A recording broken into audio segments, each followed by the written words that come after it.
The magnetic field coils sang as they reached operational power. From the fusion control room, Scotty Gardner stared at the central display. The plasma was perfect, a stable, luminous ellipse spinning smoothly inside the vacuum chamber, exactly where it belonged. Plasma temperature, 152 million Kelvin. Magnetic confinement, 98.7%. Neutron flux, nominal. His eyes moved constantly, scanning, comparing, verifying. He didn't blink. Maintain current parameters for the next 3 minutes, Scotty said, voice calm and precise. Around him, the control room moved in silence and discipline. Engineers and analysts executed commands without hesitation, fingers dancing across keyboards, eyes flicking back to Scotty after every input. The hum of machinery and the soft chirp of systems filled the air. This was it. Months of simulations, years of theory, countless nights spent debugging equations instead of sleeping. This wasn't just a reactor milestone. It was his. Confinement duration, 120 seconds. 150, 180, 3 minutes, and holding, the lead operator said, barely containing his awe. Scotty reviewed the diagnostics one final time. Heat exchange stable. Fuel input balanced. Tritium levels optimal. Magnetic harmonics steady. Then the number that mattered. Q equals 14.5. 14.5 times more energy out than in. Not break-even. Not experimental success. Commercial viability. A clean energy future. Begin shutdown protocol, Scotty said quietly. The plasma dimmed as the coils powered down. The room fell into a stunned silence, broken only by a collective exhale. Holy shit, a junior tech whispered. A Q value of 14.5? Dr. Gardner, we actually did it. Scotty nodded once. Yeah, we did. Applause broke out. Tired, earnest, heavy with exhaustion and disbelief. It was 2 a.m. Scotty didn't clap. A hand landed on his shoulder. Chris, the closest thing he had to a friend here. You changed everything, Chris said, grinning. That patent of yours flipped this project on its head. This is history, man. Scotty gave a faint smile, but didn't meet his eyes. Instead, he looked at the reactor feed on the upper monitor. The massive steel cylinder sat silent now. But minutes ago, it had contained something hotter than any star humanity had ever measured. His star. The room slowly emptied. Celebrate with us, Chris said. Just once. Bar down the road. You owe yourself that. After the safety test, Scotty replied. If tomorrow goes clean, you can get me drunk. Chris laughed. Deal. I'll even bring Monica. She's been eyeing you. Scotty snorted. Yeah, that'll fix everything. They parted ways. Scotty entered his office and sealed the door behind him. Silence. The room was large and sterile. Steel walls. White surfaces. Awards tucked away, not displayed. Equations covered the glass boards. A couch, worn from too many nights spent sleeping there. He walked to his desk. The velvet box sat in the corner. He opened it. The locket was smooth from years of handling. His mother's initials were engraved on the back, worn down by his thumb. Inside, the photo showed a younger Scotty sitting on her lap, both of them laughing. 3 months. Stage for cancer. Numbers. Charts. Clinical language that had made it feel solvable. He had told himself he'd go home after the next milestone. Just one more test. She'd told him, go when you know Belle, honey. He missed the flight. Weather delay. The call came at 11:14 p.m. The world hadn't stopped. He closed the locket and pressed it to his chest, waiting for tears that never came. He sat there for a long time. Eventually, exhaustion took him. The next morning, the control room was tense. Final safety test. The velvet box on his desk was empty. Scotty took his seat. Bring it to full power, he ordered. The plasma ignited. At first, everything held. Then the edge began to flicker. Edge instability increasing, an engineer said. Scotty's stomach dropped. Adjust modulation, he said. Plus 0.75%. For a heartbeat, it worked. Then alarms exploded. Alpha spike, Chris shouted. Q values surging, containment failing. Evacuate, Scotty barked. Now, he ran. The building shook as the containment shell vented blue-white fire. The air tasted like ozone. Time fractured. Scotty saw Chris still trying to stabilize the system. No! Scotty dragged him away. Run! Scotty turned back. Someone had to. He slammed manual overrides, burning his hands on molten heat, forcing the neutron poison release. The blast doors closed behind him. His hand didn't make it through. Pain didn't matter. He ran into the fire. The reactor roared like a newborn son. Scotty reached the final interlock and pulled it. Light consumed everything. For a moment, he felt nothing. Then peace. A voice echoed, distant and strange. You did it, it said. You saved them. And then, nothing. There was nothing. No pain. No warmth. No breath. No weight. No body into my awareness. Just absence. I don't know how long I drifted in that void. Minutes? Hours? Years? Time didn't move here. It didn't stretch or compress. It simply didn't exist. No heartbeat to count. No inhale to measure. No muscles to tense. Only thought. And even it started to smear at the edges after a while. At first I tried to remember. Tried to grab onto something solid, something real. The last thing I could recall was light, not the normal kind. A cold blue brilliance that tore the world apart. The reactor. The alarms. The metal taste of ozone. Chris. I remembered shouting at him. Physically dragging him away. Forcing him through the blast doors like my hand could shove fate itself. I remembered the locket in my grip. Then the silence. And then this. I reached for the locket out of habit, as if muscle memory still existed. My fingers didn't find metal because I didn't have fingers. There was nothing to hold. So my mind did what it always did when it couldn't fix the world. It replayed the mistakes. Regret came softly at first, like a pressure change. Then it settled in, heavy and constant, until it became the only thing with shape. I didn't relive the science. I didn't relive the breakthrough. Not the numbers, not the record, not the reactor becoming a star. I relived everything I didn't do, everything I postponed, everything I traded for later. I told myself I was building something bigger than me, and I was. I told myself that was noble, and maybe it was. But I also used it as a clean excuse to strip away every piece of myself that wasn't useful. Back in college, I had hobbies. I used to marathon anime at stupid hours, grind RPGs until the sun came up, read fanfiction because it made the world feel wider than my own brain.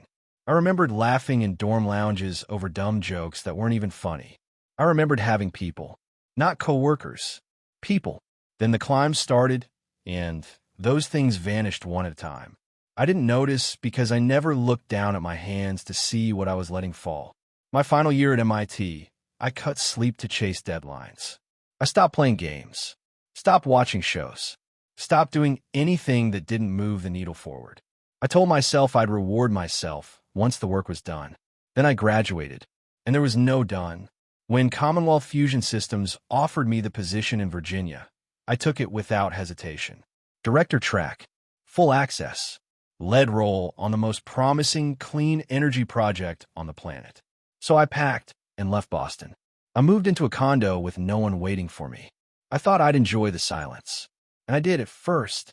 Then the silence started talking back. I met Chris 6 months in.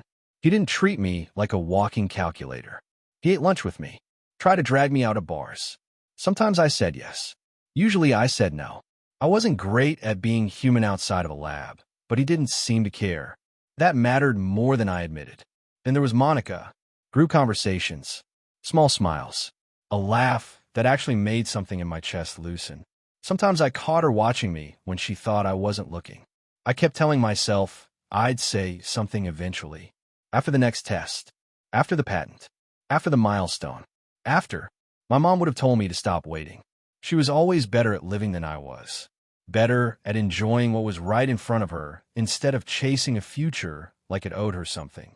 She called every Sunday like it was a law. Are you eating? Are you sleeping? Have you met anyone? I lied and told her I was fine, because the truth felt embarrassing. The truth was that I didn't know how to stop. Even when the emptiness started showing its teeth, I treated it like a problem I could ignore until it went away. Then the diagnosis came. I told myself I'd visit as soon as the prototype stabilized. Just one more week. One more test. I was still working when the hospital called. By the time I landed, she was already gone. And the part that kills me is this. If I had been there sooner, I would have noticed. The signs, the changes, the slips. I would have pushed. I would have insisted. I would have done something. But I wasn't there. I didn't even make the funeral. A storm grounded my connection. Another unavoidable circumstance. Another failure dressed up as bad luck. Everyone told me she'd be proud. I wonder if that matters. I wonder if she would have forgiven me. I wonder if I could ever forgive myself. The worst part is, I don't think she blamed me at all. And somehow that makes it heavier. I should have done things differently. I should have said yes to dinner. I should have told Monica I liked her laugh. I should have gone home. I should have lived like I wasn't immortal. Instead, I died in a blast room with no goodbye, after saving a project that would have changed the world anyway. They'll put my name on a plaque, maybe even a statue, and nobody will remember what my voice sounded like. And I don't think I even care. That's the part that scares me. I gave everything to something bigger than me, and still feel like I left everything behind. I don't know how long I sat in that dark, looping these thoughts until they felt less like memories and more like punishment. Maybe it was hell. Maybe it was just me, doing what I'd always done, running endless simulations of the past, trying to find the one branch where I didn't mess it up. Then something shifted. The darkness thinned like ink diluted by water. A faint silver glow seeped in at the edges. Shapes formed. Misty, translucent clouds drifting in slow motion, as if the void had decided to become a sky. I felt something under me. Not ground, not gravity. Just presence. A place to be. And when I looked down, I forgot how to think. A nebula stretched beneath the cloud layer, like an endless ocean of color. Violet and crimson, deep sapphire and white sparks, pulsing with quiet life. It wasn't a picture. It wasn't distant. It was real. The clouds were glassy and thin. I could see straight through them into the cosmic storm below. And for the first time since I died, I didn't feel fear. Only awe. I wasn't falling. I wasn't floating. I was just here, between stars and silence, watching beauty without trying to measure it, optimize it, or turn it into a paper. For once, I was simply present. A feminine voice cut through the stillness. "Hello, Scotty." I turned, and whatever I was supposed to be in this place, it definitely wasn't prepared. She stood a few paces away, though stood didn't really apply. Her feet hovered just above the cloud surface. Her gown flowed like it was made of drifting nebulae rather than fabric. Her hair shimmered with starlight, each strand moving like it had its own gravity. Her presence hit harder than her beauty, and that was saying something. It wasn't just that she was gorgeous. It was the way the space around her felt aware. Like reality itself was paying attention. Her eyes were the nebula. Endless, swirling color, stars caught in motion. "I see you're appreciating the view," she said with a light, amused tone. Her giggle wasn't mocking. More like she'd seen this exact reaction countless times and still found it cute. I rubbed the back of my head out of instinct, which was hilarious because I wasn't sure I even had one. "Yeah, the afterlife is different from what I expected." Her smile softened. "You've been here a while. Longer than most." What was I supposed to say? Sorry, I spent eternity speedrunning, self-loathing. "I've been watching," she continued, drifting closer. The glow of her form bent the air like heat haze. "You wrapped every mistake around yourself like chainmail and called it punishment. Your regret is deep." I narrowed my eyes. "And what? That's entertaining?" "No," she said gently. "It's revealing." "Revealing what?" Her gaze didn't waver. "That you want to live again. Not just exist. Not just succeed. Live. For yourself." Something in me went quiet. She tilted her head, almost tender. "You rarely did that." My eyes dropped back to the nebula. If I had fists, they would have been clenched. "You're being offered a second chance," she said. My head snapped up. "Like reincarnation?" "Reincarnation," she confirmed. "Or transmigration, if you prefer. You may return to the earth you knew and begin anew, or you can go somewhere else." My chest tightened, and for the first time in years, it wasn't from grief. "Somewhere else. A fictional multiverse," she said, smiling like she already knew my answer. A world drawn from Earth's stories. That lit something in me so fast it almost hurt. Images flashed through my mind. Powers, worlds, characters. The feeling of staying up too late because one more chapter wasn't enough. The excitement that used to come so easily before I buried it under duty. That part of me wasn't dead. It had just been buried. I smiled. A real one. The kind that reached my eyes. Fictional world, I said without hesitation. No question. Her glow brightened slightly, as if pleased. I thought so, she said. I'll choose the universe that suits you best. It will challenge you, tempt you, give you what you never allowed yourself. I swallowed, or imagined I did. Are you going to tell me where? Her giggle returned, playful now. Of course not. That would ruin the fun. Warm anticipation bloomed in my chest, familiar and nostalgic, like hovering over a new game after years of waiting.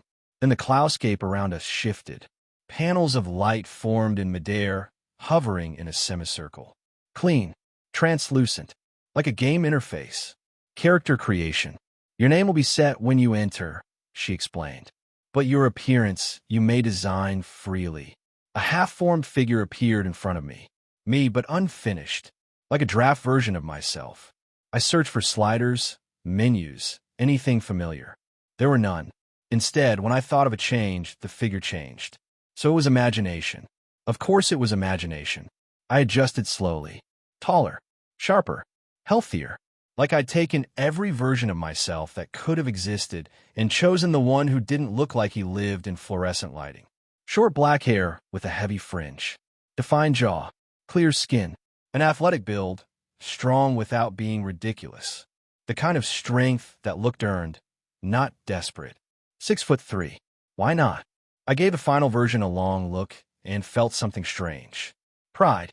Not an achievement. Not an output. In myself. This time, I promised silently, I wouldn't wait for life to start. No more after the next test. If I wanted something, I'd reach for it. If I liked someone, I'd say it. I wouldn't sit on the sidelines of my own existence ever again. And when I got to the extra details, I definitely indulged a little. For confidence. Definitely confidence. I winced at myself. God.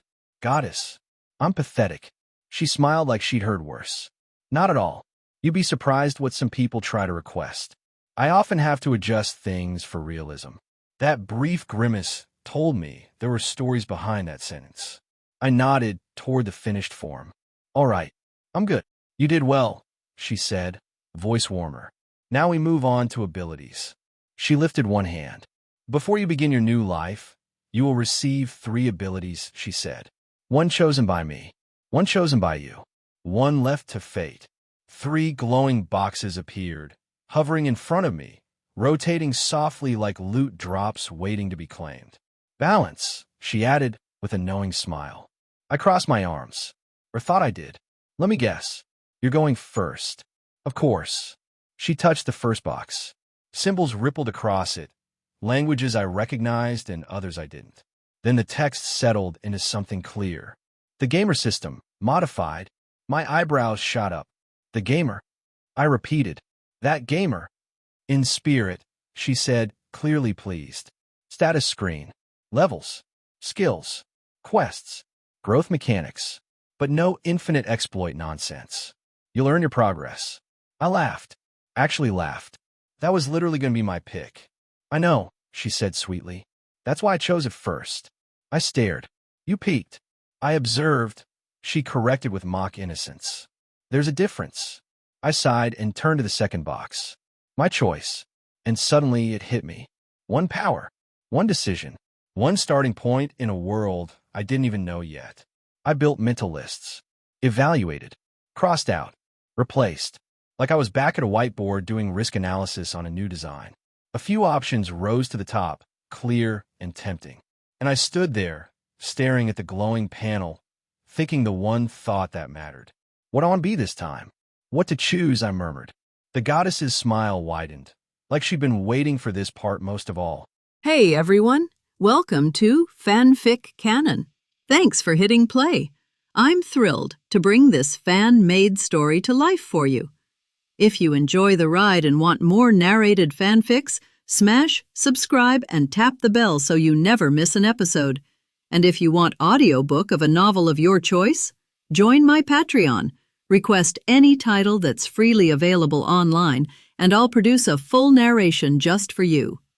Now, let's dive into today's adventure. Two of the glowing panels floated in front of me, each one softly humming with potential. The one on the left already shimmered faintly with the words, "The Gamer System, Modified." The one on the right remained blank, waiting for fate's cruel or convenient sense of humor. But the one in the center? That one was my responsibility, and I was somewhat stumped. I stood there in silence, cycling through the 3 abilities I had narrowed it down to. Scion, Zampakuto, Rumble Rumble Fruit. All 3 were powerhouses in their own right.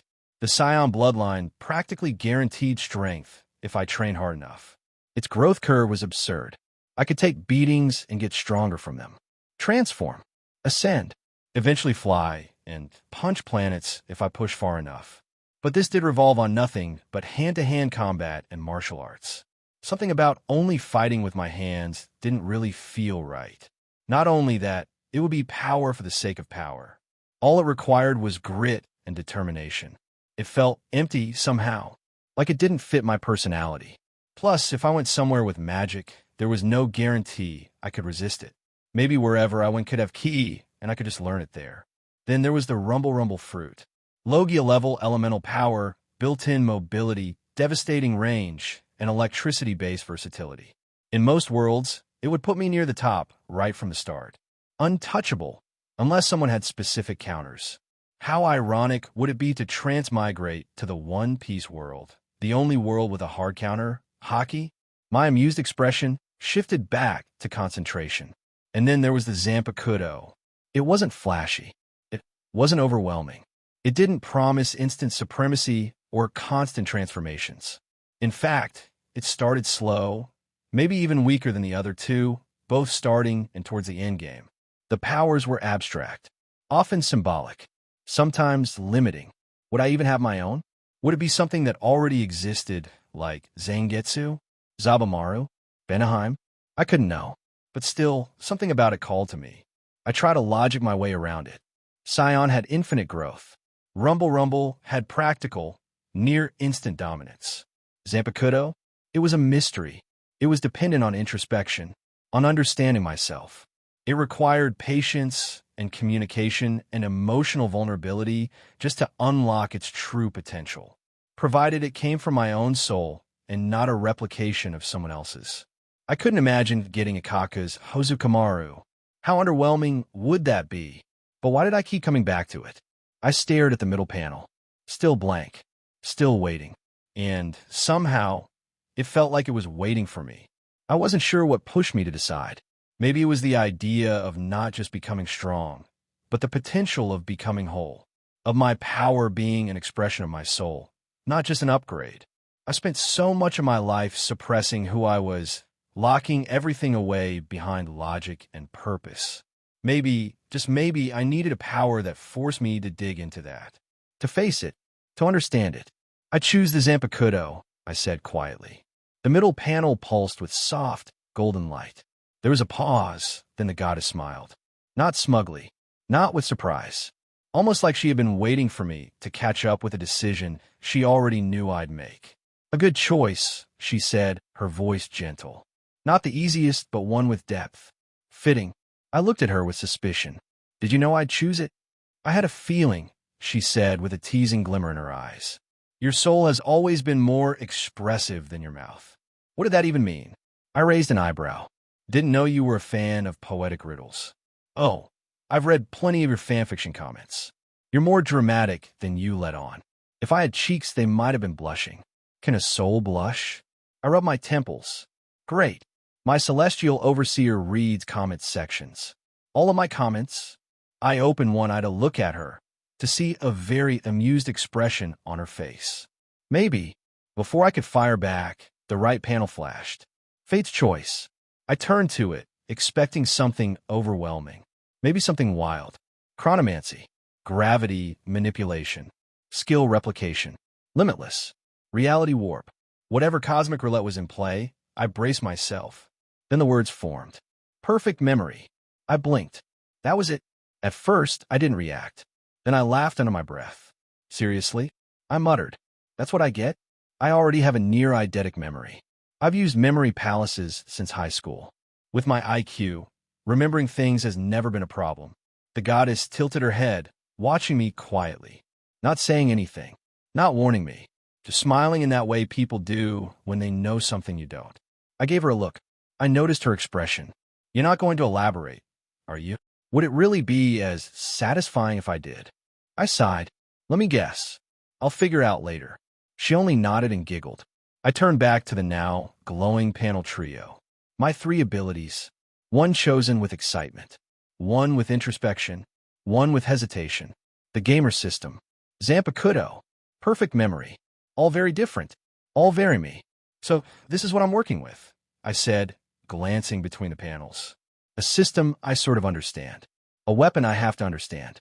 And a memory ability I think I already have. You'll be surprised, she said, stepping closer. About all 3. I certainly hope so.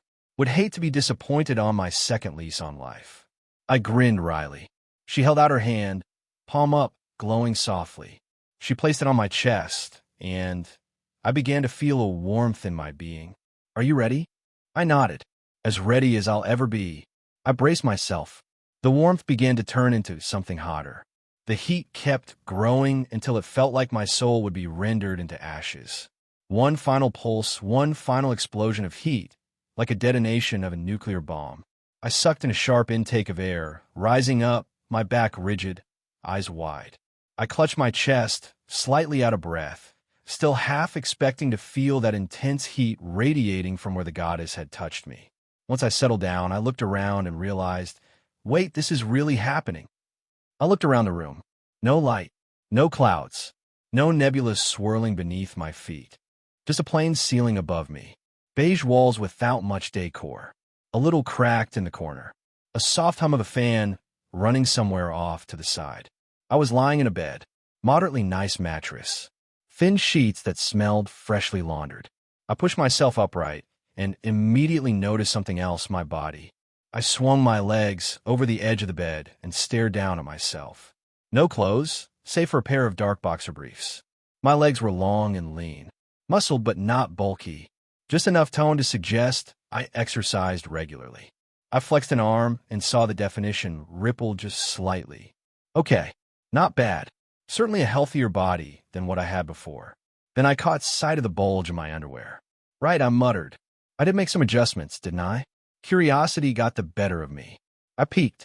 Flaccid, I was still packing above average size, and I didn't even want to imagine what it would look like in use. I felt an odd sense of pride and maybe a bit of embarrassment. Still, I couldn't deny the small smile that tugged at my lips. How childish and immature of me. Worth it. Before I could enjoy the moment longer, it hit me. A white-hot spike of pain slammed into my skull like a battering ram. My eyes widened as I clutched my head and fell to my knees. It wasn't just pain, it was disorientation. Like someone had just kicked open the door to my mind and started shouting from every direction. It felt like my memory palace, carefully constructed, ordered, controlled, had been breached by a SWAT team. Every door blasted open. Every room ransacked. And then the flood of memories came. Images. Emotions. Snapshots of a life that wasn't mine but was now. Parents. Dead. Plane crash from an overseas trip. The insurance payout had kept me in a modest home, small and well-kept, but lonely. No siblings. No guardians. Just a restricted bank account and a routine. School. Grocery shopping. Workouts. Lonely evenings. A quiet, seemingly meaningless existence. A soft sigh escaped me as I sat there, breathing through the last ripples of the mental surge. Of course he was an orphan. That felt painfully cliché. How many transmigrators get this same setup? It felt lazy. Like fate was copy-pasting my backstory from a bad light novel. Like an author that can be bothered to be creative for once. What really got to me, though, wasn't the loneliness. It was the lost opportunity. I had failed my mom in my last life. She died while I was too busy chasing perfection in my career to be there. And now I didn't even get the chance to do better in this one. No second chance to be a good son. No birthday calls. No late-night talks. No chance to show her I had changed. No chance to take care of her in her time of need, sick or otherwise. I clenched my fists. That chance was stolen from me. Again. And this time it wasn't my fault. The first. I was the thief that stole my own life. I raised my gaze to the ceiling, letting the silence settle around me. "I'm sorry, Mom," I whispered, "but I swear I'll live this life for you. I'll do it right this time. Not for success, not for glory, but for the life you would have wanted me to have. A full life, a happy life, a meaningful life." I felt something trail down my cheek. A tear. I touched it without thinking, fingers brushing wetness I hadn't felt in years, and however long my time in the void was. It shocked me more than the pain did. The old me had been emotionally numb for so long that crying had become theoretical. A reaction people had, but one I watched from the outside. This body, this new vessel, me, it felt different. It could cry. It could feel. At least a little. Which was much more than where I left off. And for the first time since I could remember, that thought made me genuinely happy. Eyes closed, I exhaled slowly, letting the weight of that realization settle before pulling myself back onto the bed. All right, time to see what I was working with.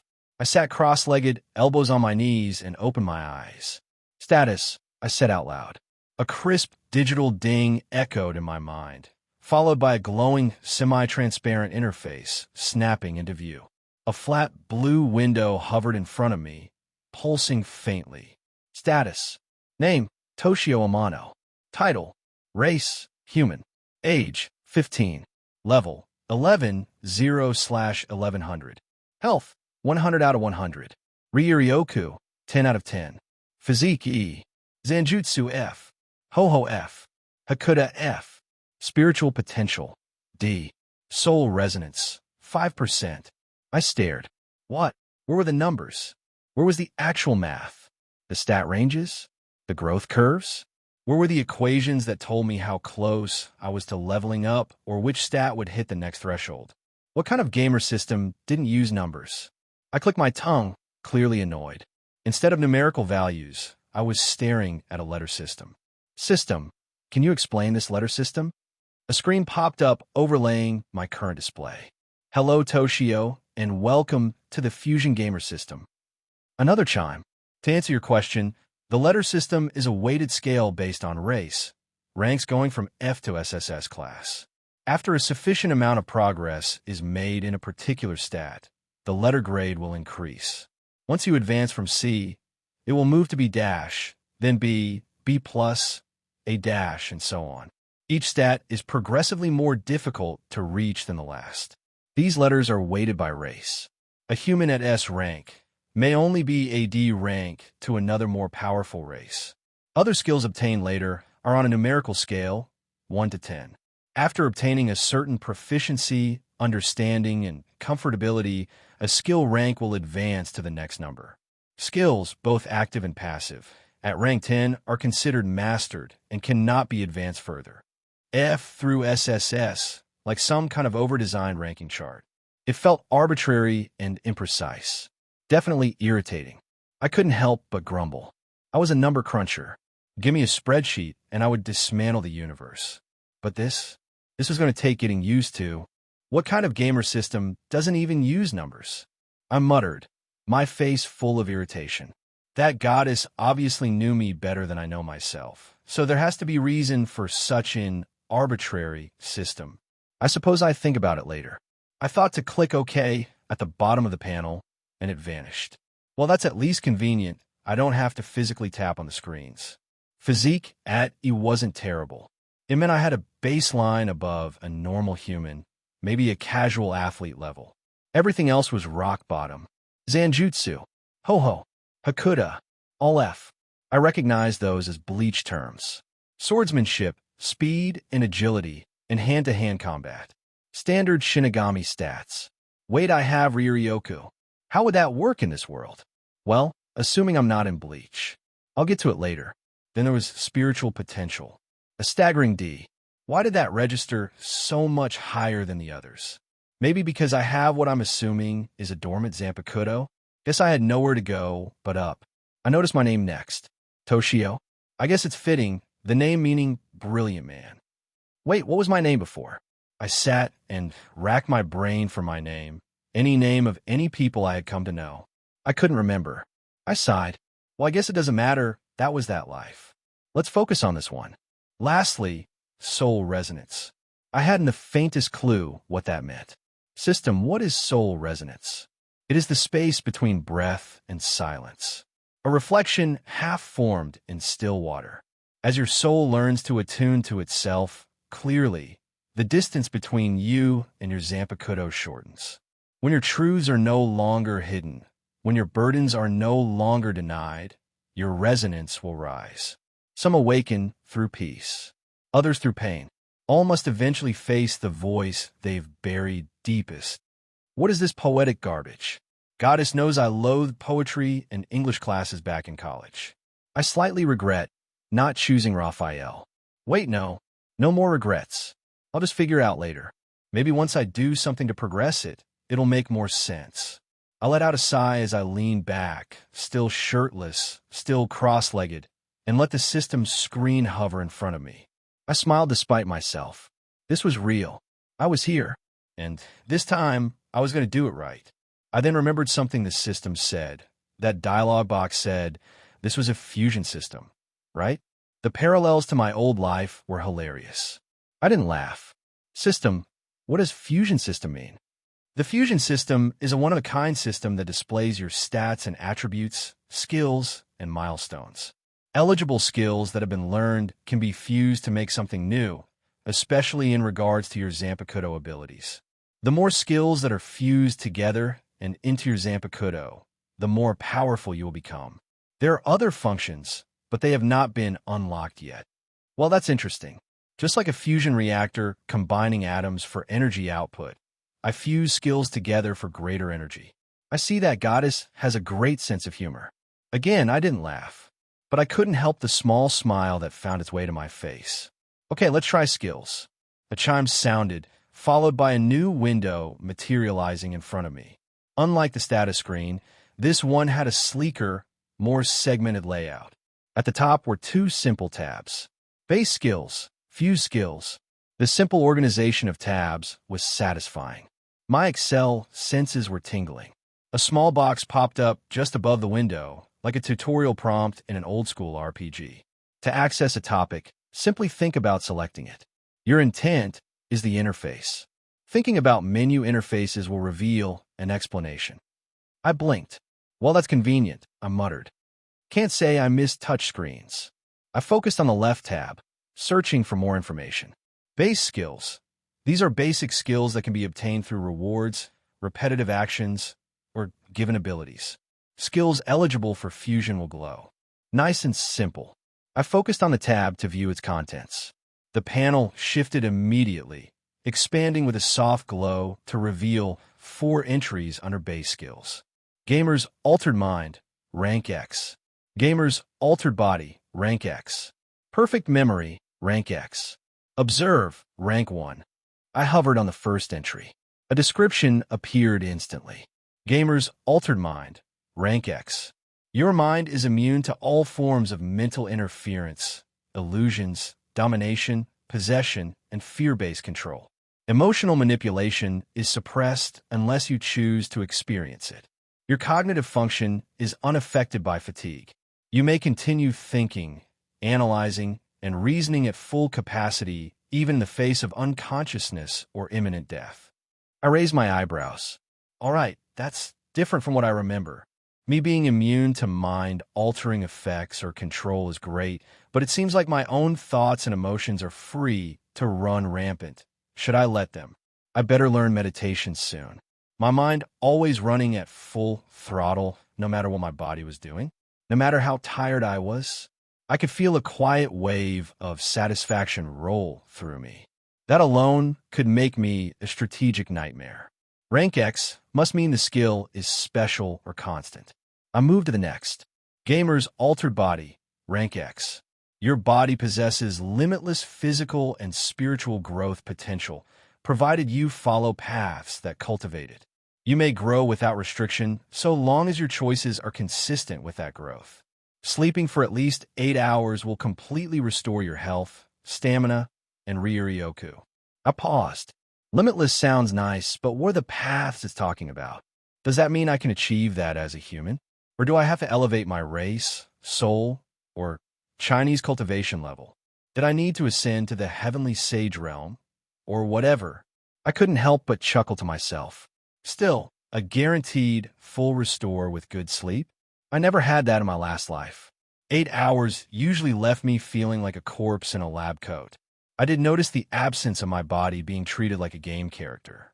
That means I can bleed, I can die from regular wounds. That sounds lethal. I guess I'll have to be extra careful. Unfortunate.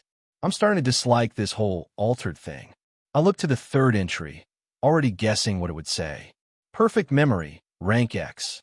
Every sight you witness, every word you read, every conversation you overhear, and every problem you solve is stored permanently. You may recall any of it at will, with perfect clarity. Emotional or sensory memories may also be summoned as vividly as when they occurred. You may not access information sealed by divine authority or outside your system's current clearance level. That was more than just a party trick. This was better than a memory palace. I could remember everything, not just concepts or summaries. Exact words, exact faces, emotions, the tone of a conversation. The ingredients list on a label I glanced at once. Every single frame of every anime I've watched. Every manga panel. So long as the goddess wasn't hiding it, I had it. I gave a low whistle. Okay, I take it back. This one's way better than I thought. And what's nice, I only remember what I want to remember. It's not intrusive like what Thane Creo's had to deal with. I leaned toward the last entry. Observe, rank 1. Allows you to gather basic information about a person, creature, or object you focus on. At rank 1, displays only name, classification, and general threat level. Threat levels are on the same letter scale as above, and is relative to your current power and abilities. Further information may unlock with repeated use or higher proficiency. Okay, solid 4 basic skills. Better than nothing at least. That perfect memory was going to come in clutch if the universe I was in was something I had read or watched. All right, inventory next. The moment I thought it, another soft ding rang out. A new window shimmered into existence in front of me. My eyes lit up. Now, this was an interesting menu. The screen split into 3 distinct sections. On the left was a translucent outline of a person, humanoid, blank-faced, gender-neutral. Around it were equipment slots, arranged cleanly. Head, chest, arms, legs, feet, accessory slots, and even a cloak or cape option. It looked exactly like the kind of loadout screen from every MMO I'd ever played. Straightforward enough, although I really hope the items disappear like they do in solo leveling. I would hate to sacrifice aesthetics for utility. I did that enough in my old life. I'm grateful the goddess didn't bring up my wardrobe. The next rectangular box to the right of the equipment panel revealed a simple, unadorned katana, its sheath right next to the blade. Above it, a nameplate, Asachi, pending. I tilted my head. Asachi, it clicked a second later. It hasn't formed yet. Of course. A Zanpakuto wasn't given, it was earned. Discovered. Shaped through identity and introspection. This was the blank slate.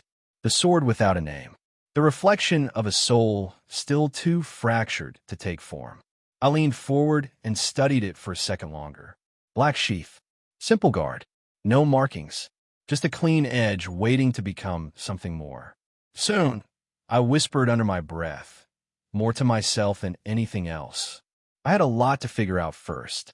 Shifting my attention, I looked over to the right panel. Larger, grid-based, clean 4x5 layout, 20 boxes in total. My brow furrowed. Only 20 slots. I asked the air, seriously? No, answer came, of course.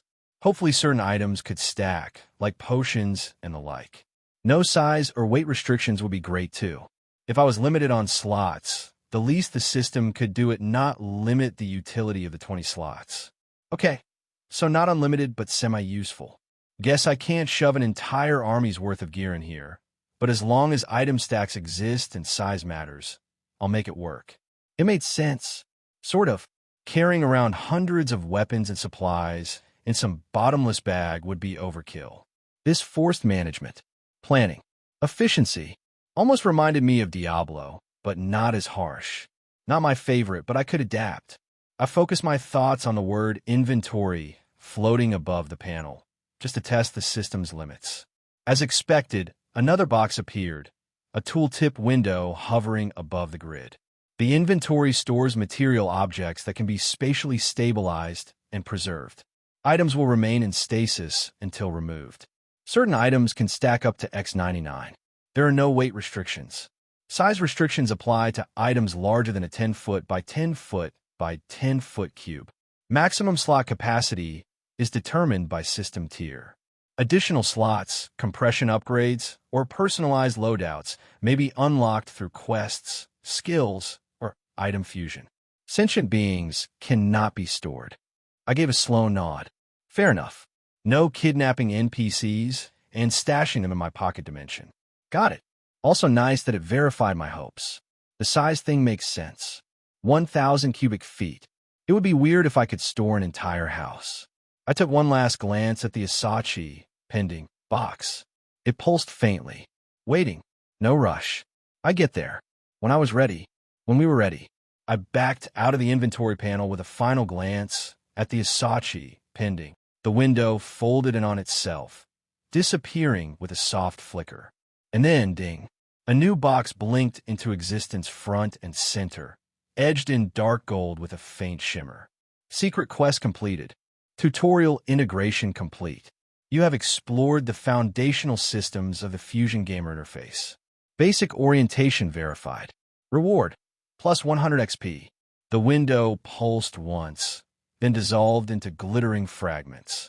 Another chime followed as a thin progress bar appeared across the bottom of my vision. XP tracker, just like a traditional RPG HUD. XP, 100/1100. I blinked. Okay, secret quest for just looking around. That seems awfully generous. I studied the numbers for a moment. Wait, so leveling up is a thing. But if I can't allocate stats manually, what's the point? I focused on the bar. System, what does leveling up actually do? Another soft chime answered me, followed by a prompt that scrolled into view. Level progression explanation. Leveling up increases total system integration and soul-body synchronization. At specific milestone levels, users will receive stat upgrade runes. Instantly boost a chosen stat by a certain amount. Skill upgrade runes. Increase a learned skill's rank by a certain amount. Ryoryoku upgrade runes. Expand base spiritual power reserves by a certain amount. Additional milestone rewards may include perk unlocks, new interface access, or hidden functions. Advancement is holistic and nonlinear. Okay, I muttered. So leveling doesn't directly boost anything, but it unlocks things that do. It wasn't the raw stat dumping I was used to, but I could work with that. Runes, huh? That meant I get to choose what to upgrade, just not when or how often, right? That actually made optimization more important, not less. The vague by a certain amount was again irritating. My previous life was ruled by number and calculations. It's almost like the goddess deliberately did this. Anyway, noted, I closed the panel with a thought. The system HUD minimized back into its small, dim icon in the corner of my vision. Silence returned. I looked around the room again. Looking back to this body's, Toshio's, memories, I remembered that I'm currently living in Kuo, Japan. I'm scheduled to enroll in Kuo Academy after this winter, starting in April. I'm in DxD. Shock could be seen on my face. Once recovered, I couldn't help but chuckle to myself. Of all worlds, I get the borderline hentai one, huh? Think I'll enjoy my ass goddess. I suppose it's a good thing I have a system and time to prepare. The year is 2010. The first season of DxD takes place in 2012. That would put me in Rias's grade. Huh. I only watched the first 2 seasons of DxD. I couldn't for the life of me watch more due to Issei. I love the world building and characters, but hot damn Issei ruins it. Well, this should be interesting at the very least. I already know no matter how much I try, I'm going to get sucked into the plot. I wouldn't resist it anyway. Where's the fun in avoiding the main plot? Plus, I've never had a girlfriend, but now that I'm here, though, that's probably going to change whether I want it to or not. Considering who I'll be around, I'm more than a little hopeful. Cool looked ordinary. Too ordinary, like it was trying to lull me into forgetting what it was. Rows of modest houses, vending machines with half-faded labels, a sleepy little station that had seen better decades. But I wasn't here to admire the scenery. I walked slowly, hands in my pockets, gaze flicking across buildings and street signs. Every detail, every crack in the sidewalk, and every rusting bicycle was being filed away perfectly. That was the advantage of perfect memory. By the time I finished, I wouldn't just remember Kuo. I would completely memorize it down to the last street sign. It's obviously too big for me to walk all in one day, but I'd get to the main landmarks. I moved east through the business district, scanning everything I could with Observe. Trash cans, shop fronts, an idle crow on a lamppost. Nothing was too minor. The skill needed experience, and I was going to squeeze it out of the mundane until it gave me something worthwhile. Each activation brought a faint flicker in the corner of my vision. Object, wooden bench. Condition, weather-worn. Threat level, not applicable. Riveting. Still, the data streamed in, feeding the system. Glacial progress was still progress. As I walked, my mind drifted, not aimlessly, deliberately, back toward canon. The original plot, the one Issei lived. I went over it again, cross-checking it with the physical places I passed. It still felt surreal. That all of it was real now.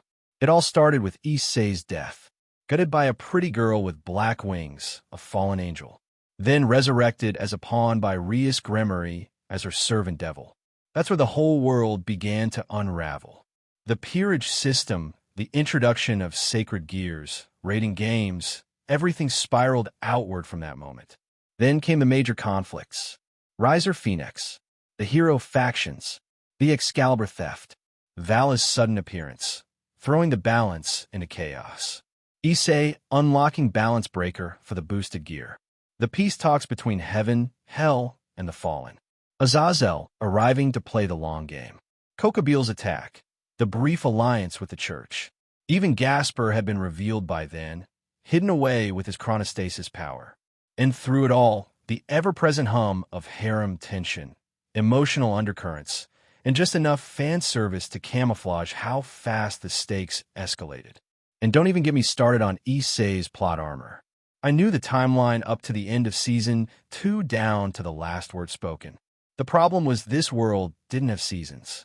It had cause and effect. It had weight. If I wanted to get ahead of anything, I needed more than just memory. I needed power and strength. Hopefully, I'd enjoy my new life along the way. Observe. A red brick wall. Condition, recently built. Like new. Threat level, not applicable.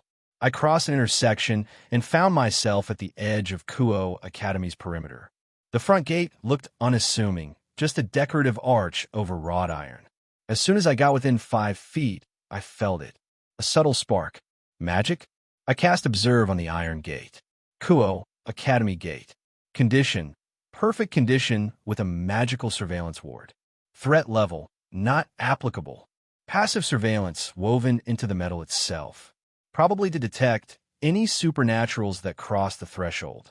Hopefully, I didn't count right now, but I found myself thinking about it. That wasn't mentioned in canon. Then again, why would it have been? From a viewer's perspective, the world had always revolved around Issei. Details like the edge of a magical boundary wouldn't get screen time unless someone was bleeding on it. But I wasn't a viewer anymore. I was a participant, and every overlooked detail might be the one that saved my life. I pressed my fingers against the metal just to confirm the presence of the ward. A ripple passed over the surface, barely perceptible. My lips curled into the ghost of a smile. Nice that I could sense stuff like this, at least a little. Kuo Academy. The Nexus. The place where everything started and everything eventually fractured. I didn't go in. Not yet. Instead, I moved around the perimeter, taking in the structure. Counting windows. Memorizing blind spots. The cameras were real, but not magical, likely from mundane security. A ghost wouldn't be caught on one, but I would. Noted. I scanned the building top to bottom. My internal map pieced itself together like a growing schematic. Every classroom, the gym, the old building where the occult research club held court. I could visualize it all. When I finally sat down on a bench behind the tennis courts, Observe dinged with a notification. Observe level up, rank 2. New features unlocked. Level, if applicable, and within 10 levels of you. That it? I guess level 2 is still only level 2. I leaned back, eyes half closed, and let the sound of the summer wind and distant cicadas fill the silence. I hadn't met Rias, or Aquino, or anyone from the club, but they were all here, living out the days they didn't even realize were scripted. For now, I'd arrive on stage soon enough. But when I did, I'd be the only one holding the full script, at least for canon. I studied time manipulation a bit in college, part an advanced physics class. As soon as I interacted with any of the main cast, it could completely throw off canon. The main plots of certain entities would likely remain unchanged, though, like Phoenix and Rias's engagement, the Cows Brigade shenanigans, even the fallen angels killing sacred gear users. All nice to know, but it'll be the changes, my presence, that could derail everything. One step at a time. Not like I even feel fear or anxiety to begin with. Just move forward. I scratch my head. Well, I still need to try to live in the present, the moment. But how can you not think about what's coming next? I ruffle my hair with both hands. Man, this is going to take some practice. Having explored enough for the day, I start my walk back home. Once I got back to my small residence, I got on my computer to check out my money situation. A weekly stipend. I guess since I'm a minor, the bank controls how much I get. It's more than enough to pay bills and buy food. But if I ever wanted to upgrade my abode or buy other cool stuff, I'm going to need money. Being a minor, it'll be difficult to sell anything or buy anything like a house in my name. I'll probably need an adult proxy. Maybe once I get involved with Rias and her other peerage members, they can help me out on down the line with that. I lean back in my desk chair. Status. Name, Toshio Amano. Title, race, human. Age, 15. Level, 11, 100/1100. Health, 100 out of 100. Ryuryoku, 10 out of 10. Physique, E. Zanjutsu, F. Ho-Ho, F. Hakuda, F. Spiritual potential, D. Soul resonance, 5%. I'm not sure how to improve Ho-Ho other than basic agility drills. Physique, Zanjutsu, and Hakuda seems straightforward enough. I pull up my inventory screen again and stare at my Zanpakudo. Let's try it. I lifted my hand to the screen as if to pull the hilt out. Sparks started to generate around my hand. Something solid forming in my hand. It worked. I gripped the hilt and pulled out my sword from the screen, sparks and small wisps of lightning trailing off of it. As I slowly pulled it out, a sound akin to a dull, distant scream accompanied the sparks. Almost too distant to hear. I chalked it up to the system, just including theatrics. Standing up now, I held my sword in my hand, gazing at it. It seemed fairly bland, but that's to be expected. To my surprise, however, it did differ slightly from when I first saw it. The tsuba was a dark crimson color. The blade seemed a bit darker than before as well. I gave it a few experimental swings, making sure I wasn't going to chop my desk or chair in half. I looked back at the screen in my inventory. The sword reflected the changes I observed, the outline slightly grayed out, likely because it was equipped. I pulled the sheath out next. It was just a standard black sheath. After inspecting it, I put the sheath back in my inventory. Attention refocused on my blade, I reached with my other hand to feel the metal spine. Sliding my hand just an inch across the cool metal, I felt a sudden intense heat. I dropped the sword in surprise. What in the world was that? I looked down at my fingers to see I had a pretty severe burn across my fingers. After going to rinse my fingers under cool water for a bit, I came back into my room, the sword still on the ground. Okay, note to self, don't touch the blade. Wanting to experiment, I lifted the sword, not touching the metal at all, and placed the spine on my desk to see if it burned the desk. I held the blade there for 54 seconds. Nothing happened. I lifted the blade up to my face in confusion. It's almost like it was a reaction to me. Maybe my Zanpakudo spirit? But this is my sword. Why would it burn me? Obviously, I received no answer. I shrugged. I put the sword back into my inventory for now. I sat back at my desk. I never really worked out in my previous life. Let's look up some routines. Triple X. 1 week later. The weights clanged softly as I lowered the final set of dumbbells to the floor, sweat dripping steadily down my back. My shirt clung to me like shrink wrap, and my arms trembled slightly from fatigue. I dropped down on a yoga mat and let myself fall back, breathing heavy, chest rising and falling in a slow rhythm. 1 week. It had already been a full week since I arrived in this world, and so far, absolutely nothing out of the ordinary had happened. No peerage invitations, no accidental meetings with crimson-haired beauties, no flashes of wings, no sudden sacred gear activation. If it weren't for the magic-embedded school gate, I'd have almost started to convince myself I'd been dropped into a normal, peaceful Japanese town. But I knew where I was. Kuo Academy, home base of the Occult Research Club, ground zero of high school DxD, the calm before the storm. I exhaled slowly and sat up, stretching my sore arms behind my back. The equipment I bought with my stipend money had already proven itself invaluable. Adjustable dumbbells, resistance bands, a fold-out bench, even a used squat rack I found on a local listing. If I was on a grind and improve my physique, I wasn't about to do it in some public gym. Imagine later when my physique was B rank and I'm casually outlifting everyone. I don't want that kind of attention. The workout routine was simple but effective.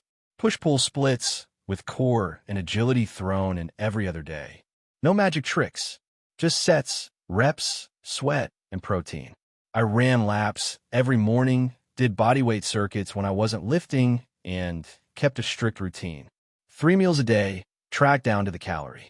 My perfect memory skill is so helpful. I take back everything I said about it before. I stood and wiped myself down with a towel before pulling up my status screen. Status. Name, Toshio Amano. Title, race, human. Age, 15. Level, 11, 250/1100. Health, 100 out of 100. Ryuryoku, 10 out of 10. Physique E. Zanjutsu F. Ho-Ho F. Hakuda F. Spiritual potential D. Soul resonance 5%. Still no change, I muttered, frowning slightly. I had half expected at least physique to nudge upward by now. My XP bar moved up a little. I got 150 XP from mapping the town, but the stats remained unmoved.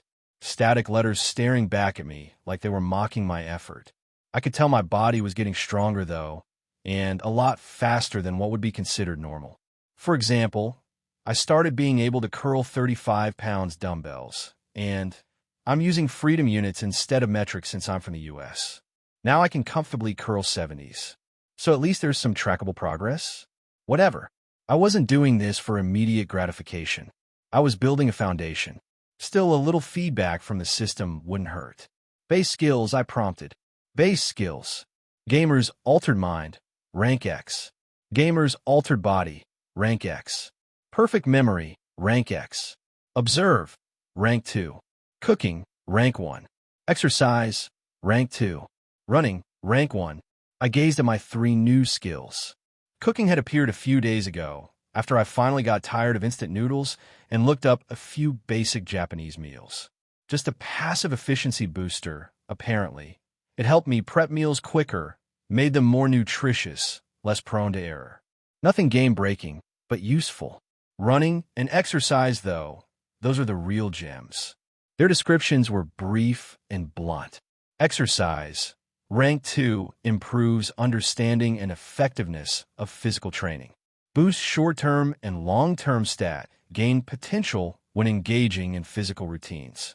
Running, rank 1, increases cardiovascular stamina, acceleration, and reaction time through consistent use. Boosts the impact of agility-based training.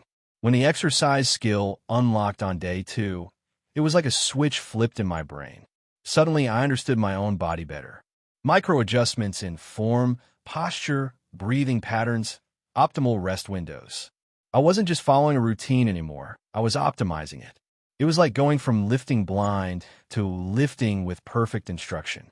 I had a feeling that getting exercise to rank 3 or higher would start to show real gains in my physical stats. Probably a few plateaus ahead, but I could feel the groundwork being laid. That was enough for now.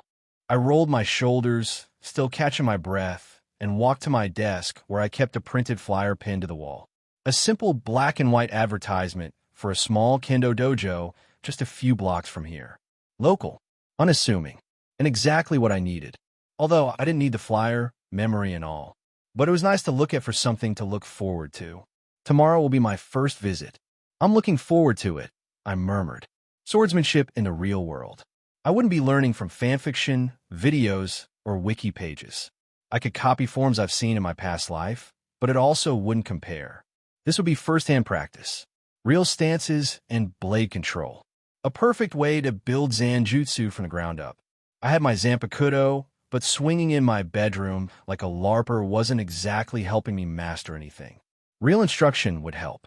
After a moment, I walked back to the window and leaned against the sill, letting the breeze cool my sweat-slicked hair.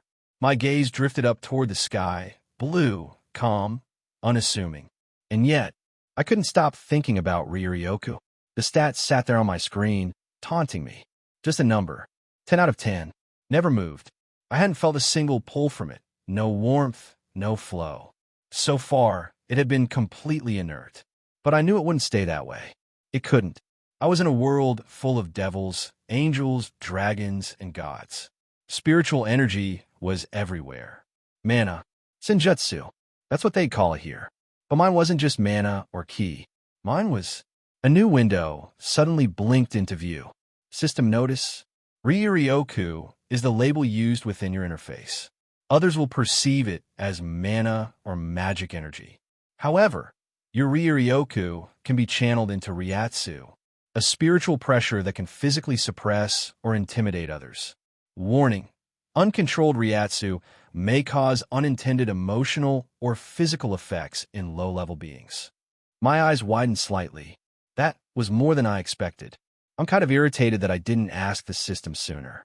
So I could suppress people with spiritual pressure alone? It made sense. I'd chosen the Zanpakudo. I wasn't just channeling magic. I was shaping spiritual power, raw and personal. In the right context, Ryatsu wasn't just power. It was presence that could command or instill fear. A certain spiky-haired, eye-patch-wearing captain came to mind. This wasn't about tossing fireballs or chanting spells. My main strength wouldn't come from flashy nonsense. It would come from pressure, from weight, from the sheer force of will. Although tossing fireballs would still be pretty cool. Ryatsu, huh? I smirked, stepping away from the window. One more thing to add to the training queue. Tomorrow, kendo. Tonight, ice bath, food, and maybe another crack at meditating. I walked into my room after dinner and nightly rituals. Dinner had been great. Grilled salmon, miso soup, brown rice, and lightly sautéed greens. I didn't think I'd ever give a damn about macros in my old life, but now, every bite felt like a stat investment. The ice bath helped kill the lingering soreness. The heat from a shower afterward flushed everything else out. I could feel the fibers in my muscles tightening back into place, like my body was slowly learning how to carry power instead of just strain. Every time I woke up, due to Gamer's altered body, my muscles would recover perfectly, ready for more abuse. By the time I was dry and dressed again, the sun had dipped behind the trees. My little apartment was bathed in that gentle orange twilight, silent except for the low hum of the fan I used to fall asleep to. I stood in the center of my bedroom, stretching my arms behind my head. I wasn't ready for bed. Not physically, mentally. I pulled out the yoga mat and rolled it across the floor, then sat cross-legged in the center. Back straight, hands resting on my thighs. Meditation. I've been thinking about it all week. It wasn't just a spiritual thing, it was canon. Ryuryoku wasn't some arbitrary number on a screen. It was soul power.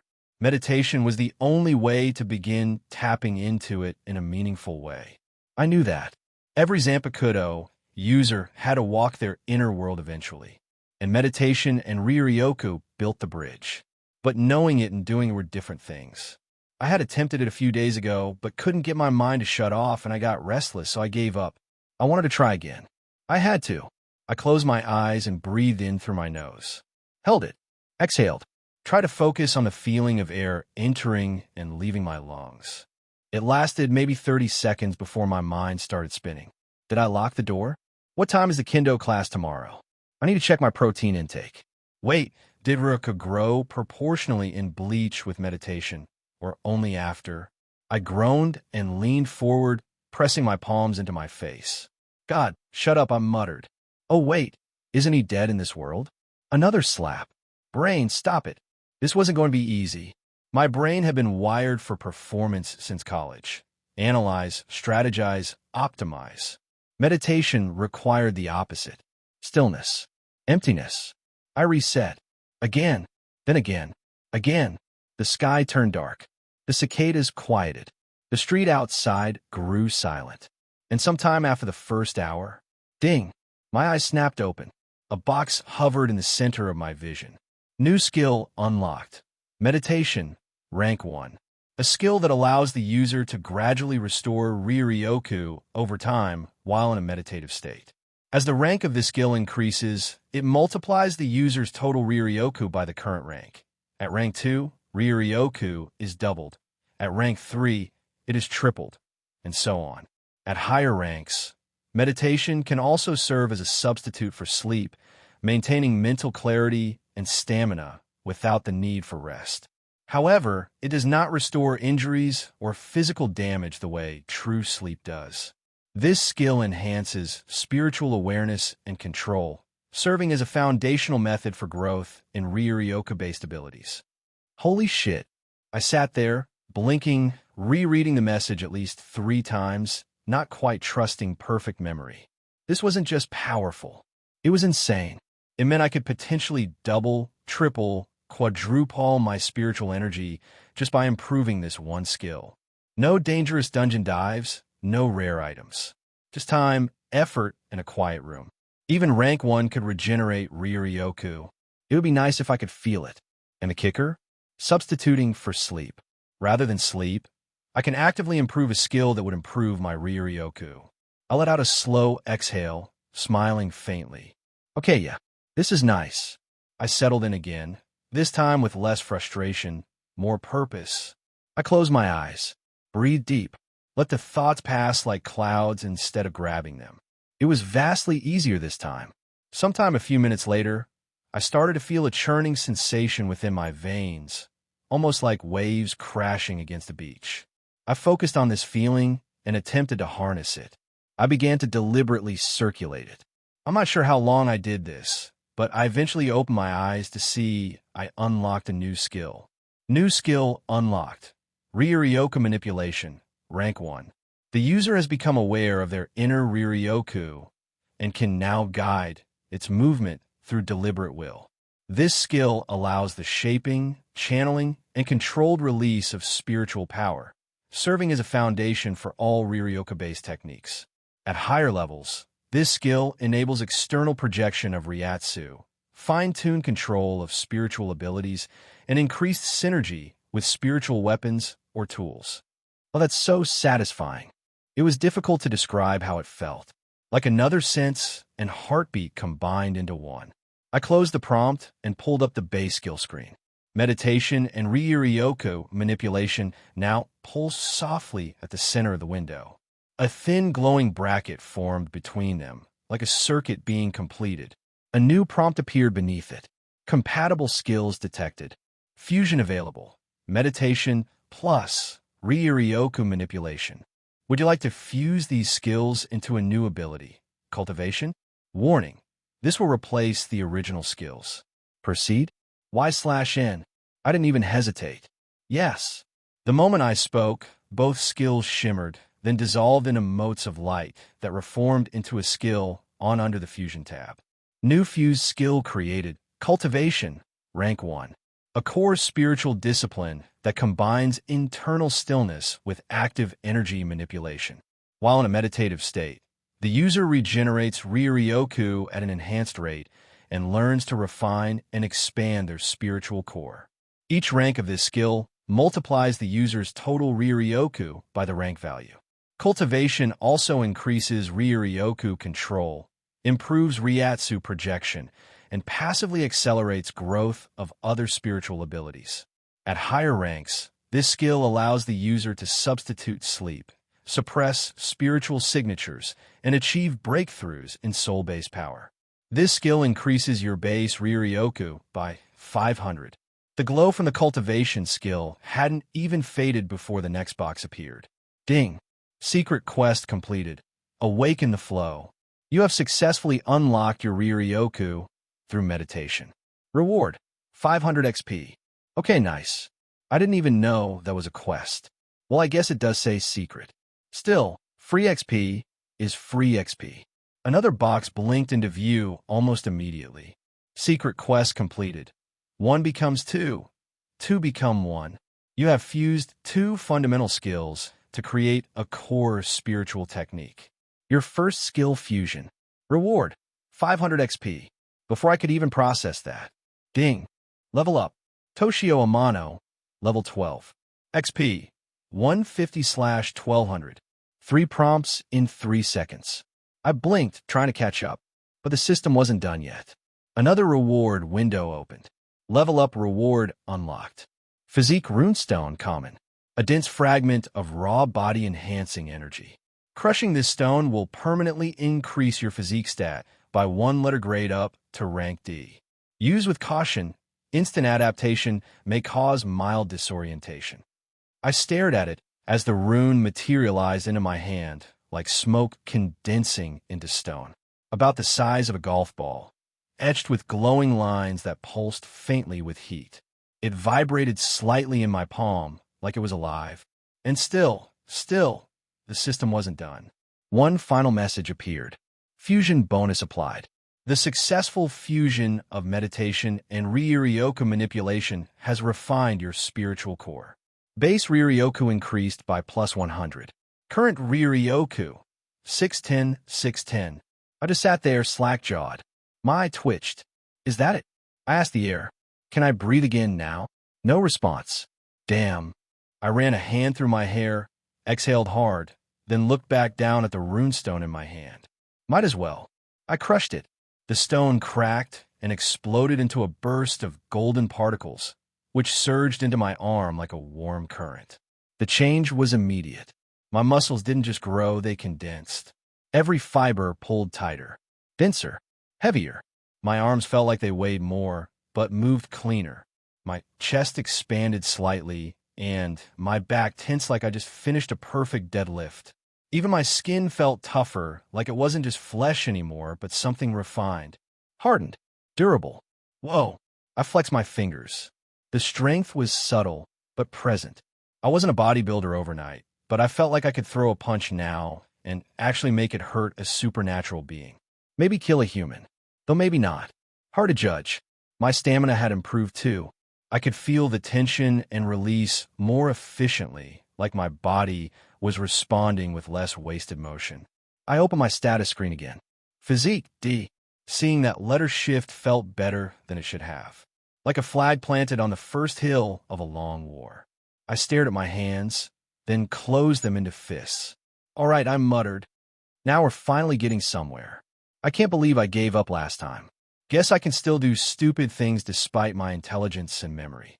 At that moment, my inventory screen popped up out of nowhere, and I noticed the Zanpakuto outline pulsed once like it agreed with what I just said. My eyebrow twitched. I closed out all the screens. That progress felt good. Swordsmanship would be tomorrow. I slipped back into my meditative position, activating cultivation again. No sleep for me. I underestimated how quick time would seem to move while using this skill. Hours passed. The streetlights outside flickered. My back ached a little, but I didn't care. I could feel the cultivation skill slowly grinding forward. I imagined it like water carving through rock. Patient, relentless, inevitable. By the time morning light began to creep over the rooftops, I hadn't moved. My alarm went off, and I opened my eyes. Almost 11 hours? I didn't even notice. I need to be careful with this skill, I stated, scratching the back of my head. I stood up, expecting to feel stiff. Surprisingly, I felt very loose, like I just did a 1-hour stretching session. I love this skill.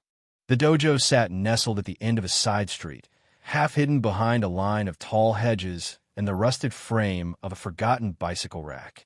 A small wooden sign hung above the gate, its faded brushstrokes still proud in their simplicity. Yamashita, traditional sword arts. Not exactly flashy, but it gave off the vibe of old-school discipline and unspoken history. More importantly, it was the only dojo in town. Kuo wasn't exactly brimming with options. I slid the door open and stepped inside, greeted by the faint scent of sweat, pine wood, and polished bamboo. Smooth hardwood flooring stretched out before me, lined by neatly stacked shurnai and polished racks of armor. Sparse, clean, efficient. It reflected my previous office, just a different aesthetic. I liked it already. I didn't wait long before someone approached, an older man, maybe in his early 40s, hair tied into a low ponytail, with sun-worn skin and sharp, narrow eyes that had clearly seen years of combat. He didn't look particularly bulky, but he carried himself like he didn't need to be. His GI was simple, sleeves rolled, and his calloused hands were crossed behind his back. "You here to sign up, kid?" he asked, voice deep but casual. "Yeah," I nodded. "Toshio Amano. I'd like to join." He eyed me for a moment, not unkindly. "You don't look like the type to want a hobby. But that's not a bad thing." He gestured toward a hallway. "Name's Hideki. I help run the place. But before you start, you've got to pass the test of will." "Test of will?" I asked, arching an eyebrow. "How's tradition?" "It's different for everyone. It's whatever the master chooses it to be," he said simply. "Come on." We walked down the short corridor until it opened into a smaller, separate dojo hall. At the center stood a man. Still, silent. His posture perfect, his hair short and silvering at the edges. His expression unreadable. "The dojo master." Hideki gave a small bow. "Master Kirigane. The boy's here to take the test of will." Kirigane said nothing. He simply stepped forward, unhooked a shurnai from the nearby wall, and stood in front of me. He didn't speak, didn't ask if I was ready. He raised the shurnai with practiced ease and then brought it down in a blur. The bamboo tip halted a quarter-inch from my forehead. I didn't move. I didn't flinch. My body didn't even register the impulse to recoil. I just looked straight into his eyes. I didn't fear pain. My brain processed danger, sure, but fear was dulled in me. Always had been. Even more so now. Sometimes I forget that fear isn't emotion at all. A long second passed before he pulled the shurnai away and gave a single, approving nod. "You may join the next session," he said, voice low and measured. "It begins in 30 minutes. With that, he turned and walked away as if nothing had happened. Not one from any words, "Huh." Hideki chuckled under his breath and clapped me on the back. "Not bad, kid. Most people flinch the first time when he chooses that test. Let's get you oriented." He spent the next 20 minutes giving me a basic tour. Storage areas, cleanup responsibilities, the rules. Bow when entering, bow when leaving, respect the floor and your opponent. Monthly dues were modest and easily covered by my stipend.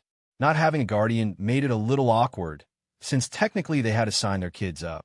I explained my unique situation, and Hideki didn't give me much pushback. I signed the waiver, tucked the payment envelope into the slot, and was handed a uniform in return, a white kikuji and hakama, freshly washed and folded. Once I changed, I stood in front of a mirror, tugging the fabric into place. Clean fit. Looked the part, at least. I tightened the belt and stepped out onto the dojo floor. A small group had already gathered for today's class. Most of them looked a little younger than me. Some older. One pair, though, stood out almost immediately. Two girls were finishing stretches near the far side of the mat, talking in low tones while adjusting their uniforms. One had a high ponytail and the kind of restless energy that showed in the way she shifted her weight between her feet. The other moved more deliberately, with practiced poise, her short, pink hair catching the light whenever she turned her head. Even before they turned fully toward me, I already knew who they were. Murayama and Keitase. A little younger, maybe an inch shorter, not quite as sharp around the edges as I remembered them from canon. But the resemblance was unmistakable. Murayama still carried herself like someone who wasn't used to losing. Confident, expressive, already radiating the kind of athletic competitiveness that marked her even later on. Keitase was cooler, her movements smooth and controlled. more like a tactician than a brawler. They didn't seem to notice me yet, which was fine. I wasn't here to make a scene. Here again, step to the center of the mat. Today, we welcome a new member, Toshio Amano. Treat him with the same respect you give one another. The class bowed. I returned the gesture. Warm-up exercises followed shortly after. The warm-ups flowed into form drills. I copied what I saw as best I could. Angles, spacing, rhythm. The blade movements weren't overly complex, but they demanded a kind of body memory I didn't have. I had perfect memory, sure, but that didn't teach you how to move, only how to remember how someone else moved. It was like trying to copy a sword movement I've seen in anime. It didn't translate. My body lagged behind my mind, but I focused, stayed disciplined, didn't complain. I probably looked as stiff as a board. Then came sparring. As fate would have it, when the pairings were called out and I heard Murayama, Amano, I already knew what kind of match it was going to be. She approached with a playful expression, not mocking, but definitely amused. Guess I got the new guy. Guess so, I said, nodding politely. I'm Murayama. Don't worry, I'll go easy on you. Appreciate the kindness. I spoke in a neutral tone. She grinned. Just don't cry when you lose. My face formed a slight smirk of amusement. Not at the taunt, but the idea of me crying over something like this. We bowed. Shernai raised. The instructor called the start. Murayama opened cautiously, testing strikes, light footwork, nothing aggressive. I tried to respond in kind, recalling the katas we'd just gone over. I could imitate the motions, but my follow-through was too tight, my steps too wide. I missed a block, barely redirected another strike, and nearly tripped trying to counter.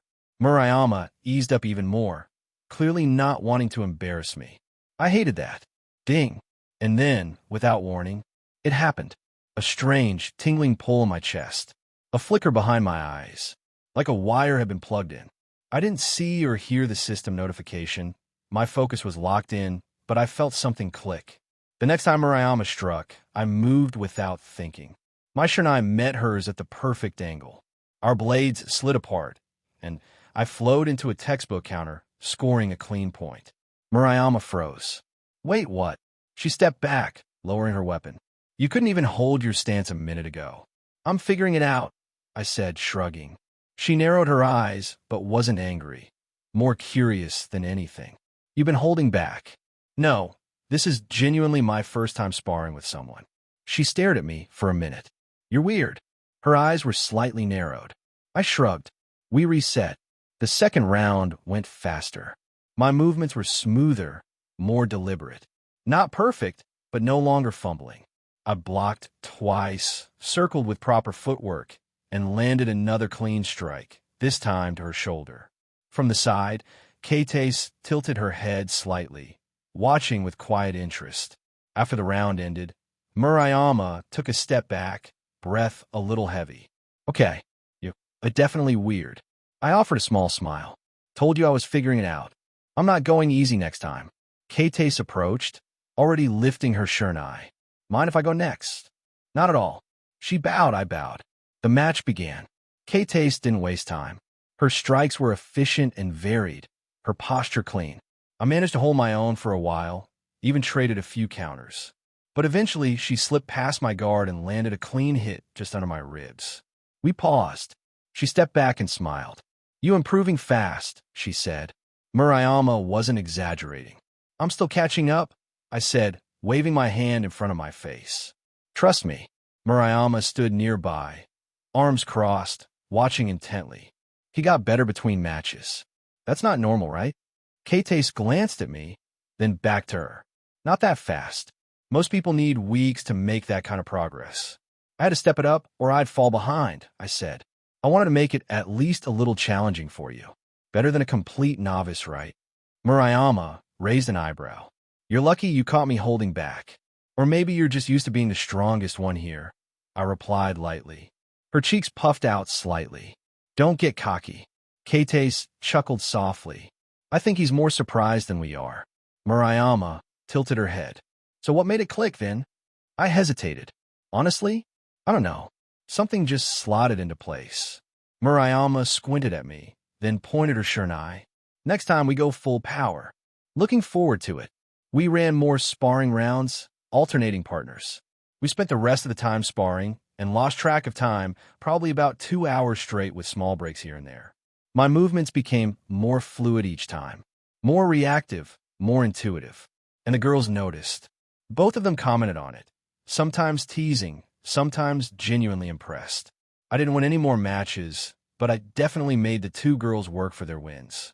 In our last match, Kates and I were exchanging sword blows, sidestepping, blocking, as before. Again, something clicked. I noticed a small opening in her guard. I countered her next blow, and with a subtle shift and flick, I struck her ribs just below her breasts. Glad the opening wasn't higher. I might have felt bad. She was stunned. No way. How do you keep getting better? Murayama walked up. That's what I would like to know. It's uncanny. I shrugged. It just feels natural. It helps that I'm pretty observant. I dabbed my face with a towel. Kates crossed her arms, Shernai dangling from her hand. Natural? More like a prodigy. I shifted uncomfortably. Not like I could tell them I had a system advantage. I smiled awkwardly instead. Eventually, Kirigane called the final match of day, signaling the end of the session.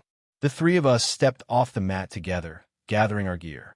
Murayama wiped her forehead with a towel and leaned over slightly to stretch her legs. Well, you survived your first day. Barely, I said. You two didn't make it easy. Didn't say we were supposed to, she replied with a grin. But you kept up. That's saying something. Kates nodded. Most people can't adjust like that on day one. You're interesting. And like Murayama said, weird. I rubbed the back of my neck. Thanks? I guess. I'm just trying to keep up.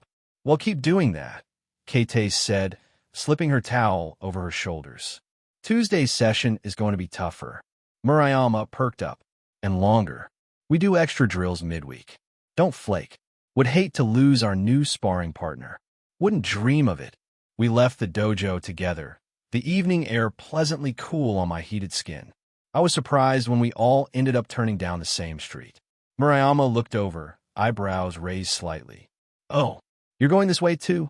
She asked curiously. I nodded. Yeah, my place is just a few blocks down. What about you two? Kates adjusted her bag on her shoulder. We live nearby, just past the corner store on Asahi Street. Oh, that's really close to mine, I said. Guess we'll walk together for a bit. Murayama grinned playfully. Lucky you. We walked in comfortable silence for a moment before Kates spoke up. So, Toshio, how old are you anyway? You look a bit older than us. I'm 15, I replied casually. I just moved to Koen not too long ago. Not really true for this body, but they clearly didn't remember ever seeing him. And technically, I really did just move here. Just spiritually. 15? Oh, so you're just 1 year above us, Kates said thoughtfully. Where'd you move from? Overseas, I answered vaguely. Not entirely true, but explaining reincarnation from another reality wasn't exactly casual conversation. It's been a bit of an adjustment, honestly. Murayama tilted her head. Well, welcome to Kuo then. But why start Kendo now? Most people join earlier when they're younger. It's kind of unusual for someone to jump in this late. I considered her question carefully. Honestly, I've always been interested, but I was pretty busy with other things before moving here. This is the first chance I've really had to dedicate some time to it. Plus, I figure it was a good way to meet new people. Kates gave a small, approving nod. I like that. It's nice seeing someone actually motivated. A lot of new members drop out quickly. Yeah, well, I'm not planning on going anywhere, I assured her. Murayama's eyes sparkled with mischief. Good. It'd be disappointing if our newest member vanished right after showing promise. I smirked lightly. Well, after today, how could I not want to spend more time with both of you? Kates paused mid-step, eyes briefly widening in surprise, and Murayama gave me a sideways glance, her cheeks lightly flushing. Wait, what did I just say? I meant, spend time around the dojo, not, I stumbled over my words as realization sank in. Sorry, that probably sounded different than I intended. Murayama laughed, though she looked away quickly, clearly embarrassed. Careful there, Toshio. You're going to give a girl the wrong idea, talking like that. Kates nodded, smiling softly. It did sound a little like you were flirting. I raised my hands defensively. I hated causing misunderstanding like these. Definitely not my intention. I was just talking about kendo, promise. I really am not good at this. Murayama's grin widened. Relax, we're just teasing you. But if you start throwing lines around like that at school, you'll be breaking hearts in no time. I chuckled weakly, rubbing the back of my neck. Not really my style. I usually try to keep my foot out of my mouth. Also read. I used to make an active effort to not talk ever. I never noticed the slight heat come to my cheeks. Kate giggled lightly. For what it's worth, you made quite the first impression today, intentional or not. Murayama glanced at me again, her expression more thoughtful now. Yeah, you're pretty interesting, Toshio. We don't usually meet guys our age who actually take us seriously. You both seem pretty serious about it yourselves, I replied earnestly. I admire you both. It's part of what makes sparring with you so much fun. Another pause. Another awkward silence. Damn it. Murayama elbowed Kate playfully, smirking. Hear that, Kate? He admires us already. Kate just smiled warmly, unfazed. Well, the feeling's mutual. Thankfully, before I could make a fool of myself any further, we reached the intersection at Asahi Street.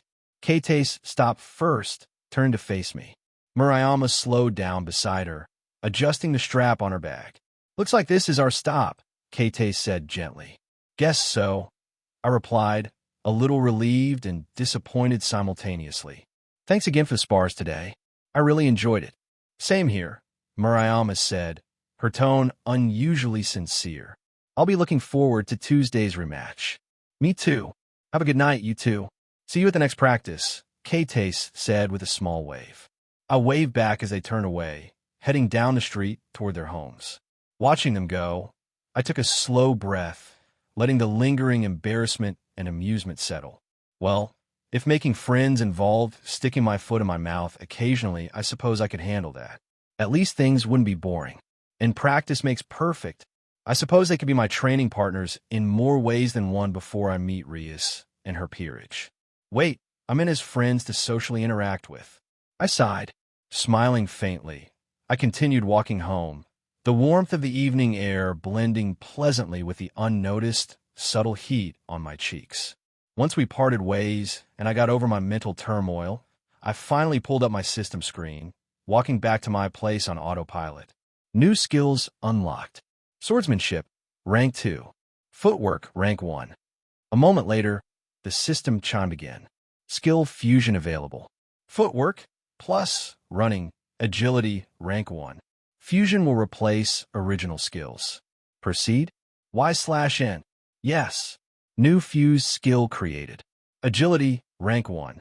Combines advanced footwork and cardiovascular training to improve coordination, balance, burst movement, and sustained speed. This skill increases movement efficiency and combat responsiveness across all physical engagements. Stat affected. Ho-Ho increased to rank. Fusion bonus applied. The successful fusion of meditation and Ryu-Ryoku manipulation has refined your spiritual core. Base Ryu-Ryoku increased by plus 100. Current Ryu-Ryoku, 800. I stopped walking. Ho-Ho is E-rank now. I stared at the screen for a long moment. Then I let out a low breath, the weight of the day finally starting to settle. I briefly took notice of my base Ryu-Ryoku, happy that cultivating last night increased my base by 90. Not bad for a first day. Progress feels good. XXX.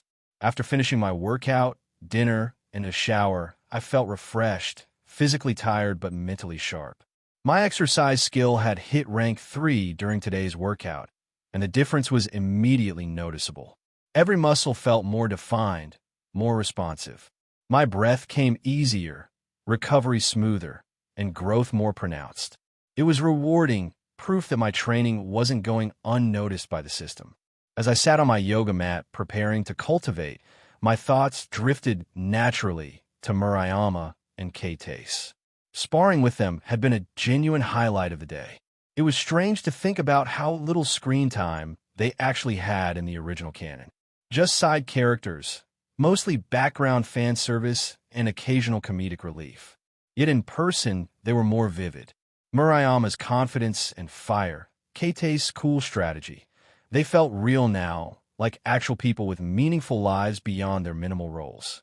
It really hammered home that this is a real world now, not just main characters on a screen. It made me wonder, was there potential to change their paths? Could their futures diverge significantly because of my presence? I wasn't sure if that would be good or bad, but it was something to keep in mind. Still, I looked forward to getting closer to them, to learning from their talents and refining my own in the process. Maybe they could even be my first friends in this world. Making friends is certainly not my forte, but I'm going to try my best. A person doesn't grow unless they're out of their comfort zone after all. I hope I get a charm skill or something. That would make interactions so much easier.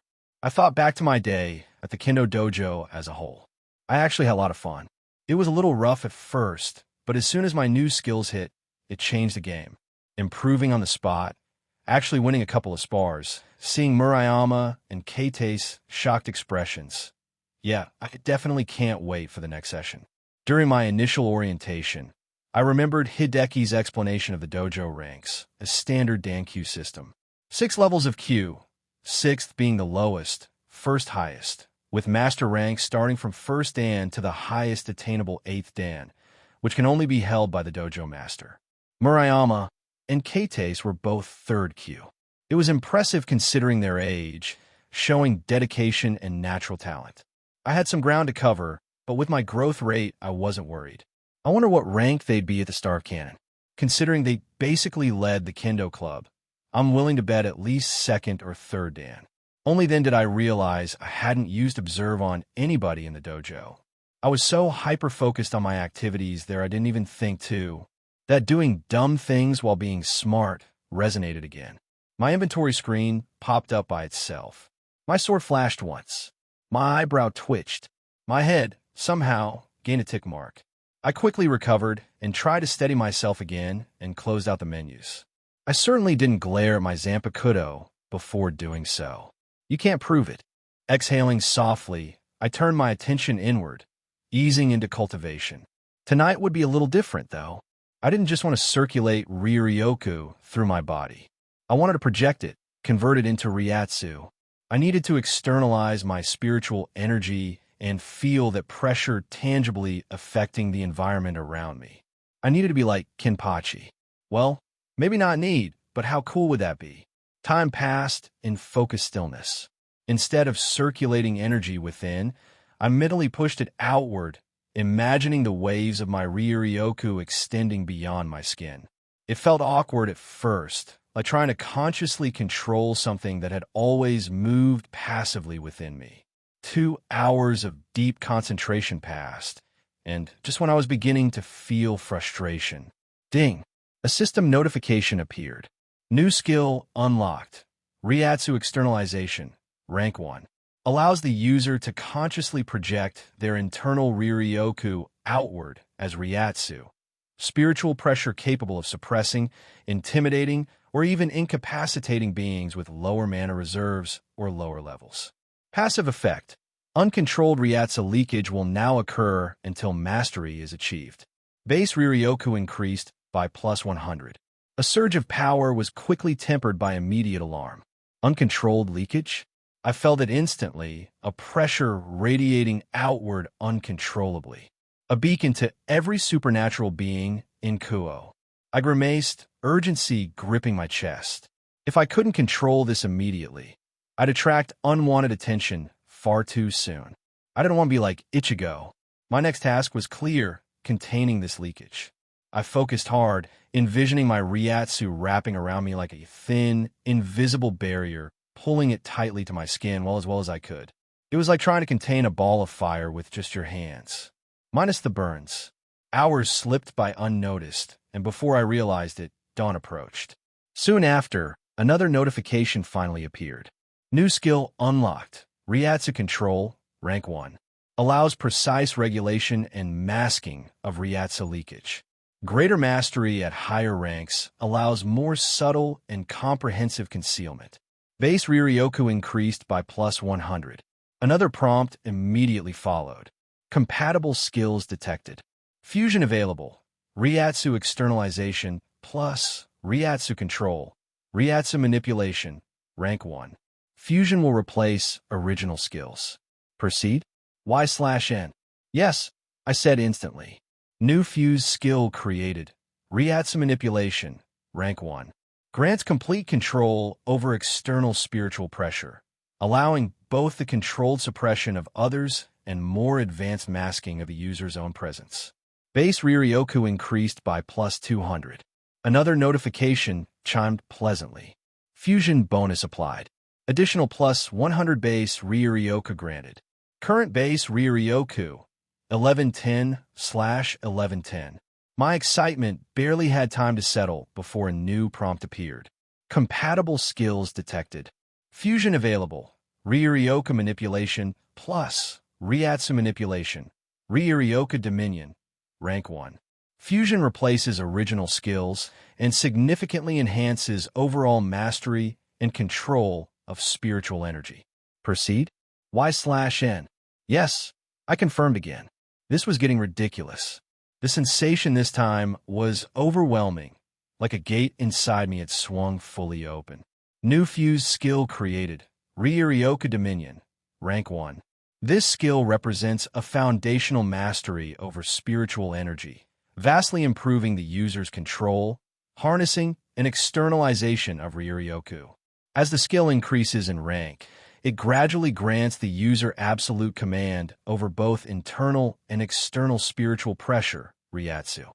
Internally, this mastery allows for more precise regulation and distribution of Riryoku within the body, significantly improving efficiency in physical enhancement, healing, and spiritual energy-based abilities. Externally, the user gains the ability to project and manipulate their Riatsu deliberately, creating spiritual pressure capable of suppressing, intimidating, or even incapacitating weaker beings. At higher ranks, Riryoku Dominion will enable complete concealment of a user's spiritual presence, as well as precise, overwhelming concentration of Riatsu against singular targets. Additionally, each rank greatly accelerates the ease and effectiveness of learning and mastering new spiritual techniques.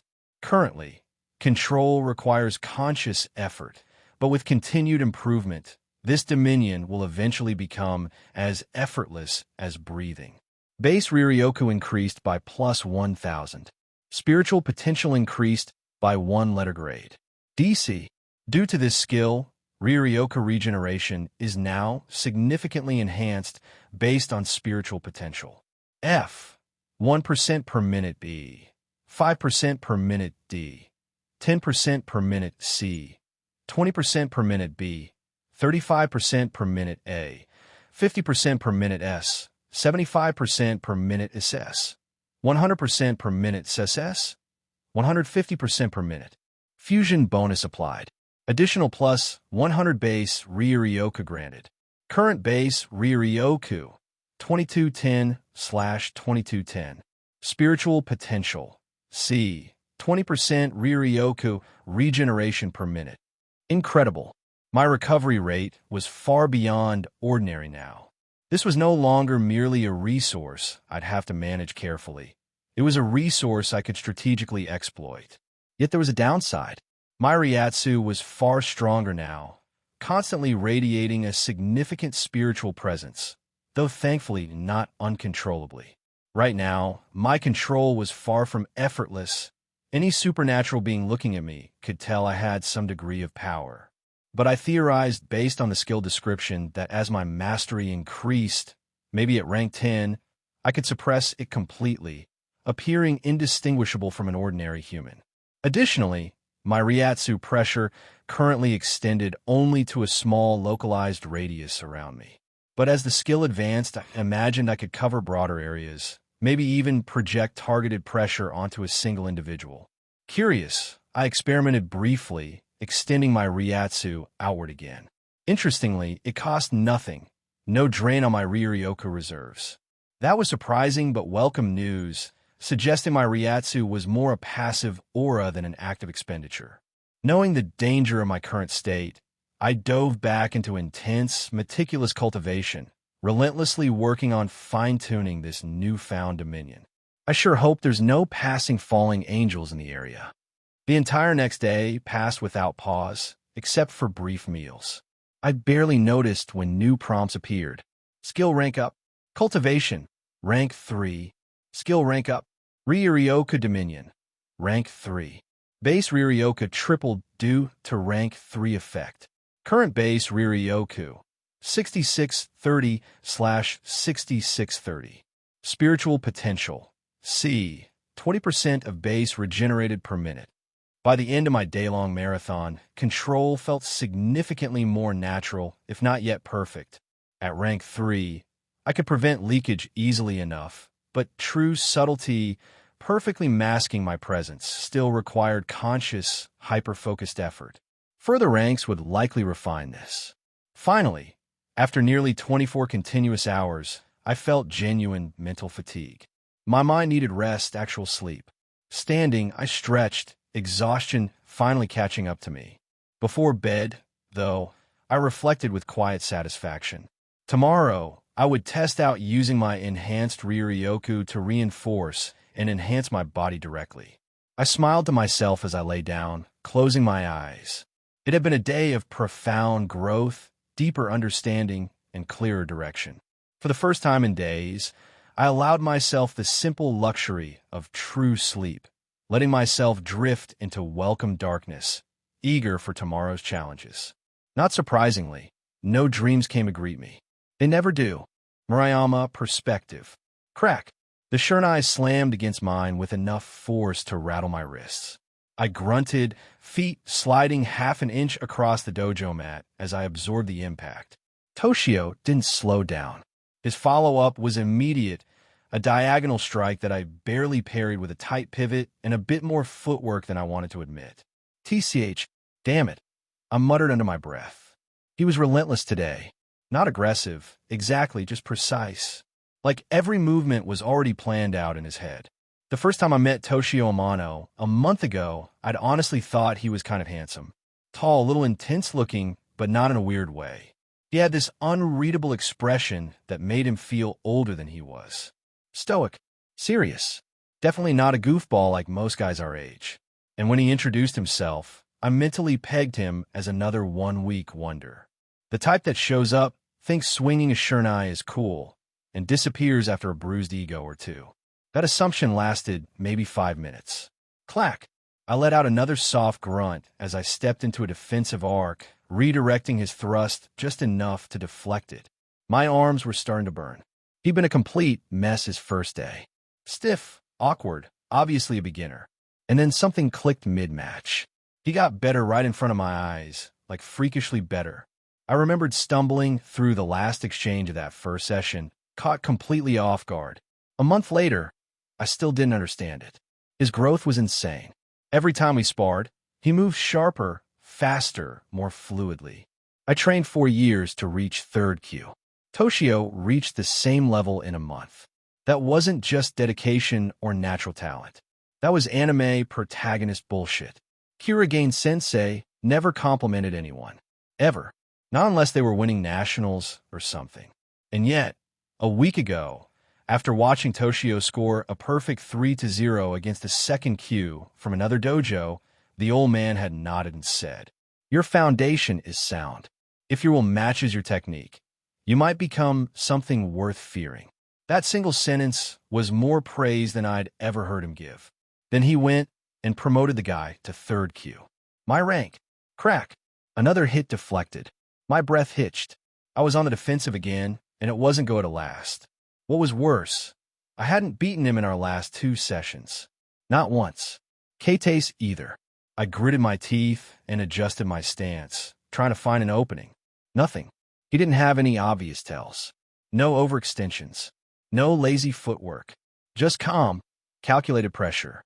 And always that focused look in his eyes, like he wasn't even tired. And yet, outside of sparring, he was normal. Kind of. He walked with me and Keita's after every session, down to the intersection at Asahi Street. He made conversation, even said dumb things sometimes without realizing how they sounded. Like what he said last week, "If every training session ends with walking home beside 2 girls like you both, I might start overtraining on purpose. in the most neutral, serious tone imaginable. K-Tace had nearly tripped, and I thought my brain short-circuited. He had no clue how it sounded. He was probably talking about the spars. Like, how can a guy be so good, yet so bad with words at the same time? I'd even tried poking at him a bit. Light teasing. A few flirty comments. Like when I asked, "So, Toshio, do you always train this hard, or are you just trying to impress me?" He blinked once and said, "Improving quickly benefits all my sparring partners." Or the time I smirked and asked, "Toshio, why is your handsome face so hard to hit?" And he replied, dead serious, "I'll try to make sure my defense breaks right where you like it then." It was smooth. Too smooth. I blinked, stunned for a full second, then turned my head before he could see my blush. By the time I glanced back, he was already adjusting his shurnai grip, completely unaware of how that had landed. He never responded the way a normal guy would. Not like he was rejecting me. More like he didn't even realize that's what I was doing. It was frustrating. He wasn't shy, and he wasn't rude. He just had this emotional distance. Like something important inside him had gone quiet. And he didn't understand how some of the things he said could be taken. If he didn't consistently make the effort to spar with me and K-Tace, to walk with us, to be there, I would have thought he didn't even like us. That he was just being polite. But he kept showing up, kept talking to us, kept walking with us, kept training. And then there was K-Tace. I wasn't stupid. I'd seen the way my friend looked at him when she thought no one was watching. Or how she always made sure her hair looked perfect before practice now. Or how she lingered just a little longer when Toshio spoke. I even asked about it. "You like him, don't you?" I said last week while we were cooling down after practice. K-Tace flushed immediately. What? "No, I just think he's interesting. That's all." I roll my eyes. "You practically sparkle when he talks." "Do not." She pouted. "Do too," but she wouldn't admit anything. "Not yet, anyway." Crack. Another strike. I blocked it out of pure instinct, but my grip slipped. Before I could recover, his shurnai tapped cleanly against my shoulder. Point.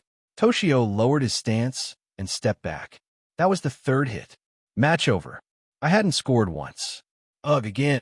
I groaned, yanking off my helmet and shaking out my ponytail. Sweat clung to my skin, and my arms felt like wet noodles. K-Tace wandered over, already grinning. "Rough day." I shot her a glare. "Don't even. You couldn't do better." She shrugged. "True, but at least I didn't just get shut out." I tossed my towel at her. "Traitor." Toshio gave a small, polite nod. "Thanks for the match." He sounded completely neutral. Not smug. Not apologetic. Just calm. I wiped my forehead and narrowed my eyes slightly. "One of these days, I'm getting a hit on you. Just you wait." He gave a small smile. "Looking forward to it." Damn him. I really couldn't get a read on that guy. As we packed up our gear, I tossed my towel into my bag and glanced over. "Hey, Toshio," I said casually. K-Tace and I were thinking of grabbing dinner after this. "It's Saturday, so..." K-Tace chimed in, smiling. "We already cleared it with our moms. Want to come with?" Toshio paused for a second, considering. Then he nodded. "Sure. You both smell as bad as I do. So as long as you don't mind going out in public like that, I don't either." I froze, eyebrows twitching. "Excuse me." Toshio blinked, confused. "What? Did I say something wrong?" I groaned. "You have zero filter, I swear." K-Tace giggled. "Come on, Murayama. You know he didn't mean anything by it." I sighed. I know. He's just blunt." I gave him a sidelong glance. "You're lucky you're clueless and cute." He looked like he didn't know how to respond to that either. Like he didn't know what cute meant. Gosh, that made the cuteness worse. We walked together, chatting idly as we passed familiar streets. I pointed out a diner, just a little past our usual intersection. "That place does good set meals. Healthy stuff, too." "Sound good." Toshio nodded. "Perfect. I had a light lunch earlier, so I could eat a lot." We found a table near the window and placed our orders. The waitress tried to hide a grimace, likely from how he smelled. Damn Toshio and him being right. Toshio and I both picked grilled fish with rice and miso soup, while K-Tace ordered carriage, fries, and a cream soda. Toshio tilted his head. "If you keep eating like that, it'll ruin your really nice figure." K-Tace immediately froze, then looked down with a scarlet blush. W what? Toshio's eyes widened. Wait, I mean it's unhealthy. Like the food. That kind of diet isn't good for long-term conditioning. I burst into laughter. Oh my God, Toshio, you're hopeless. He looked like he wanted to disappear into the booth. Not an embarrassment, but frustration. He doesn't ever seem to get embarrassed, but I've noticed slight blushes every now and then. He probably doesn't even realize it. The tension didn't last long. The three of us slipped into easy conversation, training stories, random classmates, dojo gossip. We laughed, joked, and teased each other, often at Toshio's expense. He took in stride, mostly, even if his confusion sometimes made it worse. By the time we left the diner, the street lights had flickered on. We walked back together, splitting up at our usual intersection. See you both at the next kendo session. Dinner with your company was amazing. Keites and I both sported a blush, both looked down and sighed in defeat. What? I normally eat alone. Nothing, stud. We'll see you on Tuesday, I replied as I waved him by. He shrugged and began walking back to his house. I watched him go with a complicated look. Still can't figure you out, but I think I want to. Then I turned and walked away with Keites. You like him too, huh? I swung my head to Keites. I know you can probably tell that I do. Or I think I do. I can never hide anything from you for very long. Keites sighed and looked up. I don't know either. I didn't know what to think or say. Should I comment on the fact that she just admitted her crush, or the fact that she was probably right? I sighed. I don't know, Keites. He's fun to be around, but we're only 14. Right now, I would consider all of us friends. So let's start there. You're right. I hope we go to the same high school. Yeah, me too. Hell, maybe we'll all be in the kendo club together or something. He'd be the club captain for sure. We both laughed. I didn't know what the future would hold, but for now, this felt good. XXX. Toshio perspective. 1 month later. The wind threaded through the trees like whispers, stirring the canopy in soft waves overhead. A chorus of cicadas droned in the background, but out here, beyond the edge of town, everything felt quieter, emptier. I escaped out here often, mostly to avoid prying eyes. The fewer people watching, the fewer questions they'd ask. I liked it that way. Less noise, less interference. I stood in the clearing, shirt already discarded and sweat streaking down my torso. My chest rose and fell in controlled rhythm. Around me, the air was still. The faint scent of bark and old moss lingered. This was the third time I'd come to this spot today. I adjusted my stance, settled my weight into the balls of my feet, and concentrated. Focus. Compress. Release. I disappeared, almost. No, not disappeared. Just jumped really damn fast.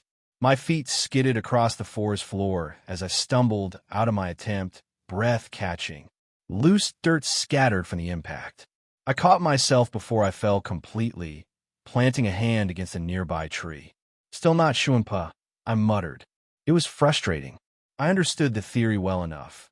Compress Riryoku, fire it through the legs like a detonation. Push yourself beyond physical speed using spiritual pressure as fuel. But theory only got me so far.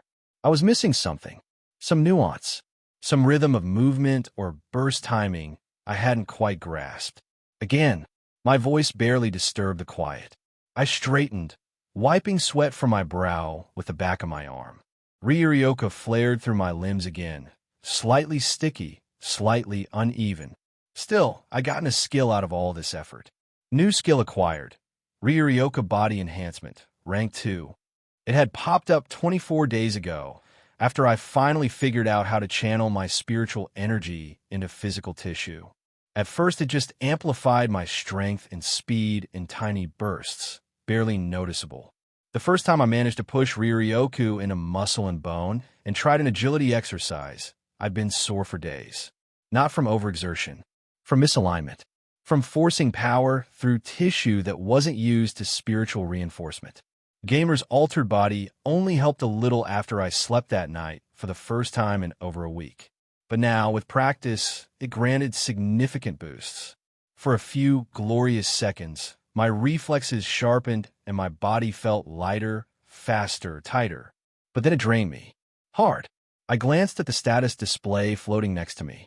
My base Ryoryoku was still impressive, courtesy of Riryoka Dominion and cultivation, but my control was still relatively early in its evolution.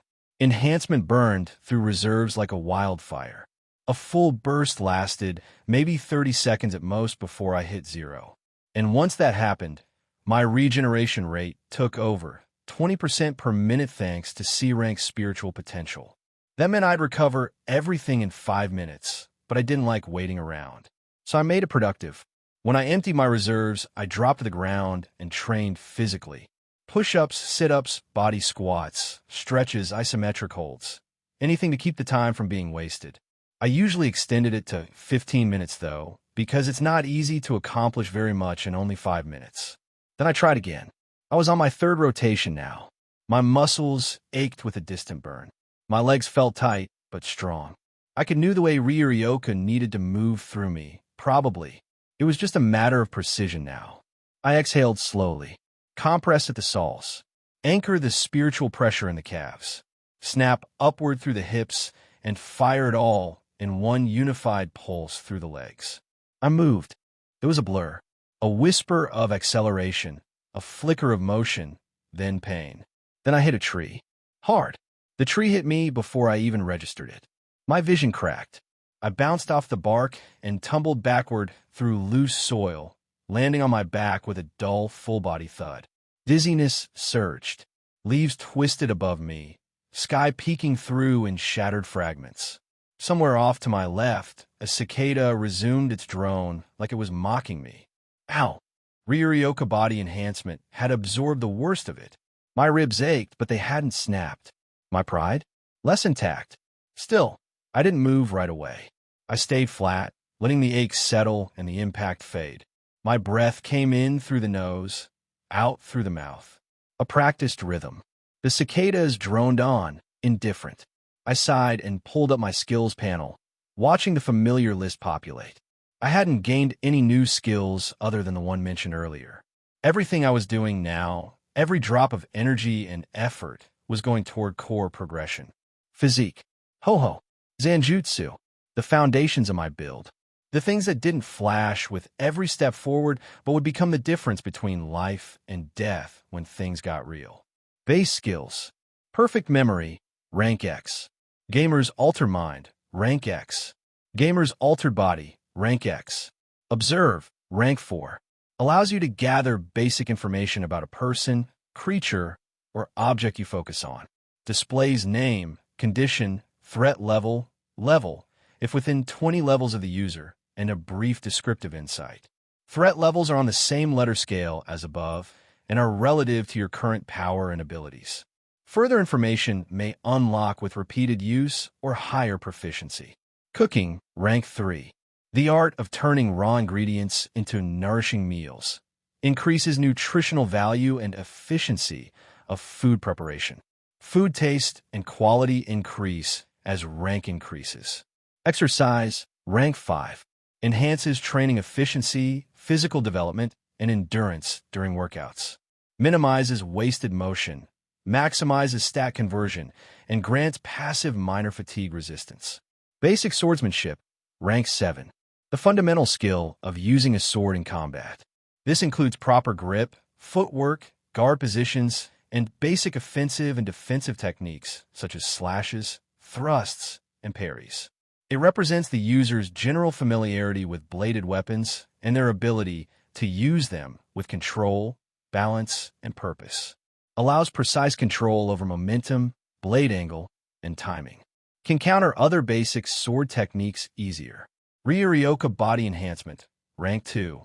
A technique that channels refined spiritual energy directly into the user's physical structure, enhancing muscle fiber density, neural conductivity, bone density, and reflex responsiveness for short bursts of heightened offensive and defensive physical performance. Passive. If the user's Riryoku is significantly higher than an opponent's magical or spiritual energy, they cannot cut the user. Fuse skills. Agility, rank 3. A compound skill that enhances coordination, balance, reflexes, and movement efficiency. It represents the user's ability to transition smoothly between positions, react quickly to threats, and maintain control over their body during combat or high-speed movement. This skill improves foot placement, dodge timing, and the fluidity of bursts such as sprints, leaps, and directional shifts. Agility supports all forms of physical engagement, reducing the delay between intention and action while making the user harder to track or predict in motion. As rank increases, it allows for increased speed, evasion potential, ration timing, and kinetic fluidity in combat. Cultivation, rank 5. A core spiritual discipline that combines internal stillness with active energy manipulation.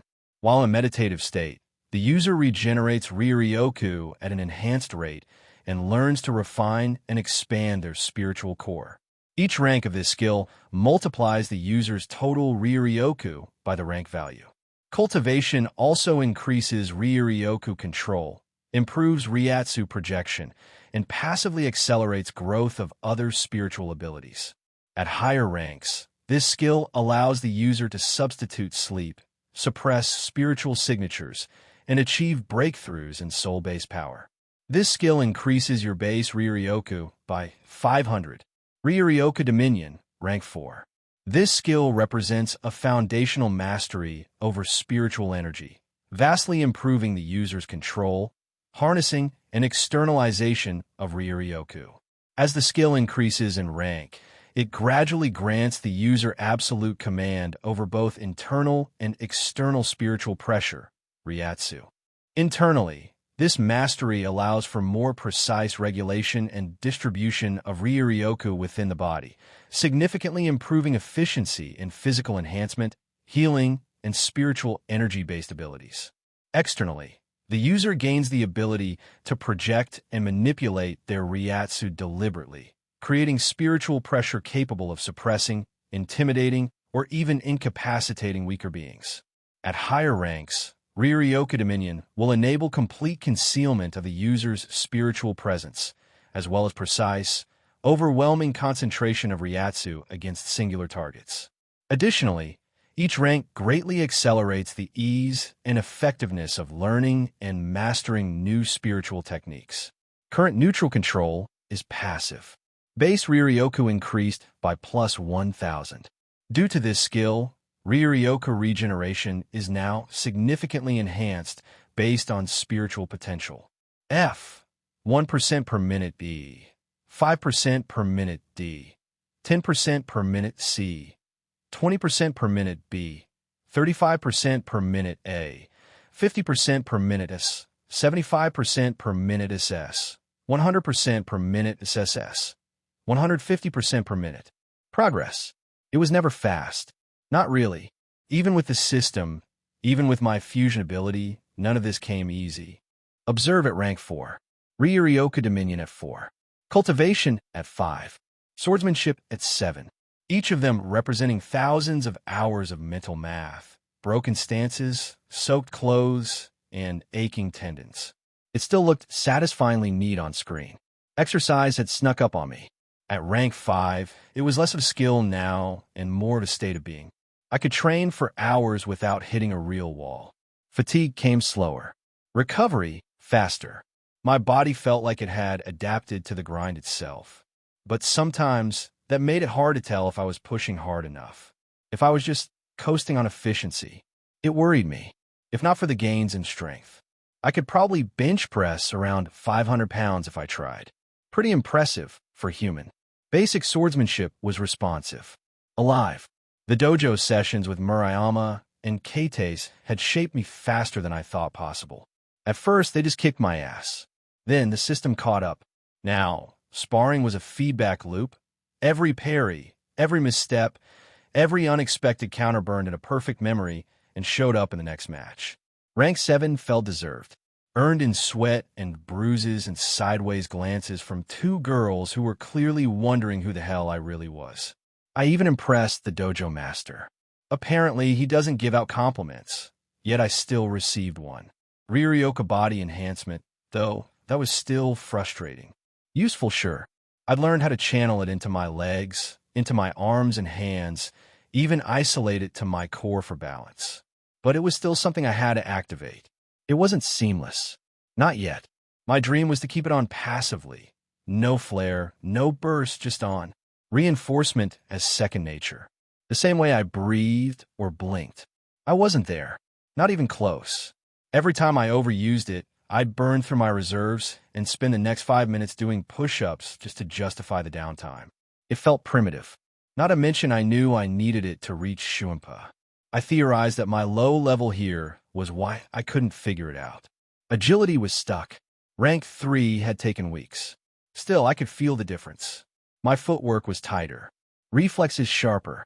I could pivot around strikes mid-step now, chaining motion with motion like I was reading ahead in a fight before it happened. Sparring made that obvious. Keite's strikes didn't surprise me anymore. Murayama's overheads were easier to bait. But the rank wouldn't budge. It was like the system was waiting for something else, maybe for me to apply it in real combat. Not training. Cultivation, at least, felt steady. Every day I practiced it, without fail. It had become a ritual, before sleep, after training, sometimes even in the bath. Quiet focus, breathing, energy refinement. At rank 5, it even bled into my movement, keeping my regeneration trickling ever so faster, even when I wasn't meditating. I could feel the shape of my Ryu-ryoku shifting, becoming denser, more responsive. Not just power, but quality. I could tell, I could feel it. And the stats panel may have told me too. Ryu-ryoku Dominion, though, that was the one that was becoming more and more irritating. At rank 4, I'd hit a wall. A solid, invisible plateau. Even when I trained it alongside cultivation, even when I pushed my suppression to the edge, my progress barely moved. I couldn't brute force it anymore. My theory is that my spiritual potential needed to increase first. However I do that, still, there were benefits. My spiritual pressure no longer leaked out like a broken faucet. I could keep it in check now. Walk through town without glowing like a damn lighthouse. That alone was progress. But it didn't make me invisible. Any supernatural being who glanced my way could still tell. They'd still clock me instantly as one of them. Not human, not mundane. And that irritated me too. I didn't want the attention. Well, I never want attention in social settings, but still, I didn't need to be invisible. But I wanted the option. I wanted control. Maybe that was the whole point of Dominion. Not just wielding power, but owning it, shaping it, refining it until it bent to my will, not the other way around. Rank 10 couldn't come soon enough. I closed the panel. I sighed and opened the status panel, the familiar interface rising in front of me in faint translucent blue. No matter how many times I looked at it, it still felt surreal. A system screen, just like in the fanfics I used to read. Only this time it was mine. Status. Name, Toshio Amano. Title, Race, Human. Age, 15. Level, 13. 650/1300. Health, 100 out of 100. Ryu-ryoku, 3225 64,500. Physique C. Zanjutsu D. Hohoi. Hakuda F. Spiritual potential C.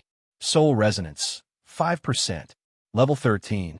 Finally, the dojo questline had pushed me over after I beat that insufferable third Dan who treated me like a tourist. It had taken everything I had, sparring, polishing blades, even helping clean the damn shrine. Worth it. I'd grinned when the level up ping hit. Murayama and Keite's looked a little weirded out, probably not used to seeing me smile. But then the system didn't give me a runestone. I stared at the empty space where the reward should have been. Waited a minute. Refreshed the panel. Nothing. My smile had faded fast. I grumbled now, just thinking about it. What was the point of finally getting to 13 if the system wasn't going to play fair? Every other milestone had given me something. EXP, quests, skills, even my first runestone at level 12. But this time, just silence. No reward. No explanation. Still, I had to admit, I liked what I saw. Physique, C-. That was big. No doubt the exercise skill had carried a lot of that. I hadn't slacked. I hadn't skipped a single day. I ran. I trained. I fought. And the result was visible. My strikes had more weight, my footwork more stability, and I wasn't winded after 10 minutes of movement. C- felt earned. Not a gift. A result. I felt stronger. More durable. Whenever a shurnai struck exposed parts of my body, it didn't even sting. Hohoi, I frowned. That one did sting. Agility was rank 3 now. I'd improved dramatically in speed, movement flow, step control, but the stat hadn't budged. It was still sitting there like a stubborn nail, mocking me. I figured it was tied directly to agility, or maybe I just needed to apply it in a real fight. Either way, it irritated me. I wasn't slow anymore, but the system hadn't caught up yet. Maybe once I unlock Flash Step? Zanjutsu, D. No surprise there. Swordsmanship was my highest skill, and it showed. Every time I stepped into the dojo, my body moved more instinctively, more precise. Rank 7 had pushed me over the edge. Now I could see openings mid-strike, adjust to feints, even parry things I wouldn't have seen coming a month ago. D rank meant I wasn't a beginner anymore. I was also a first Q, something that Murayama and Keita's can't seem to get over. But this was still just basic, which meant there was still a long road ahead. I should try to find a sword style. Maybe my Zanpakuto spirit had one? Hakuda F, still untouched. I hadn't even bothered. Hand-to-hand could wait. I made a conscious decision to focus on blade work and movement first. Get one field solid before branching out. Hakuda would come later, maybe after Ho-Ho cracked in a C, maybe once I found someone worth learning from. Spiritual potential. C. Same as always. No real movement there. I had a hunch it only improved through emotional shifts or massive breakthroughs, not training, which meant it was out of my control, and I hated that. Still, what caught my eye every time was the raw number. Base Ryu-Ryoku, 3,225. That used to be impressive on its own. Now, it was a multiplier playground. With cultivation at rank 5, it was quintupled, 16,125. And Ryu-Ryoku Dominion took that and multiplied it again, times 4. Final output, 64,500. I whistled under my breath. It still made my brain twitch. 64,000. That was monstrous. Or at least, I thought it was.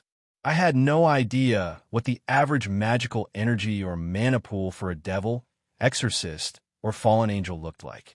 For all I knew, I was sitting at mid-tier numbers. Or maybe I was top 1%.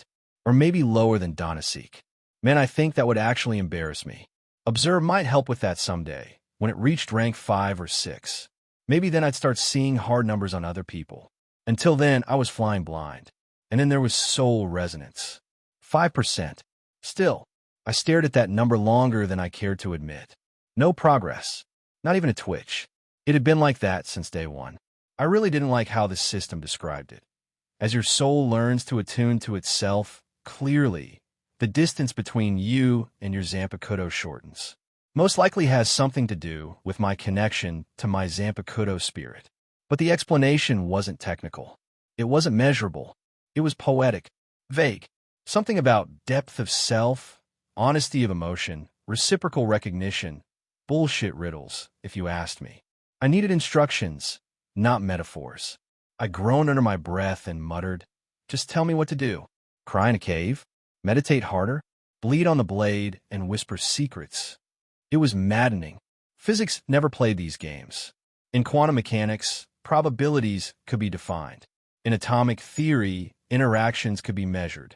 If energy input equaled output under a given condition, it was reproducible, calculable.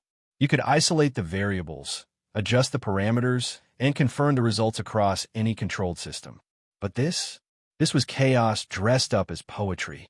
No equations, no symmetry, just vague metaphors and emotional noise.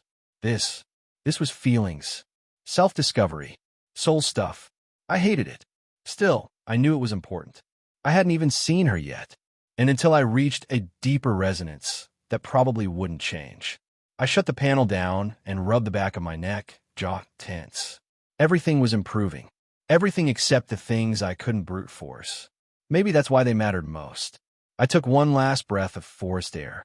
The light was fading, and my Ryu-Ryoku had just ticked back to full. I was going to get up before my mind drifted back to Murayama and Keita's. I wasn't sure when it happened, but somewhere between sparring matches and shared walk back from the dojo, I started looking forward to seeing them. That surprised me more than anything else. Back home, my old world, I didn't enjoy being around people. I wasn't antisocial, just indifferent. Or maybe I can't tell. Everyone just felt like noise, like distractions. I had my work, my research, and eventually my obsession with progress. Small talk drained me. Shallow conversations were pointless.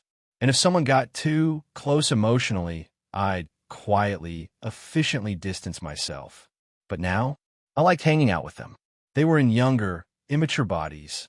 I mean, mentally, damn it. Anyway, they still cling to teenage assumptions about the world. And yet, none of that mattered. They'd laugh about stupid things after practice while I sported small smiles. Murayama would rant about how I wasn't trying hard enough when she couldn't beat me, and Kates would lightly tease me for how serious I got during warm-ups. And I'd respond, not coldly, not awkwardly. Well, in my perspective, I had no idea how other people perceive me honestly. But I talked to them. I wasn't sure what to do with that. I wasn't stupid.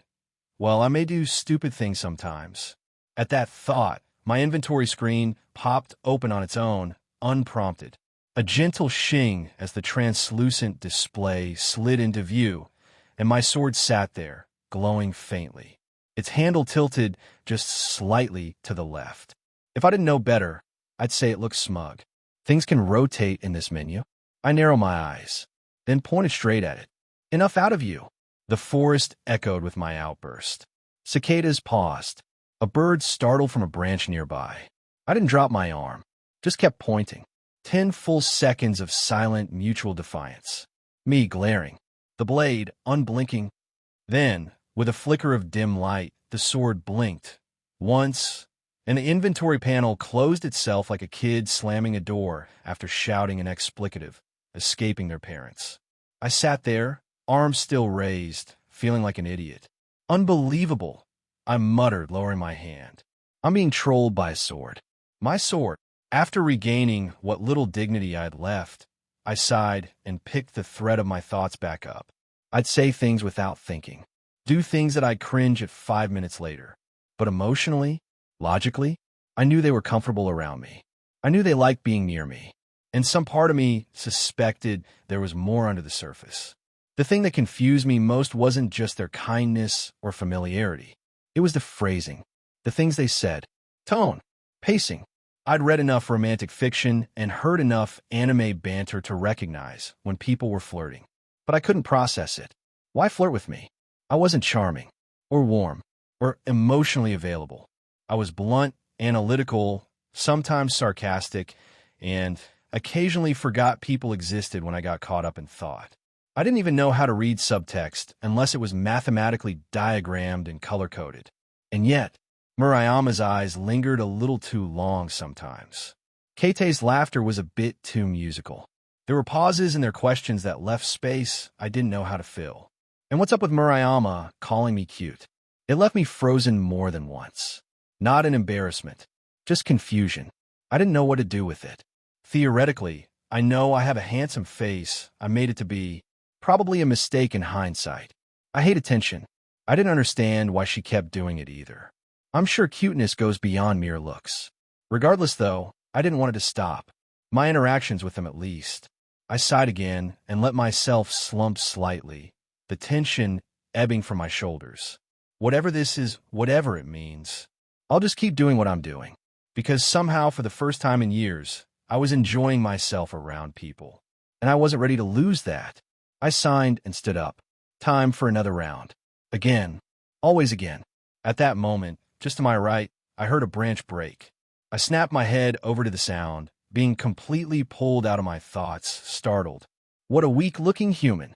But with that magical aura, I can already tell. You're going to be delicious. Oh, what a weak-looking human. But with that magical aura, I can already tell. You're going to be delicious. I turned toward the sound and froze.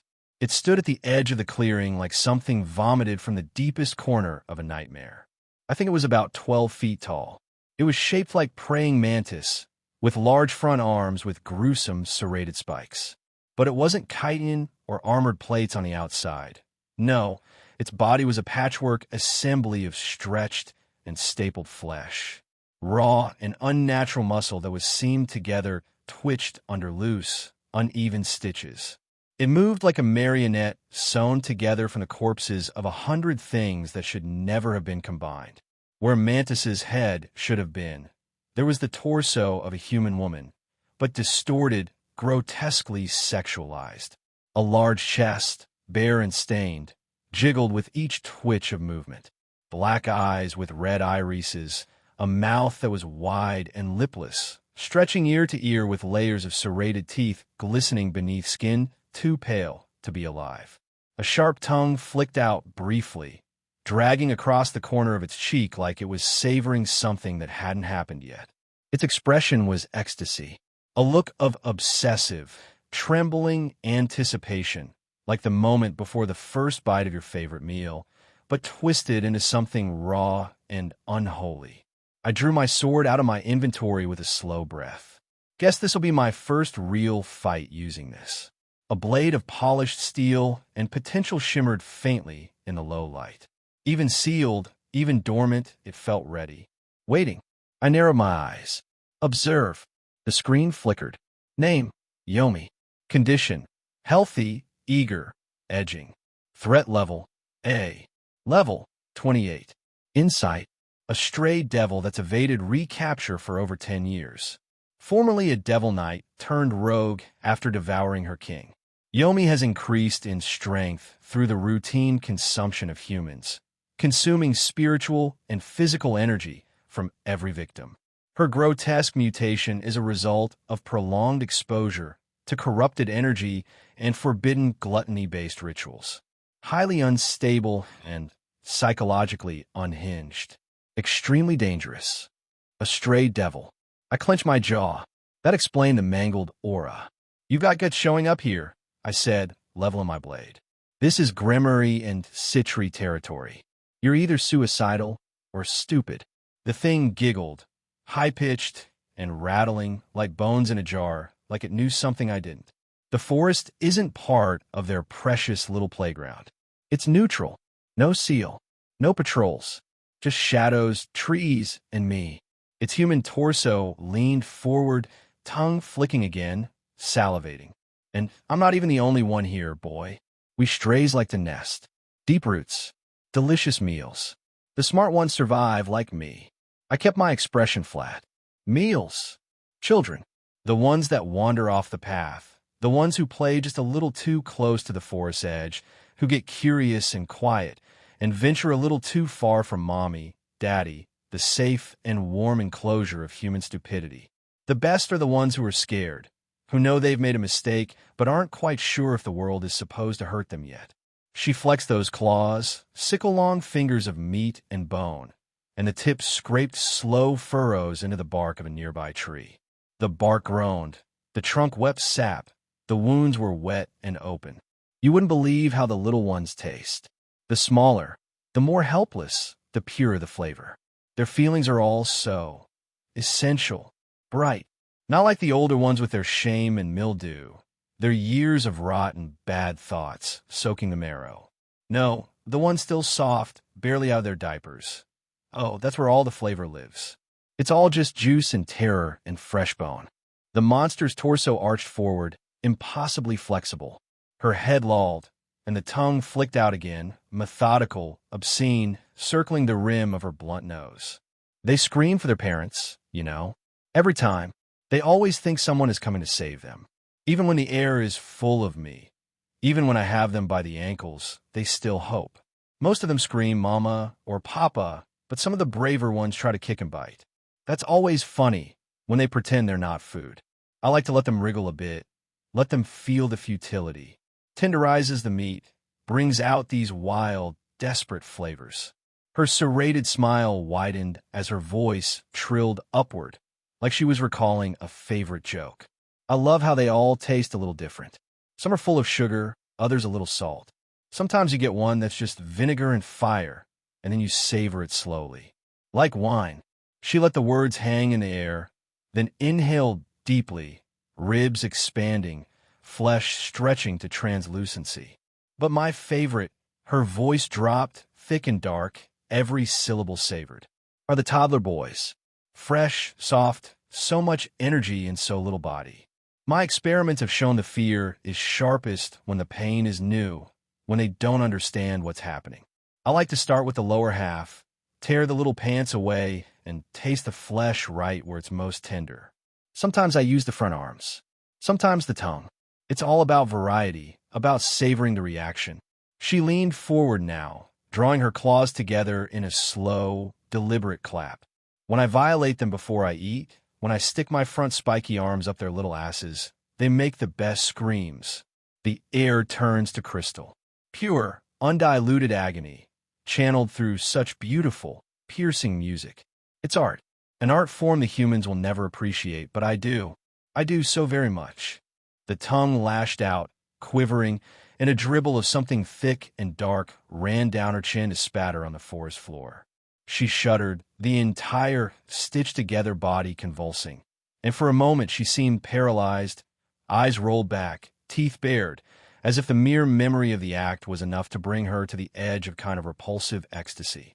She held the pose, savoring the aftertaste, then slurred out a single word, delicious. My breath caught. That first word, children. It landed like a knife that slid straight through the bone of my composure. The simple, casual way she said it was worse than any threat, any direct violence. Children. I kept seeing the words spelled out in the air, fluorescent and strobing, scrawled across the world in a child's hand, as if she was writing it on the inside of my skull. The way her mouth stretched around the word, the way she tasted every syllable and let it drip, each repetition drove it deeper, like hammering a nail that had already gone through the board, flattening it until it split the wood, then kept hammering just to see what would splinter next. Children, children, children. Something in me broke. It was not the thin, brittle snap of panic, nor the muddled, slow slosh of despair. This was a clean, precise fracture, an unfamiliar sensation that started behind my eyes and radiated outward, unfamiliar and cold as a surgical knife. For a moment, I absorbed her words in total silence, not breathing, not thinking, letting the horror of them sharpen and clarify. I was aware of the monster's every motion, her mandibles flexing, tongue flicking, the way her front claws toyed with the living tree as if she was drawing out the pain for its own sake. I could even smell the tang, the coppery metronome of anticipation as she arched her back and shuddered in private delight. There was a flicker of heat in my chest, a microscopic ember at first, almost gentle compared to the raw mechanics of fear. A faint, pulsing ember of something entirely new, anger. Not the low-grade frustration or irritation I often experience. This was something deeper, primal, more honest than any emotion I'd ever felt. It was like finding an ancient weapon buried under your own ribs, wrapped in silk and fire, waiting generations for someone to pull it free. Not frustration, not irritation, not even the slow, coiling snake of resentment that sometimes moved inside me on the worst days. This was pure, unfiltered rage. Rage with no hesitation, no aftertaste of shame, no inward aim. All of it pointed outward, channeled through every muscle and tendon, seeking a target. I felt my jaw set, so hard my teeth ground together. My fingers, the ones holding the sword at my side, tightened, bones shifting beneath the skin, joints flaring white with pressure. Every syllable from her mouth stoked the ember until it was a coal, then a whole bed of coals, glowing inside my chest, radiating through the arteries and veins. The heat didn't stop there. It spread up to my scalp, behind my ears, tunneling down my spine in a shockwave of something animal. My vision tunneled, and the whole world shrank down to just me, my sword, and the blighted thing in the clearing. Still, some small, stubborn part of me tried to push it down. Tried to remind myself that this was a devil. This was what they did. But the logic sounded hollow, like a rubber mallet against steel.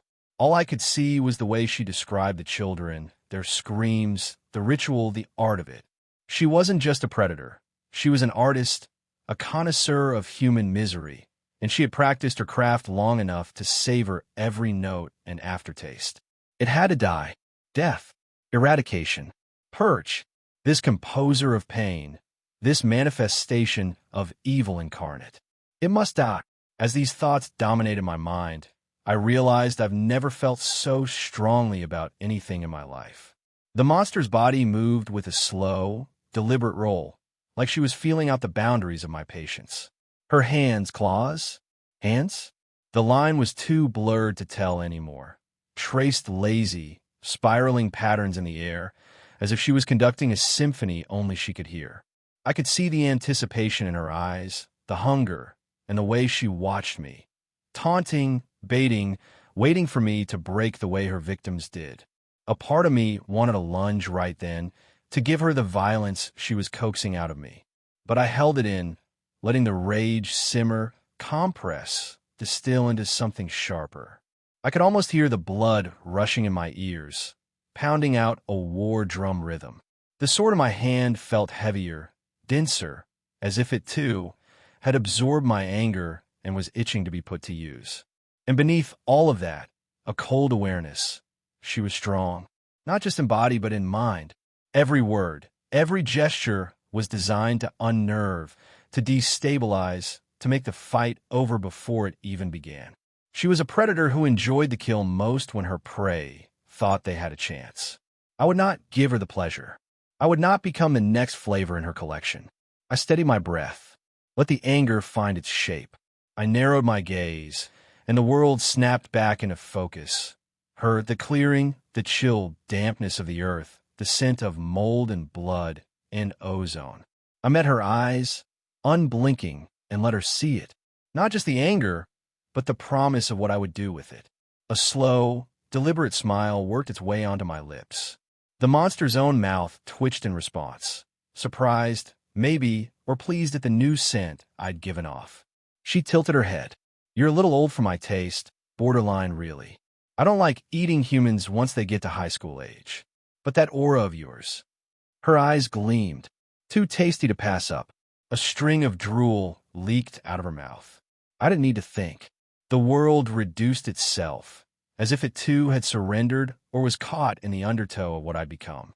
I slid into a low, steady stance, the most basic of sword forms, something my kendo classes and my swordsmanship skill had drilled into me until it haunted my muscles in sleep. Weight forward, hips low, back foot braced. The tip of the blade quivered in the air, as if eager to taste what waited ahead. My elbow was loose, my breath stopped up in my chest like the air before a storm. There was only the monster, the clearing, and the unknowable force of my will. The blade began to hum. Not a sound, exactly, but a resonance like the spiritual energy inside me was trembling through the steel, vibrating the edge until it blurred, almost like it was trying to radiate its approval. The monster's attention snapped to it, eyes dilating, nostrils flaring with the same greasy hunger as before, but now wary, a little uncertain. She cackled, the sound of flaring car alarm in the night. Oh, how adorable. Gonna fight me with a little toothpick? I'll slice that smug face in half and slurp out whatever magic's making you so chewy. I want to hear your screams as I crush your limbs, as I rip open that asshole with my spikes. The moment the words left the monster's mouth, something inside me gave way. All the heat, all the pressure, all the violence that had built up in my marrow snapped its leash and became one pure thing, a single vector pointed straight at her. In that instant, whatever restraint I'd been holding onto, whatever thread of self-control, fear, or reason, burned away in the blast radius of my fury. I don't know if I chose to let it go, or if it simply tore free like a dam giving under the weight of a black flood. All I remember was the sensation of my body filling, then overfilling with an energy so intense that it radiated outward, lighting up the insides of my bones and the backs of my eyes. My Riatsu exploded. There was no warning, no signal. It just happened. A detonation without a fuse, a spiritual big bang. The pressure hit the clearing like an earthquake. The ground buckled and spat up clods of earth. Branches snapped, a shockwave rippling outward through the forest canopy, leaves detonating off their stems and swirling in a hurricane spiral. The air itself seemed to shatter, refracting and bending, warping the monster's outline until she looked like a mirage seen through a furnace vent. Yomi's entire body seized, as if every muscle in her composite body had tried to contract at once. Her laughter died in her throat, replaced by a strangled animal grunt. She dropped, or rather collapsed, to one knee, or multiple. The legs were odd and jointed in too many places. The claws that had been poised to strike now dug furrows in the dirt as she fought the gravitational pull of my spiritual weight. Well, what the hell is this? Her voice sounded different now, smaller, a little girl's whisper trembling on the edge of a nightmare. I didn't answer.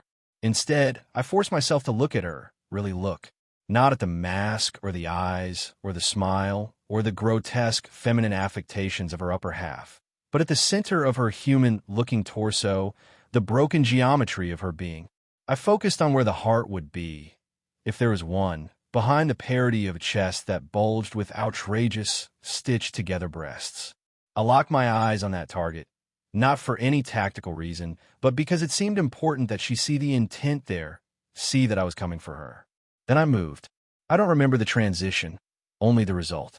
The world flicked forward, a jump cut, and I was inside her reach, the monster's claws whistling through the space where my head had been a heartbeat before.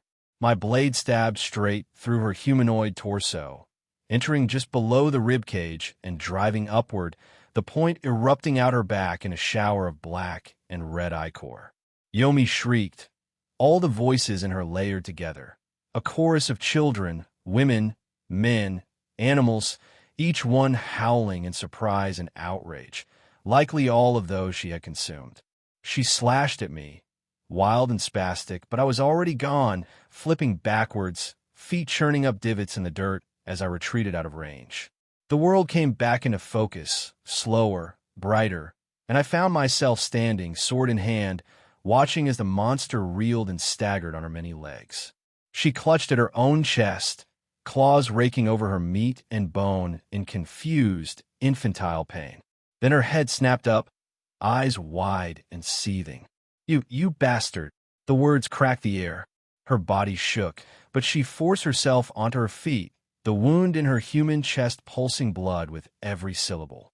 Her voice was a storm now, all fury and spit, but her body still trembled under the press of my spiritual force. "You surprised me with that energy, but I've beaten and eaten stronger. Don't think you're special." She grinned, an ever-widening crescent of enamel and gore. "You even thought that's where my heart is? How cute." Then she charged, faster than before, much, much faster. There was a blur, an afterimage, like the memory of a shape passing through the world before the light could catch up. And then the claws were already there, intercepting me mid-step. I barely managed to twist aside, bringing my sword up in a frantic parry, but her limb caught me in the ribs, the force of it enough to make my vision go white around the edges. The impact launched me sideways, and I remember only fragments. The sensation of flying, the trunk of a thick tree, the splintering wet crack as I hit it, and then another as I passed through, landing in a heap yards away.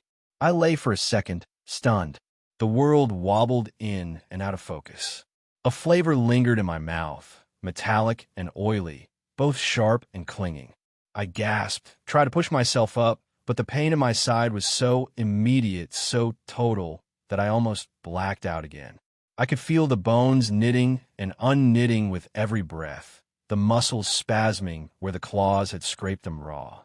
Health, 23 out of 100. Got to get up. I grit out with gnashed teeth. I willed myself upright, legs wobbling, sword dragging through the soil as I used it for balance. I could feel blood soaking my shirt, warm and slick. Too weak, too slow, too soft. The words repeated in my head, each syllable pounding, relentless, like a smith's hammer against the battered, misshapen iron of my pride. I could not escape them. They rang in my ears, over the pulse of blood and the ragged tearing of my breathing, over the spasmodic twitch of my muscles as they fought to hold my body upright. Every time I tried to stagger forward, the litany of failure echoed louder, a god's chorus of derision.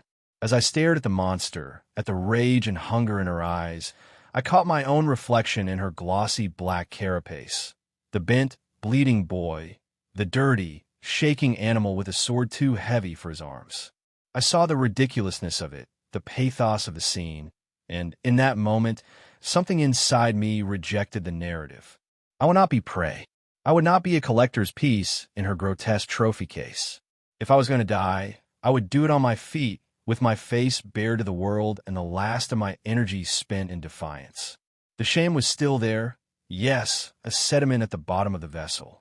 But above it, volatile and singing, was the fury that I'd kept suppressed my entire life. Something snapped inside me, but not the way it had before. Instead of shattering, it crystallized pure and sharp and perfect. I screamed, not in fear or agony, but in fury, a bellow that ripped up my throat and shook the leaves from the trees. I'll kill you. The words left my mouth before my mind could shape them. They weren't a tactic, or a tease, or a bluff. They were a statement of fact, a promise. Yomi's laughter, much closer now, slowed and stuttered. Yes, yes, I love it when they scream like that. Her glee rang through the clearing. She wanted me angry. She wanted me wild. I focused on that anger. Instead of smothering it, I funneled it, forced it through the channels of my Riryoku, the way I'd felt in cultivation but never truly understood until now. I could feel it gathering in my legs, coiling in the muscles, electrifying every nerve. I didn't think. I moved, and the world blurred. There was no planning, no calculation. Just speed, pure and uncut. I flickered across the space, reappearing behind her before the echo of my scream had faded. She was still facing where I'd been, claws outstretched, when the blade found her again. For a few moments, nothing happened, as if the body was slow to register the intrusion. Yomi pivoted to face me and stared at the sword in my hand, the blood that ran down the edge, the way I held it steady. Her voice, when it came, was thin and fluttering. H. I don't know what you did, but you couldn't even leave a scratch. You weak little boy. But the words were hollow, a puppet mouthing its last lines as the strings were cut. Then a line of brilliant red opened, spraying the clearing with a fan of blood so vivid it looked painted. It cut through her sentence, her smile, her taunt, and left behind only a gurgling, disbelieving gasp. Her head slid sideways.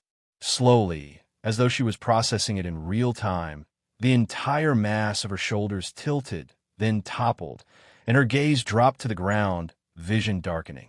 What happened? There was a soft thunk as it hit the earth, followed by a louder, wetter thud when her body followed. For a second, the clearing was utterly silent. Even the birds had stopped. Silence. I stood, panting, sword lowered, trembling from exertion and adrenaline. The rage still burned behind my eyes. I screamed to release my lingering rage. Now out of breath, I collapsed. Then the pain of not only my ribs, but my legs slammed into me like a freight train. I strained to look at my legs. My calf muscles, I think they were torn in half. I grunted loudly in pain, tears coming to the edge of my eyes. Then the system pinged. New skill unlocked. Shuinpa, flash step, rank 1.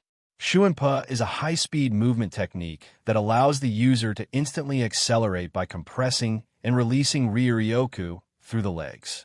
With a single burst, the user vanishes from sight and reappears up to a short distance away, effectively teleporting to the untrained eye. The technique is ideal for repositioning in close combat, evading attacks, or delivering surprise strikes. At its base level, Shuinpa is a short-range burst with a brief cooldown, but as the skill improves, it becomes faster, more fluid, and capable of being chained in rapid succession for sustained high-speed combat. Mastery of Shuinpa turns movement itself into a weapon. Due to unlocking Shuinpa, agility has increased 1 rank. Ho-Ho has increased by 1 letter grade. Enemy defeated. XP reward 1. Not now. I writhed in agony. Never in either life had I experienced this level of pain. It transcended what I even understood to be pain. Another ding. New skill unlocked. Pain resistance rank 1. the user's ability to resist any form of physical pain from any source. Higher levels can nullify pain. I immediately let out a sigh as the pain subsided somewhat, to a level that was still more pain than I'd ever experienced before, but it was at least a minor reprieve. I quickly checked my health bar. 7 out of 100. Fuck, I'm a sitting duck right now. I haphazardly threw my sword into my inventory and flipped over. I began dragging myself to a tree to get out of the open.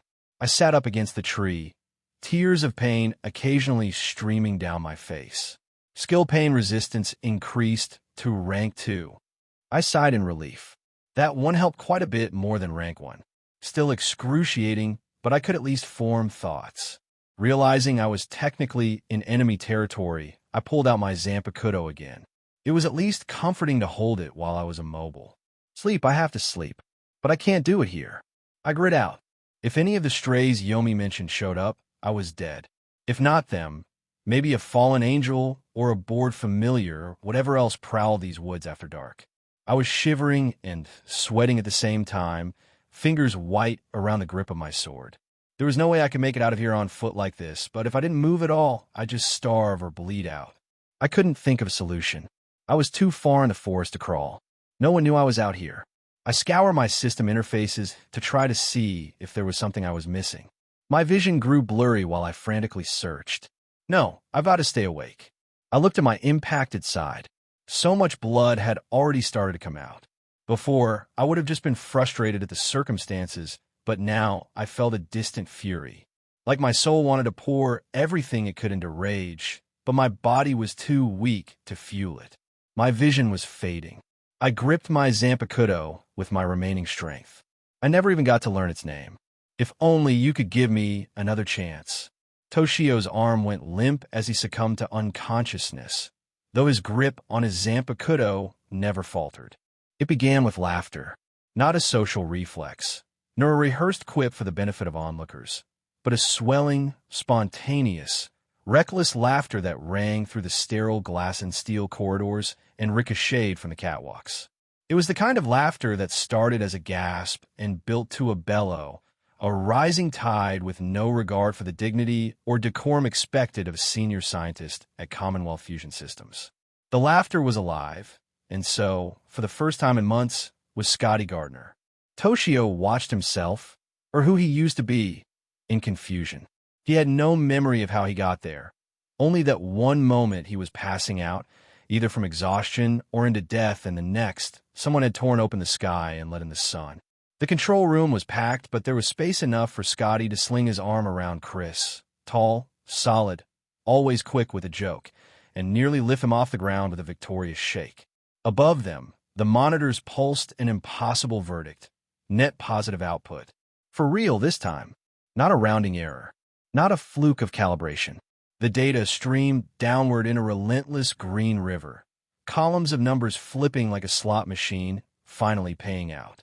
He heard someone whoop behind him, high and clear, and a spray of confetti, God, where had that come from, fluttered over the banks of machinery and fell into the tangle of wires below. Toshio looked down at himself to see he was in that same spirit form back when he was above that nebula before transmigrating. He lifted his head and paid attention to the scene unfolding in front of him. Scotty hooped with the rest, and in that moment he was not the sum of his doubts and his deadlines and his stacked layers of unprocessed grief. He was 30 and brash and certain that the world could be rewired, its entropy bent backward for a single human heartbeat.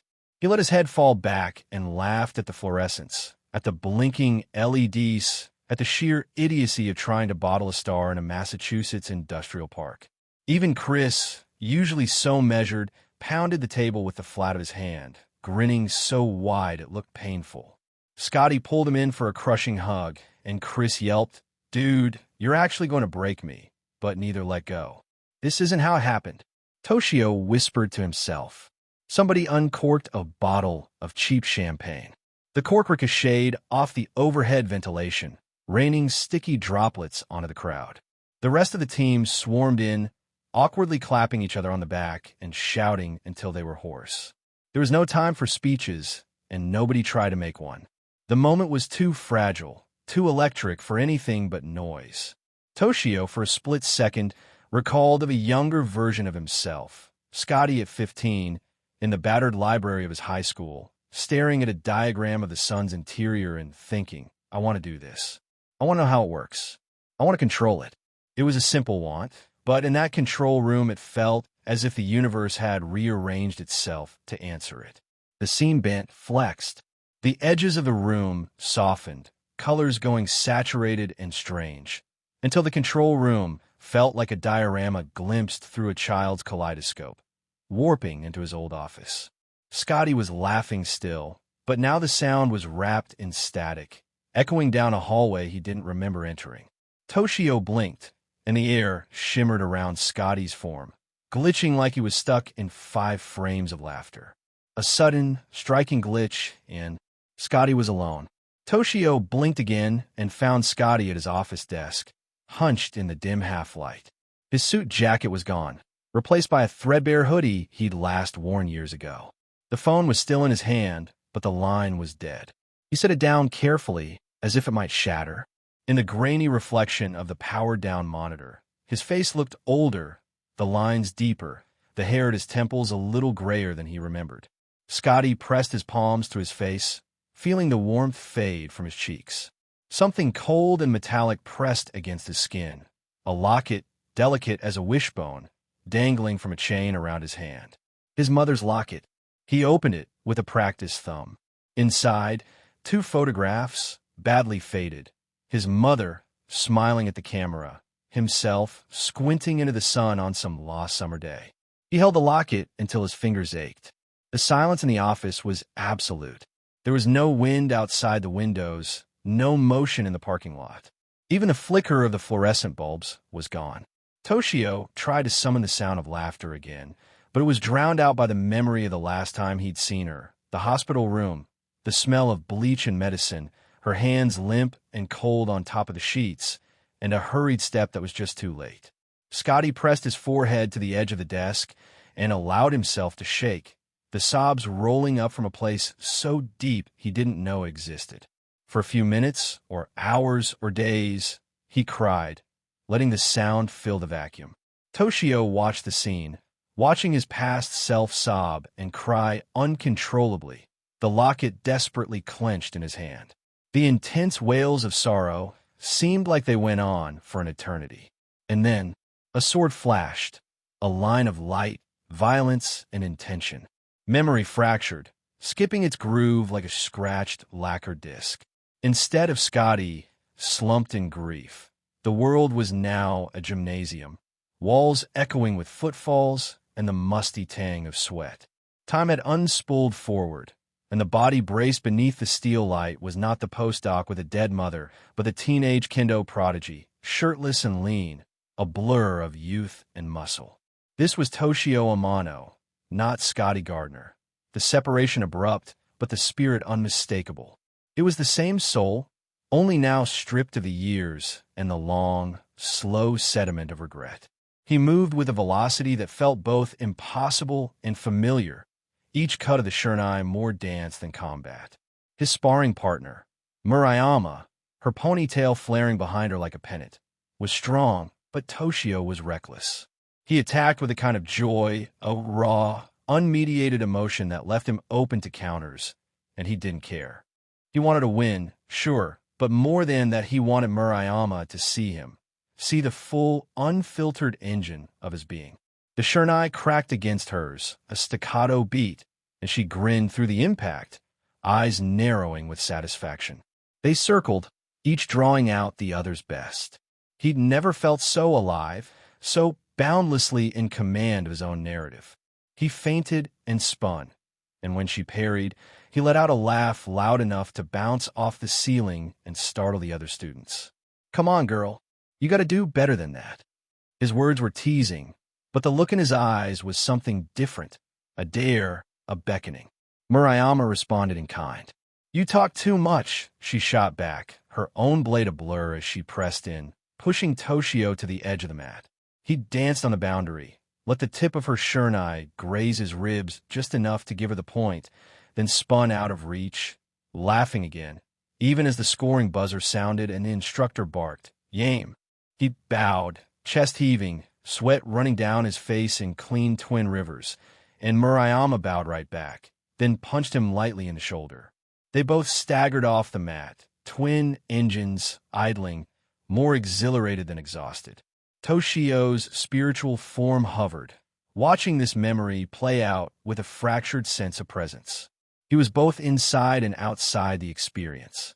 There was a rawness to these motions, a freedom he'd forgotten he ever possessed, a freedom that didn't survive the transition to adult life or the years spent in the orbit of other people's expectations.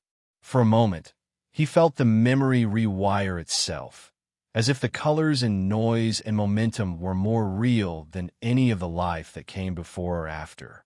The gym faded into the pale coral and indigo of sunset, the shift seamless but absolute. Now it was the end of day, and Toshio walked side by side with Murayama and Keitase, now his two closest friends that he's ever had, down the slow, sloping streets of Kuo. Their uniforms were half in, half out of the rules, sleeves rolled, and all three carried their kendo bags slung as if they were nothing more than props in a play about youth.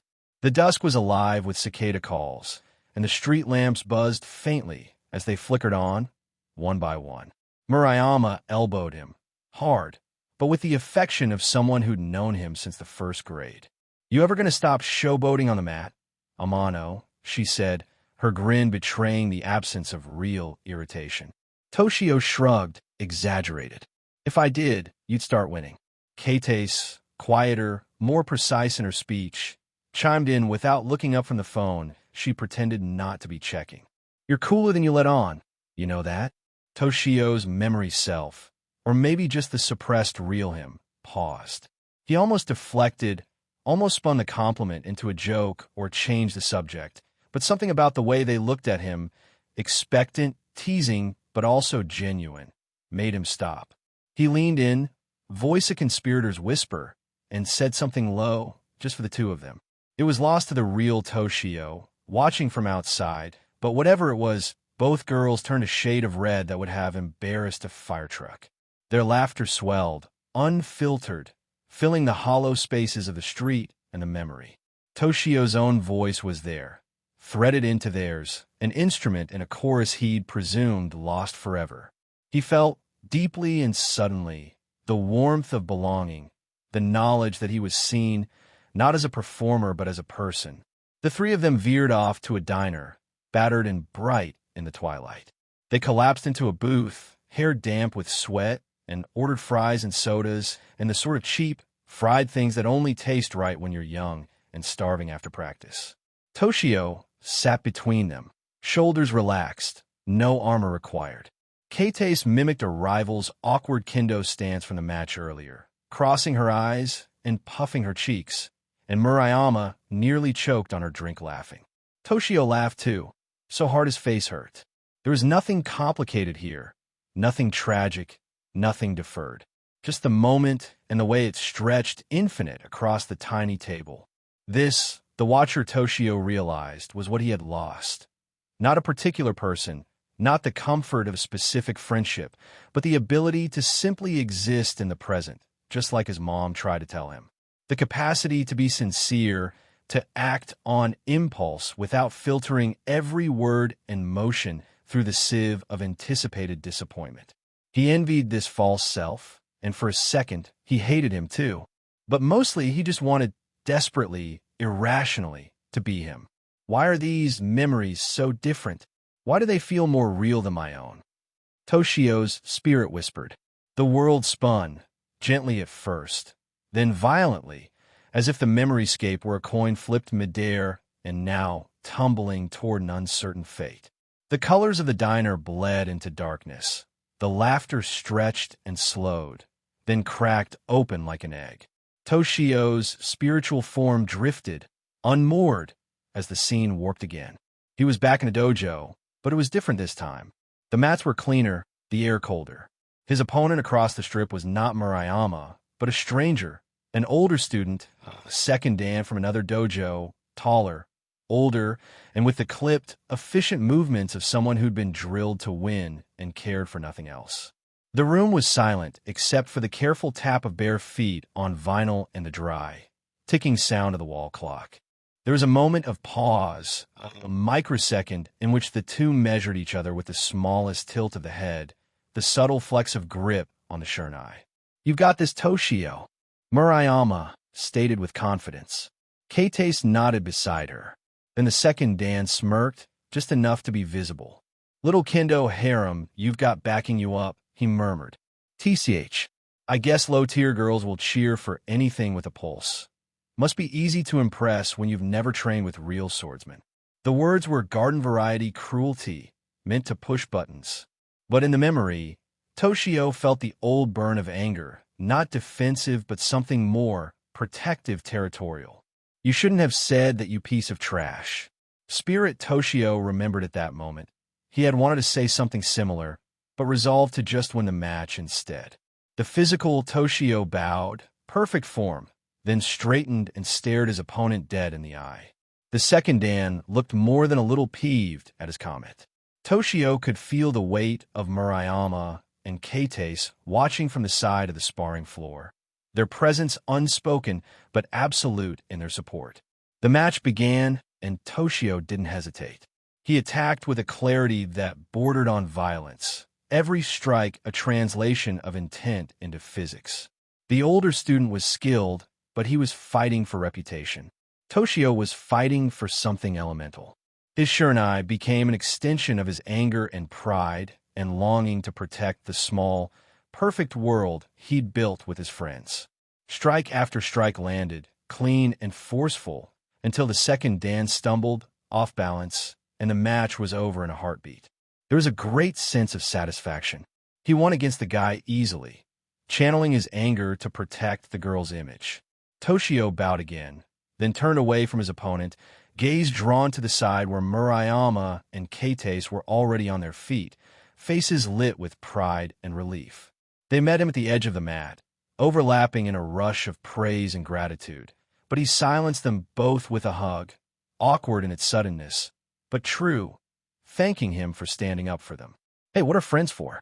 He held them until Murayama wriggled free, face pink, and Keitase shook her head, smiling, sporting an atomic blush. There was no need to say more. The memory contracted around that embrace, a point of warmth at the center of a cooling universe. Toshio's spirit, hovering above, felt a pull, a gravitational tug toward the bodies below, the living, laughing people who he now envied. He wanted to fall in, to let himself be recast in the role of the boy who could laugh and care and fight for his own happiness. And then, the forest, exactly as it had happened. No distortion, no laughter, no shift in tone. The memory was unrelenting, vivid in its clarity, as though fate demanded he relive it over and over again until it consumed every fragment of his being. Listening to the things that monster had said again, Spirit Toshio stood over the grotesque corpse of Yomi, wishing he had a leg to kick the decapitated head of the abhorrent stray devil. His dream counterpart was now up against the tree, blood still dripping off his blade. His body broken, his hand trembling, his knuckles white as he clutched his Zanpakuto to his chest and whispered that final, sorrowed plea while staring into the blade. "I'm sorry. If only you could give me another chance." In spirit form, floating beside the scene, Toshio watched his own body fall unconscious. His emotions, even in spirit form, had twisted into a knot of sorrow. Something about disappointing his Zanpakuto, not even coming to learn their name. It was something to mourn for. The blade in his unconscious form's hand began to glow. It pulsed once. It pulsed again, brighter this time, and with it came an odd sensation that rippled through Toshio's spirit form like a shockwave. It wasn't pain exactly, but it wasn't pleasant either. It felt like being unmoored from reality itself, like standing on shifting sand while an invisible tide pulled at him. Light spilled from the seam of the hilt, climbing the blade like fire ascending a wick. It grew stronger, hotter, more blinding, until the world became white. He shut his eyes against the brilliance and opened them into darkness. Total black. A perfect absence, Not just of vision, but of substance, of memory and category. An erasure so complete that for a span of seconds, even his sense of falling through the dark was lost. There was no forest, no lingering scent of blood, no echo of adrenaline in his muscles, just a suffocating silence, and a knowledge that he existed within it, defined only by the boundaries of his own thoughts. Then, as if conjured by the desperate need for context, something began to take shape in the distance. At first it was outline only, the faintest suggestion of vertical pillars, thick and uneven, emerging from the void like bone from black flesh. A roof, slanted and broken, hovered above them with the implausibility of dream geometry, each tile held in place by some force more psychic than physical. Below, a slip of stone stair curved downward into the abyss, each riser chipped and half drowned by shallow, crystal-clear water that lapped at the edges with the gentlest, most deliberate sound. The air was cold and thick, scented with the sharp tang of burnt wood and the impossible sweetness of cherry petals. He stepped forward, surprised that he was suddenly in his physical form again. The temple, if that's what this place was, seemed to absorb him with every move, magnifying his loneliness and wonder until his thoughts hummed at the threshold of panic. He almost felt like an intruder here, but also a necessary pilgrim, and the whole structure vibrated with the expectation of some ritual he'd never been taught. Each step brought the ruin into sharper focus, but yet still distant enough to not be able to make out any details. At the base of the steps, standing in eerie stillness, was a figure. It was tall and looked feminine. Long hair cascaded down around her. Body, the color like pulsing flames of crimson and violet, with wisps of blue. Toshio was too far away to make out much else, other than its face, a blank canvas of white. A mask, perfectly oval and featureless, her hair framing it perfectly. The figure did not move, but its entire being radiated focus, an attention so intense it warped the world around it. Despite the mask, it felt like her gaze was piercing right through him, its piercing power even greater than Jin Ikamuru's shoot-to-kill Shinso. He tried to call out to the figure, but the void swallowed the sound of his voice before it reached the air. He tried to step closer, but the temple steps never got any closer, the mask of the figure refracting the dim light in a way that suggested warning, her hair burning like an intense rage. He hesitated, hands trembling, unsure if he was meant to continue or retreat.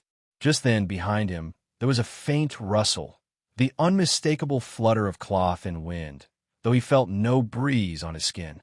Instinct spun him around, coming almost face to face with the pale white mask he had been observing.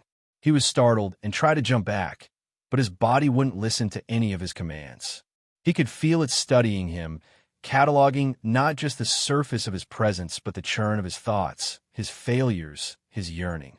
He felt exposed in a way he never had before, as though even the things he'd hidden from himself were now the subject of silent, merciless scrutiny. Being so much closer, he could feel her aura, an aura of intense, unyielding fury that seemed to bury something else. Sorrow. He raised a hand, palm outward, a gesture of peace, or maybe surrender. The figure mirrored him, the motion eerily perfect, its arm rising in an arc that cut through the dark with surgical precision.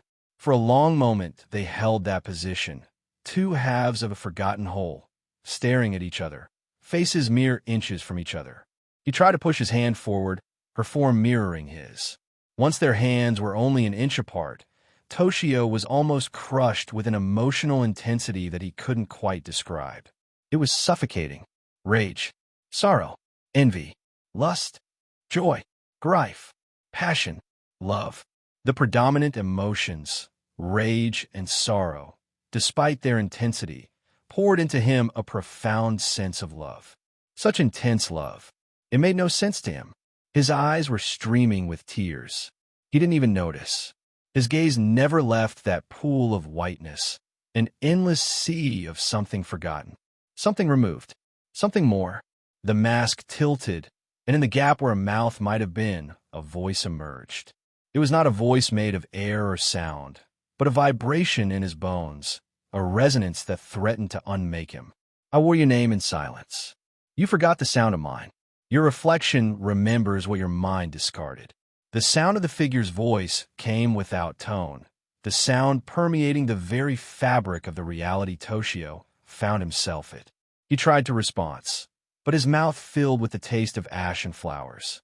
The figure lifted her other hand up, fingers long and impossibly warm, and pressed the tip of her nail to his forehead. The contact sent a jolt through him, a current of memory and sensation that bypassed thought and plunged straight into raw experience. He saw every mistake, every petty cruelty, every moment he'd chosen truth over feeling, analysis over emotion, numbness of mind over the depths of his heart.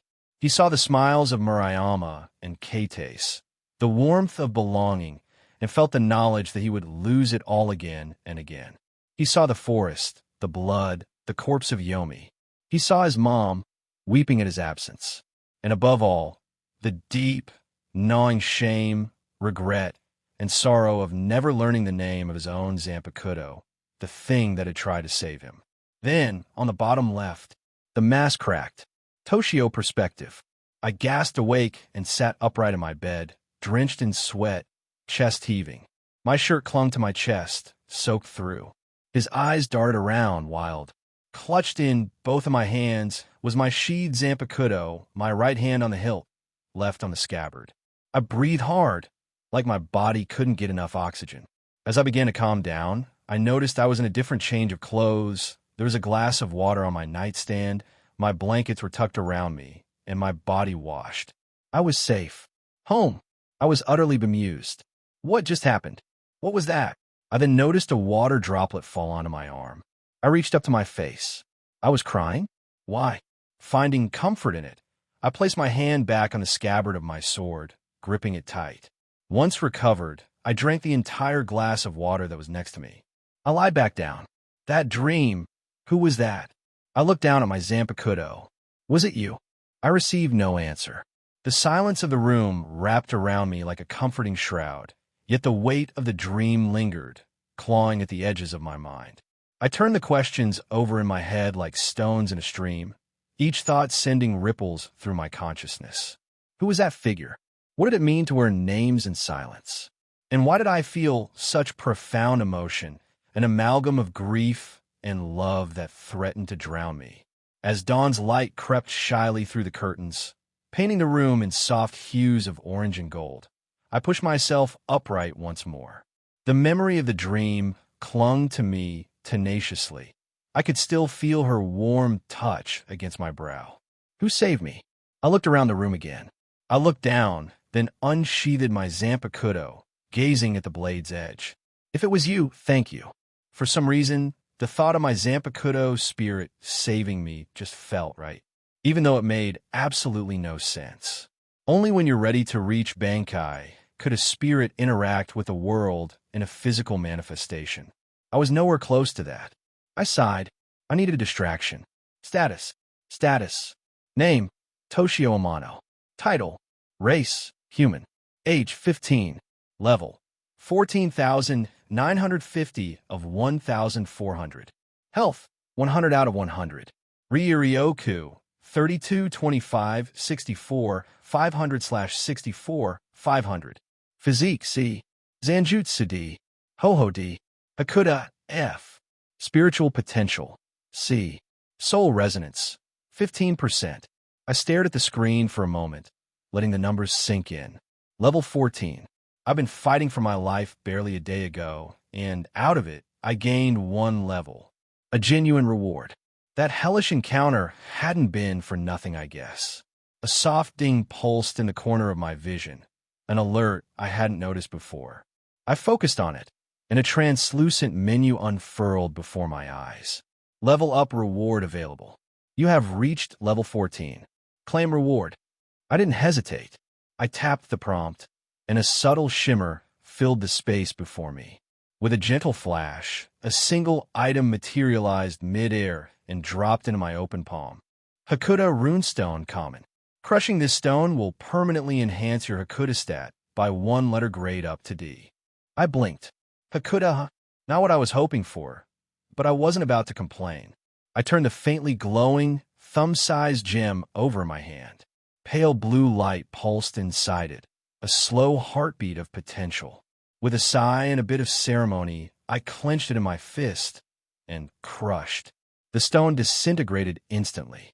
A pulse of energy surged through my body like a shockwave of motion, sudden yet oddly familiar. My joints ached, my tendons flexed, and then, Hakuda, Fe, a sharp throb pressed behind my eyes as something new settled into my brain. Muscle memory, patterns, footwork. It wasn't much, just enough to know how to throw a real punch without breaking my wrist, how to absorb a blow without folding like paper. Still, no physique runestone, no zanjutsu, no ho-ho. The ones I was hoping for.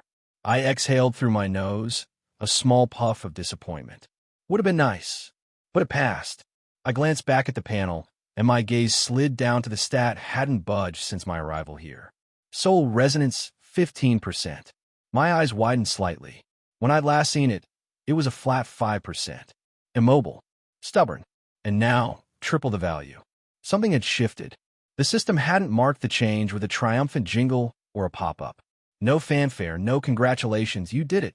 Even my casual stat-obsessed brain had failed to notice the shift until I sat here, glassy-eyed and still wrung out from the after-images of the masked figure's gaze. If not for my compulsive need to check and recheck my own numbers, I might have missed it entirely. Probably not, but still. I leaned back on my hands, staring at that number. What did I do? Immediately, my mind rewound to the dream, the way I'd held my blade, whispered that desperate apology, the unbearable weight of emotion flooding through me when I touched her. Well, almost touched. That masked figure, her rage, her sorrow, her presence, and then my fight in the forest. How I had screamed, not for survival, but with a primal rage.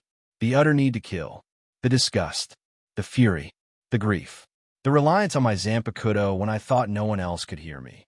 It all tied together. Emotional attunement, I murmured. Maybe that's what it meant. Resonance. The word itself wasn't scientific. It wasn't empirical, but the feeling, the sense of it, was undeniable. I felt different, not stronger, not smarter, but more me. Like some fragment I didn't know I was missing had returned and slotted back into place. Like an equation that finally balanced, even if I couldn't identify all its variables yet. I still didn't know the name of my Zanpakuto. The masked figure. Her. She'd spoken in riddles, illusions. She'd called herself a reflection, a thing discarded, a name worn in silence. She had to be my Zanpakuto spirit. I want to reach her again, but I'm not too keen on almost dying to do again. There had to be another way. I had to figure out what kept me distant from her. Emotion? That can't be all. There has to be something else. Something to ponder later. I focused on soul resonance to see if the description updated at all. The space between breath and silence, no longer empty, but trembling with sound. A reflection rippling in water, not yet still. As your soul begins to remember itself, the distance between you and your Zanpakuto shortens. Glimpses of truth stir beneath the surface, no longer hidden but not yet embraced. Pain has opened the door. Emotion has lit the path. Whether you walk it willingly or not, the voice you buried is already speaking. It was different. Still the same poetic style, but yet, reading it didn't induce a headache. Reading it almost felt like walking on down the right path, that gut feeling that you're headed in the right direction. A strange sense of gratitude bloomed in my chest. I read it again, slowly, savoring each phrase. The words, oddly enough, comforted me. They made my skin prickle, not with irritation, but with a tentative anticipation, as if some deeper part of me recognized the cadence and accepted it as its own. It was like hearing my own voice echoed back to me from the end of a long tunnel, a voice that sounded distant but familiar, calling me forward. I could safely say I no longer hated its poetic nature as much. I closed the window and leaned back, arms folded behind my head. Okay, I said aloud. I think we may be getting somewhere. I hope. My eyes wandered to the next welcome surprise, Shunpa, flash step. Finally, I was still sore from thinking about it. I can't believe my first time using it tore my calves. Then again, if I recall correctly, and I often do, I did dump a stupid amount of Riryoku into my legs. If not for Altered Gamer's body, I would have been in for a long recovery. But the fact that I finally had it now, after all that work, after every failed attempt in the woods, every crash into a tree, every frustrating misfire, it felt like justice. But I wasn't reckless. That kind of high-speed movement didn't come without cost. Until I knew how to manage the strain, and until my body could handle repeated use, I need to treat it with respect. No flashy abuse. No casual teleporting just because I could. Later, I promised. We'll train it properly. Together. I gripped my Zanpakuto a little tighter. But first, my stomach growled. Loudly. I've got to eat. XXX. After a meal that could only be described as a tactical assault on my fridge, I finally felt like I wouldn't collapse for nutritional debt. My body still ached in places, phantom pains that echoed from healed injuries.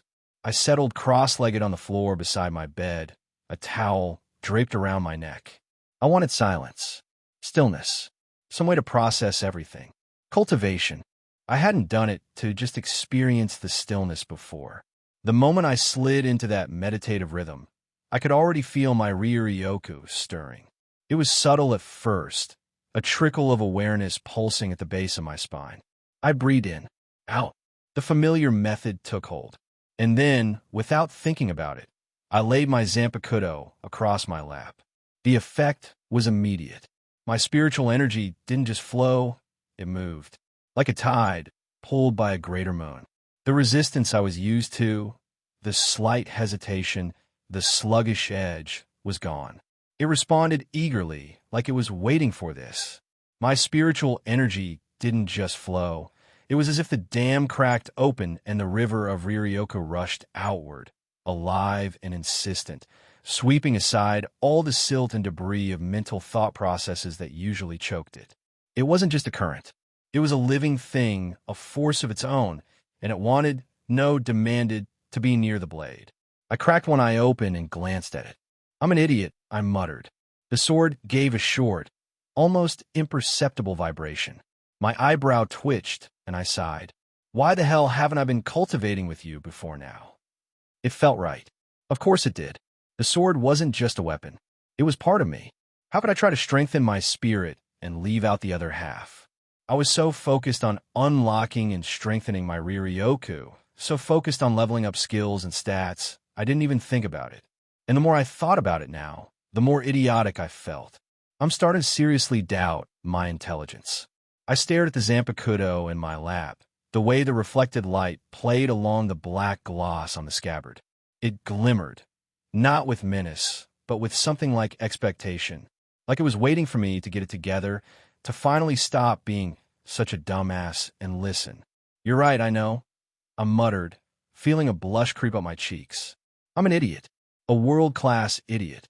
No response this time, just a sense of wry resignation radiating from a sword, like a teacher rolling her eyes at a slow student. There was something almost comforting about it. Somehow, I closed my eyes again, sinking deeper. Then something shifted, a quiver, a wobble in the current, a barely there afterimage lingering at the periphery of consciousness.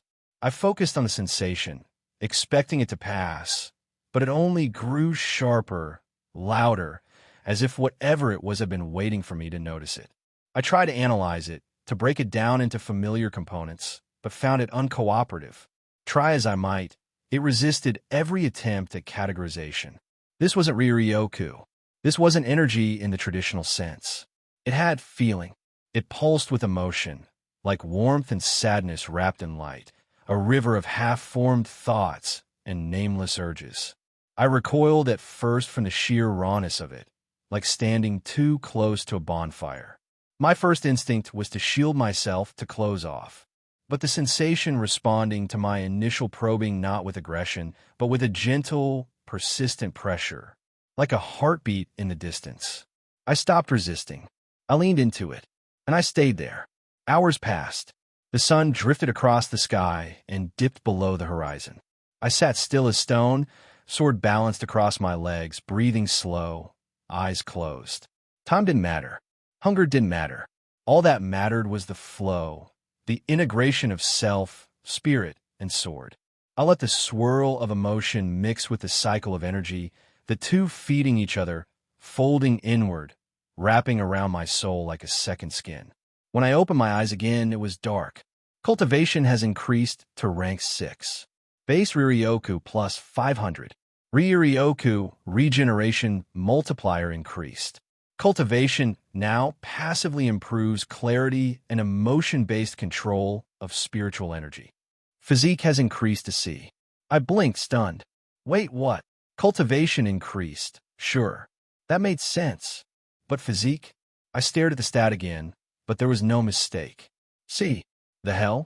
Cultivation isn't even supposed to affect the body. But then I paused. No, maybe it did. Not directly. But if I've been circulating Riryoku for 12 hours, reinforcing my body that whole time, right? I muttered. Passive reinforcement. My system is a hybrid. I chuckled, dry and surprised. Guess that's what happens when you meditate for half a day while emotionally charged. My legs were numb. My back ached. But I stood, slowly, satisfied. And for the first time in what felt like forever, I wanted to rest. Not to sleep, just rest. I went to the living room, and I turned on the television for the first time since coming here. An anime came on local to this world, so nothing I had heard of. Lizard Block seemed to be about martial arts. It wasn't good, but I didn't care. I relaxed into the couch of my living room. And for the first time since transmigrating into this world, I let myself just be. The aroma of jasmine tea drifted through the air, weaving between shelves lined with ancient tomes and occult artifacts. Crimson light from the stained glass windows cast long, elegant shadows over the room's Gothic interior. Velvet chairs arranged in a semicircle around a low, intricately carved table gave the space the air of an aristocratic salon masquerading as a high school clubroom. This was her domain, Rias Gremory's domain, and she had built it with careful hands. The Occult Research Club building had once been a decrepit section of Kuoa's old schoolhouse, abandoned and destined for demolition until she had intervened. A few quiet words to the right administrators, some enchantments, and a well-placed transfer of demonic currency had transformed it into something far more regal. Now it served as her base of operations, her sanctuary within the human world. Rias leaned back in her chair, the crimson curtain of her hair cascading down her back like a waterfall. Aquino stood beside her, calm as ever, pouring tea with the grace of shrine maiden and the precision of a sniper. Kaneko lounged near the window, curled like a small white cat on the sill, her eyes half-lidded in boredom but never truly asleep. She would occasionally nibble on a piece of candy. I fulfilled 2 contracts this week, Aquino said, handing Rias a porcelain teacup with both hands, her voice soft and lilting. Both were handled without incident. One was a love charm request. The other was less charming. Summoning devils for revenge is so old-fashioned, Rias murmured, accepting the cup. Her fingers closed around it absent-mindedly, but she didn't drink. Her gaze drifted beyond the flickering candlelight to the far wall, where an old tapestry fluttered despite the absence of wind. Kaneko mumbled from the window. Some humans are still stuck in the past. Rias smiled at that. Yes, well, perhaps we all are in some ways. Truthfully, her thoughts were elsewhere. She looked around the room, the sanctum she'd built from dust and ruin, and allowed herself a moment of quiet pride. Kuo was everything she'd hoped it would be. Far enough from the rigid expectations of the underworld, and yet still far enough away from large, bustling cities like Tokyo. She was grateful that Sona, her best friend and rival, had chosen to attend school here alongside her. Rias had been relentless in convincing Surzex to let her go, to let her claim a piece of the human world as her own. Her brother, always doting yet suffocating, had finally relented after much persuasion, and only after placing a series of magical wards and contingency plans that still made her bristle in mild annoyance. At least he finally relented, despite agreeing to his overprotective stipulations. The first few days of school had passed smoothly. The girls whispered about her in the hallways, as they always did, admiring her beauty, envying her poise, and speculating wildly about her connections to have been able to claim an entire building as her clubroom. She already heard whispers of the student body calling her and Aquino both the two great ladies of Kuo. The newly co-ed policy had also turned Kuo Academy upside down with gossip and speculation, especially since only one boy had enrolled this year. One, and that was odd. Toshio Amano. She'd noticed him the moment he stepped into class before anyone else, before the other girls had time to notice whether he was beautiful or plain. He didn't seek attention, far from it. He carried himself with a quiet, confident detachment, never boasting, never stumbling over words like the other boys she had known. His aura was faintly magical, but not in any structured way. It wasn't sacred, nor fully demonic, not even distinctly magical. More like a pulse, a fragment of something deeper. It didn't match any signature she'd cataloged before, yet still similar enough to the human magicians she's encountered to be considered human. He sat 2 rows to her left, close enough to be observed without suspicion. He rarely spoke, unless prompted, and even then, his answers were dry and calculated. Never rude, but never inviting. Intrigued her. There was power there, she was sure of it. Not strong enough to pose a threat. Not yet, but enough to make her raise a well-groomed eyebrow. She had considered recruiting him, briefly. A weak magician might not be worth the effort, but if he was something else entirely, then allowing him to remain unclaimed was a risk. Stray devils could sometimes sense spiritual anomalies, treat them as prey. If that happened just outside her territory, she would feel guilty for not being able to protect him. But for now, if he stayed within the bounds of Kuo, her territory, he should be fine. Also, the other part, he was fairly handsome. Many of the girls had tried to get his attention. All had failed. Not once did he show the faintest sign of being flattered, embarrassed, or even aware of the fuss he created with his mere presence. For a boy his age, to not respond to an entire female student population basically throwing themselves at him. Odd indeed. He didn't even so much as blush either. By week's end, the rumors about him had grown into their own minor ecosystem. There was a Toshio Amano fan club, unofficial, but with a surprisingly sophisticated website. There were conspiracy theories about his real identity, crown prince of a foreign country, secret government agent, literal robot. There was even a list circulating of the 3 girls he had allegedly crushed on, all of which were complete fabrications. The best part was, Toshio was probably clueless to it all. On the 3rd night of school, she had Kaneko tail him after school. Not out of suspicion, but in curiosity. She wanted to know more about the mysterious aura of energy he had. She was surprised when all he did was go to a kendo dojo, then go home. She supposed it made sense. He joined the school kendo club on his first day, or tried to. He had become a full member after day 2. One thing that was odd, though, he walked home without his backpack, but yet had a long object in a black bag, likely a shurnai. Maybe a sword. Why would he leave his backpack at the dojo, though? Kaneko was certainly annoyed she had to stake out the dojo for so long.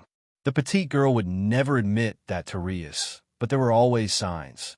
By the 4th day, Rias found herself thinking about him in idle moments, wondering if she should just approach him and get it over with. It was not in her nature to be so tentative. She was a Gremory, for Satan's sake, and she had never shied away from a challenge. Yet there was a peculiar pleasure in the slow burn, a scholar's delight in unraveling a mystery one brittle layer at a time. She had time, if he was going to join her peerage. Still time until that upcoming day. There was also the matter of Sona. If she had noticed Toshio's oddity, and of course she had, Sona was nothing if not thorough. Then they were in a silent race to determine who would claim him first, if he was worth claiming. Sona had the advantage of intellect, but Rias possessed the more dangerous weapon, charisma. If she decided to recruit the boy, she could have him in her peerage by the end of the week. But she hesitated because she did not want a tool to solve her own problems.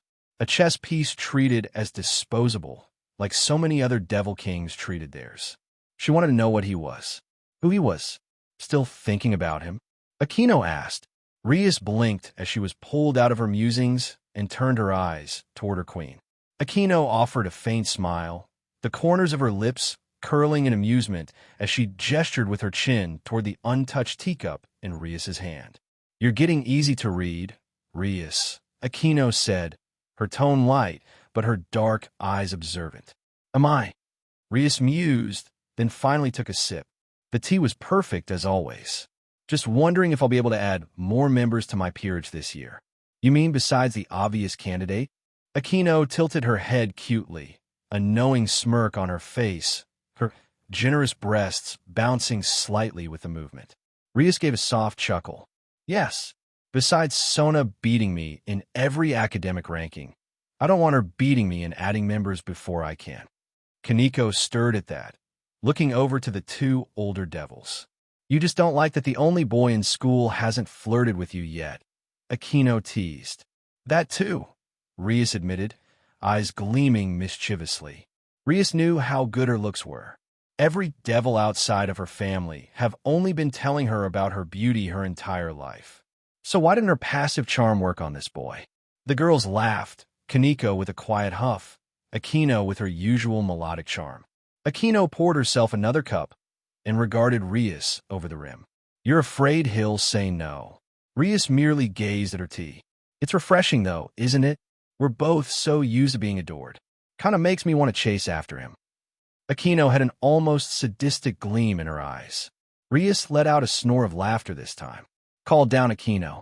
"No need to scar him." In response, Aquino put her finger on the corner of her upturned lips, as if to say me. "Well, if we're done for tonight, I think I'll head home. I have some catching up to do." "On what?" Aquino asked, her voice sly. Rias grinned, bearing a flash of perfect, pearly teeth. "One of my favorite anime. They finally released the new episodes of Gugutsu Taisen. I've been waiting all week." "Priorities, huh?" Aquino teased again. "Absolutely." Rias stood and stretched, graceful even in casual motion, causing her chest to puff out slightly, her white button-up struggling against the motion. "If anything important comes up, message me. Otherwise, the rest of the night is mine." Kaneko raised a hand without looking. "Don't stay up all night." "Again? Not planning on it, Kaneko." Rias chuckled softly. Rias gave one last glance around the room before turning toward the door. The ORC building, with its thick stone walls and flickering sconces, was beginning to feel like home. Like hers. She fought hard for this place, this freedom. The freedom to watch anime and read manga, instead of attending high-class devil social outings. She wasn't going to let anyone, stray devils, fallen angels, mysterious boys, or even her own family, disrupt it. XXX. The sharp scent of lacquered wood and sweat hung in the air, mingling with the soft tap of feet adjusting positions on the waxed floor. Fluorescent lights buzzed faintly above the Kuo Academy Gymnasium, casting an even sheen across the polished kendo ring taped out at center stage. Crack! Shernai collided with Shernai in a blur of motion. The sound was clean, like bamboo snapping through the wind, but it came with impact, pressure, and precision. The shock of it reverberated down Toshio's arms. He barely moved his wrists to absorb the force. Another blow came, fast and low. Crack, crack. Toshio turned his left shoulder just enough to deflect the strike, his body gliding a half step to the side. He didn't counter. Not yet. He didn't need to. He watched. His opponent, Kaya Hozuki, was the third-year captain of the club, and she was fierce. Every strike was executed with expert precision, refined through years of disciplined practice. Her long black hair was tied into a no-nonsense ponytail, the tail flicking sharply with every pivot of her slender form. She had the textbook stance of a seasoned competitor, stable, forward-driving, alert. But her brows were pinched with frustration now. Her strikes were good, excellent, even, but everyone was parried, redirected, nullified with movements that looked almost careless. No, effortless. Thwack. Another swing, this one diagonal. Toshio didn't move this time until the last possible instant, when his wrists flicked upward like a whisper of wind cutting through the forest. The strike missed. The girls around the edge of the practice hall watched in stunned silence. A few were frozen mid-wipe with towels still held in hand. Others stood clutching shurnai, lips parted, eyes wide. Even the other senior members weren't saying a word. Captain Hozuki hadn't been bested by anyone in over a year. Yet this quiet, first-year transfer student had already scored 2 clean hits. Toshio's expression remained unreadable behind his mask. Calm, focused. His breathing was steady, his footwork silent. The only sound now was the soft creak of his bare soles repositioning across the glossy wood floor. Hozuki lunged again, this time with fury. She twisted her hips into a sweeping strike that could have broken someone's guard outright. It came with a sharp, commanding kei that rang through the gym like a battle cry. Toshio met it with a sidestep and a single, decisive thwack to her exposed shoulder guard. Point. Match. 3-0. The final strike echoed like a gavel across the room. Hozuki held still for a moment, her shoulders heaving under the padded jacket. Then, slowly, she lowered her shurnai and pulled off her helmet. Her face was flushed, partly from exertion, partly from frustration. A loose strand of damp black hair stuck to her cheek. She stared at him, then exhaled sharply. "You win," she said, simply bowing. "That makes 3. Toshio removed his helmet with the same deliberate calm he'd shown throughout the match. His dark hair clung slightly to his forehead, but his face was as unreadable as ever, his steel blue eyes unwavering. There was a brief pause. Then Hozuki stepped forward and held out her shurnai across both palms. "You're captain now." Gasps rippled through the spectators like a sudden gust of wind. Toshio blinked. "You're serious." "I don't joke about things like this," she said, exhaling again. "The strongest should lead. That's the dojo's way and the kendo club's way. And I hate losing, but I hate clinging to status more." She gave him a sidelong glance, folding her arms. "I'll help you with the transition, paperwork, drills, club approvals. But I'm challenging you again next week." Day 1. Toshio perspective. The hallway was bustling with female students. A few clusters of students loitered near windows or lockers, but the usual morning buzz felt muted, controlled. There was a strange undertone of tension, like the academy itself was still adjusting to its new shape. Maybe that was just me, or maybe it was the fact that I was the only guy walking these halls. The only boy in a school that had only just gone co-ed this year. My shoes clicked evenly against the wax floor as I rounded the corner toward Class 1A. My uniform fit well, pressed, clean, and unremarkable. Speaking of uniforms, the female uniform really was outrageous. Vest cutouts for busts, skirts so short that a slight breeze threatened a wardrobe malfunction. Yet, I couldn't find it in myself to complain. Must be the adolescent hormones. Probably. I walked toward the classroom. Just another student. Just another face. I wish. I was being stared down from almost every angle. It was difficult to ignore. I hate attention. Why am I here again? I sighed. I adjusted the strap on my bag and stepped into the classroom. And time slowed. The first thing I saw, truly saw, was her. Crimson hair. Vivid, blood-bright, and luminous in the morning light that streamed through the tall windows. It framed her pale skin like a painter's flourish, bold and deliberate. She sat near the windows, one leg crossed over the other, posture relaxed but perfectly aligned. Her presence wasn't loud. It didn't need to be. It was magnetic. Rias Gremory. Sitting beside her, like the counterpart to a matchblade, was Akino Himejima. Long black hair, tied in a ribbon, flowed like silk over her shoulder. Her expression was soft, almost shy at a glance, but her eyes told a different story. Calculated. Coy. 2 queens of a forgotten court, placed quietly among students who couldn't begin to fathom what they really were. My breath hitched. Only for a second. That level of beauty is unreal. Supernatural. It probably was. I recovered fast enough that no one noticed. I think. But she had been watching me since the moment I stepped inside. Her gaze already locked to mine, as if she'd been waiting. A second of stillness passed between us, maybe two. No words, just a quiet collision of eye contact that lasted longer than it should have. Something in my chest stirred. Heat, not emotion exactly, just movement, a pulse that broke the stillness in me.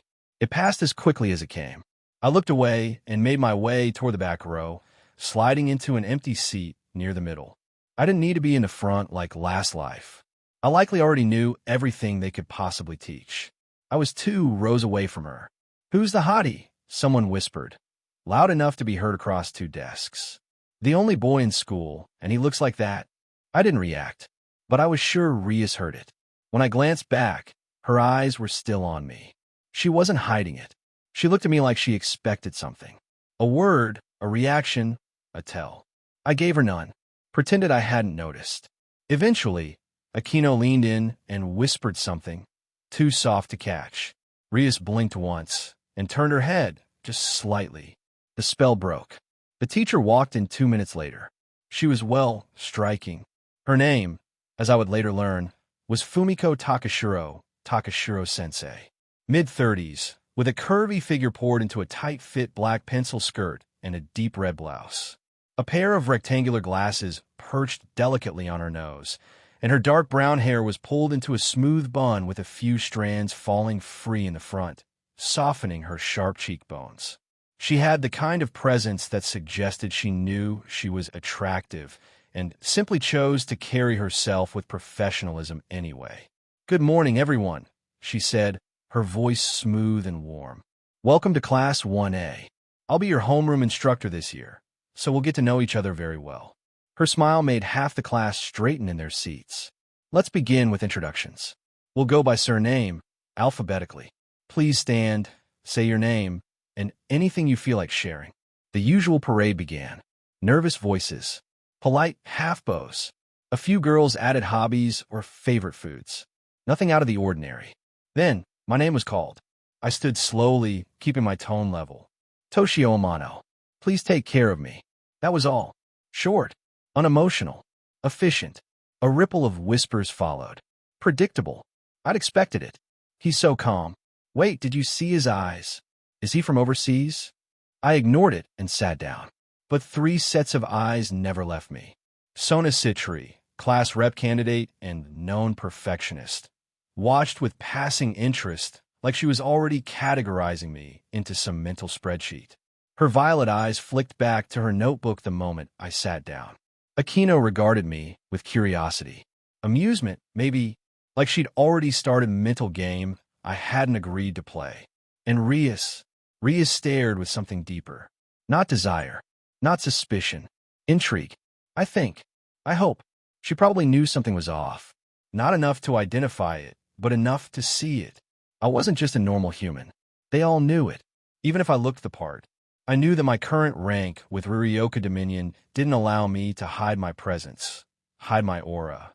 The fact I still couldn't rank it up was irritating. The introductions continued. Rias Gremory stood when her name was called. Her voice was refined, graceful. "My name is Rias Gremory. I enjoy reading and tea. I look forward to spending the year with you all." Simple, flawless. Some girls audibly sighed in admiration. Aquino followed next. "Hi everyone, I'm Aquino Himejima. I like taking care of my family shrine and brewing tea. I'll do my best to make this a good year." Her voice was honeyed, soft, and teasing. The kind that made you lean in instinctively, as if she might whisper something just for you. I noticed a few girls had blushes on their faces. If there was a woman to turn a girl. Sona's turn came near the end of the list. "Sauna, Shirtorai. I enjoy chess. I expect to serve as class representative, and I'll ensure we maintain a strong academic standing." There was a pause, followed by a smattering of claps. She didn't smile, just adjusted her glasses and sat back down. There was a different kind of admiration towards her. Also clapping. No one clapped for anyone else. That was weird. After introductions, Takashiro-sensei clapped her hands lightly. "I know this year is a little unusual," she said. "With our shift to co-ed structure, some of you might feel like you're stepping into uncharted waters. Don't worry, it's new for all of us. This was made possible thanks to generous support from several private benefactors, and we'll be maintaining a strict code of conduct to ensure everyone feels comfortable. Uniforms, attendance, and respectful behavior will be expected, as always. For now, it's just Amano-san. I expect good behavior from you." She pointed at me for emphasis. I simply nodded once, which seemed to satisfy her. The usual rules followed. No running in halls. Uniform skirt length enforcement. It had to be above mid-thigh. Midterm warning dates. Clubs encouraged, but not mandatory. She announced club meetings start today and that we'd have an opportunity to scout and join them. I thought of Kendo Club almost immediately. Class drifted on from there. For me, the lecture barely registered. I took notes when needed, which was almost never, but most of the words blurred. My mind drifted to the girls who weren't supposed to be real, to the storylines that had once lived on my screen, and to the next 3 years I was about to live through from the inside. I had no idea how closely I was already being watched, and less idea what kind of ripple my presence might be causing. But I could feel it, like a still lake, holding its breath just before the first drop lands. Throughout class, I had given Rias glances, not because I wanted to look, but because it felt like I was being watched. Each time, she was peering at me, an expression like she was trying to piece together a puzzle she couldn't quite solve. I blame my Riryoku. I wonder when the recruitment pitch will come. The rest of our first A classes were much the same, minus introductions. Stares and glances from Rias included. At the end of every class, a gaggle of girls would come to my desk, ask me questions. Some were innocuous. "What's your favorite color?" And some were, "Amano-kun, what's furthest you've gone with a girl?" I did my best to deflect or answer politely where I could. Some questions I ignored outright. I hoped once the novelty of being the first boy at this school wore off, I would be left alone more. There's no way I stayed this popular, especially with Kiba on his way. I hoped that handsome devil took the heat off me. Girls are way more forward in Japan than they were in America. As soon as the last class ended, I headed for the Kendo Club room. With my skill, joining shouldn't be difficult, right? XXX. Day 17. Ria's perspective. I took a slow breath as I walked through the courtyard, my heeled school loafers tapping softly against the stone path.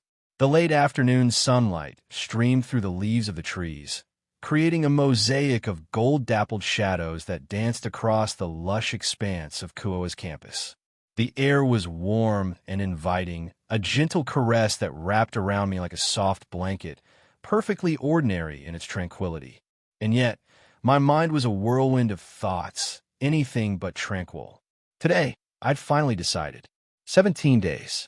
17 days of being in the same classroom, of passing glances, of shared air, of watching from across the room, while he somehow ignored the fact that 3 devils, 3 high-class devils, mind you, were practically orbiting him with curiosity. And yet, not once had he so much as flinched.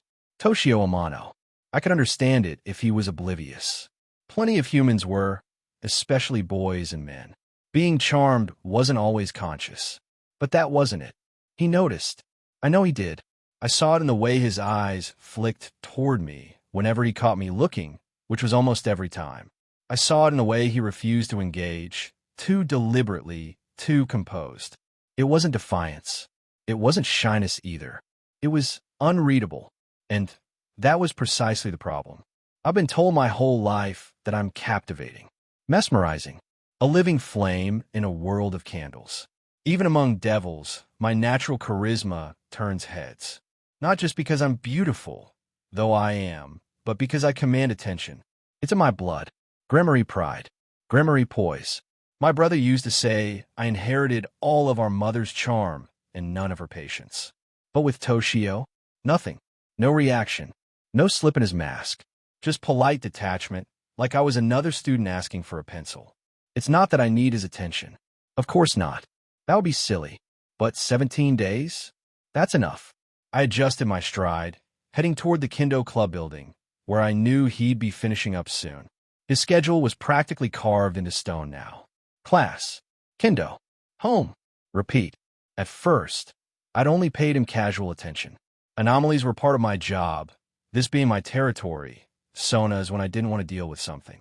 Magical disturbances unregistered auras, suspicious new transfers. I'm used to keeping tabs. But this wasn't casual anymore. He'd become captain of the Kendo Club less than 2 weeks into the school year. And not just because he was the only boy. That wouldn't have mattered.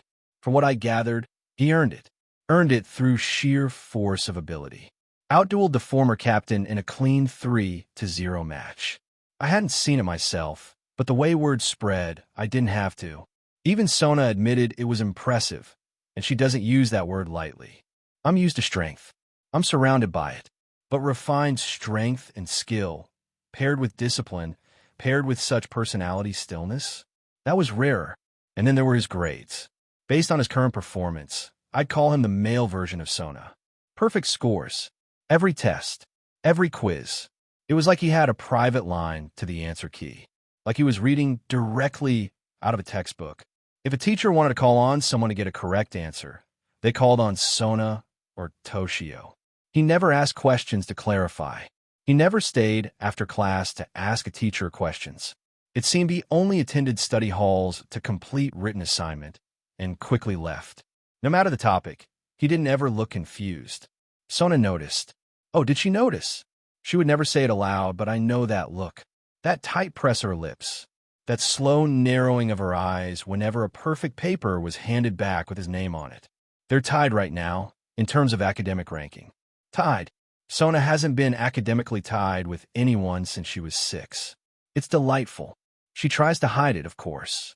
All cool and composed, glasses adjusted just so. But every time Toshio scores another 100, I swear her aura tightens just a little more. I've caught her glancing at him too, just once or twice, but enough. I like him more every time I see her get annoyed. Gremory, someone whispered as I passed. She's like a real-life princess. A group of girls huddled together. Soft squeals were heard. I didn't pay them any mind, other than a gentle nod of my head as a soft but silent greeting. Compliments like that have followed me since the day I arrived here. Kuo has its own mythology about me now. Half of it is exaggerated. The other half isn't exaggerated enough, being a devil and all. I'll come and let it wash over me. I rounded the corner toward the gym buildings, my shoes steady on the pavement. The Kendo Club should be starting soon. I timed it this way on purpose, because the truth was, I'd already tried to learn more. I'd sent Kaneko to tail him. A few times, actually. The first time? Boring. Straight to the dojo. Trained for hours. Walked home. Backpack gone, Shernai case in hand. No red flags, aside from the fact that he left his school supplies behind. Who even does that? He hadn't gone back, though. Still, maybe he had multiple copies of school supplies. Maybe he just didn't care. Would fit into his apparent lack of studying. But the last time Kaneko followed, that was different. Kendo Club wasn't meeting that day. And instead of going home like usual, he turned and walked toward the forest at the edge of town. Kaneko followed, silent, cautious, almost curious herself. Me and Kaneko both are confident in her stealth abilities. Probably comes from being a Nikomata. He rounded a bend a normal walking pace. When Kaneko turned the corner shortly after, he was gone. Vanished. No trace. No sound. Just empty road and sidewalks, and too many unanswered questions about his apparent powers. I don't like unanswered questions, especially not ones wrapped in such a frustratingly attractive package. So today, I would change that. No more tailing. No more observing from afar. I would talk to him. Directly. No pressure. No manipulation. Just a friendly chat. And maybe an invitation. After all, he's caught my interest. And not many things do. I rounded the final corner just in time to see the door to the Kendo Club building come into view. A breeze pulled at the hem of my skirt, carrying with it the scent of sakura and wood polish, both familiar notes in the air around this building, given the time of year. And then he was there. Toshio Amano, just a few steps ahead, turned the corner from the other direction and nearly collided with me. He stopped abruptly, his frame tensing slightly, only inches away from me. I felt the shift in wind as he stopped, his scent carrying on like it didn't get the memo. He smelled nice. For a moment, we stood closer than we had ever been before. He took a step back quickly after. His expression shifted from surprise to neutrality in the span of a heartbeat. Composed. almost impressively so. "Sorry, Gremory-san. Please excuse me," he said politely, bowing his head affably. His voice was calm, clear, smooth in that way his academic answers always were, measured, efficient. I raised a hand gently and pressed it to his chest, stopping his motion before he could walk past me. "Wait," I said, my voice softer than I intended. "It's all right. I was actually hoping to speak with you." I felt his chest shift under my fingers, just a small breath caught somewhere in the middle. His eyes lifted to meet mine, and for the first time, I noticed how piercingly blue they were, like deep, clear water under moonlight. Not just striking, they were unsettling in how still they were, as if he saw through layers most wouldn't even know to hide. He gave me a look that bordered on understanding, almost like he already knew what I'd come to say. "We're in the same class," I said, clearing my throat slightly. "But I realized we haven't properly introduced ourselves. Not formally, at least." He nodded slightly. "That's true. Toshio Amano, first year. Brief. Neutral." And there was again distance, wrapped in civility, the way he spoke to everyone. His gaze dipped, subtle, but I noticed, and I realized belatedly that my hand still rested lightly on his chest. The warmth of him beneath his uniform had caught me off guard. I withdrew my hand slowly. "I'm Rias Gremory," I said, recovering smoothly. "President of the Occult Research Club. We occupy the old-school building just beyond the West Courtyard." He nodded once, not even bothering to pretend it was news. "I've passed by." His voice was the same understated baritone, as if nothing in the universe could rattle it. I orchestrated a small smile, the sort that blurred the line between invitation and challenge. "You should stop by sometime. You might be surprised what you'll find." I leaned into the word surprise just slightly, a test, a tease. It didn't work. His answer was frustratingly vague. "I might, if time allows." There it is, or isn't. No blush, no spark of intrigue in his voice. He wasn't flustered, not even curious, it seemed. And that was impossible. My inherent charm didn't just work on people, it lured them, enticed them. Yet he stood there like I was just another classmate. Not like I tried to use it against humans regularly, but I've observed the passive effects enough to know. I felt a flash of irritation, despite myself. It was like flirting with the concept of gravity. My inherent devilish allure, gentler than compulsion, stronger than mere charm, should at least force a blush, or a heartbeat out of rhythm, or a stammer.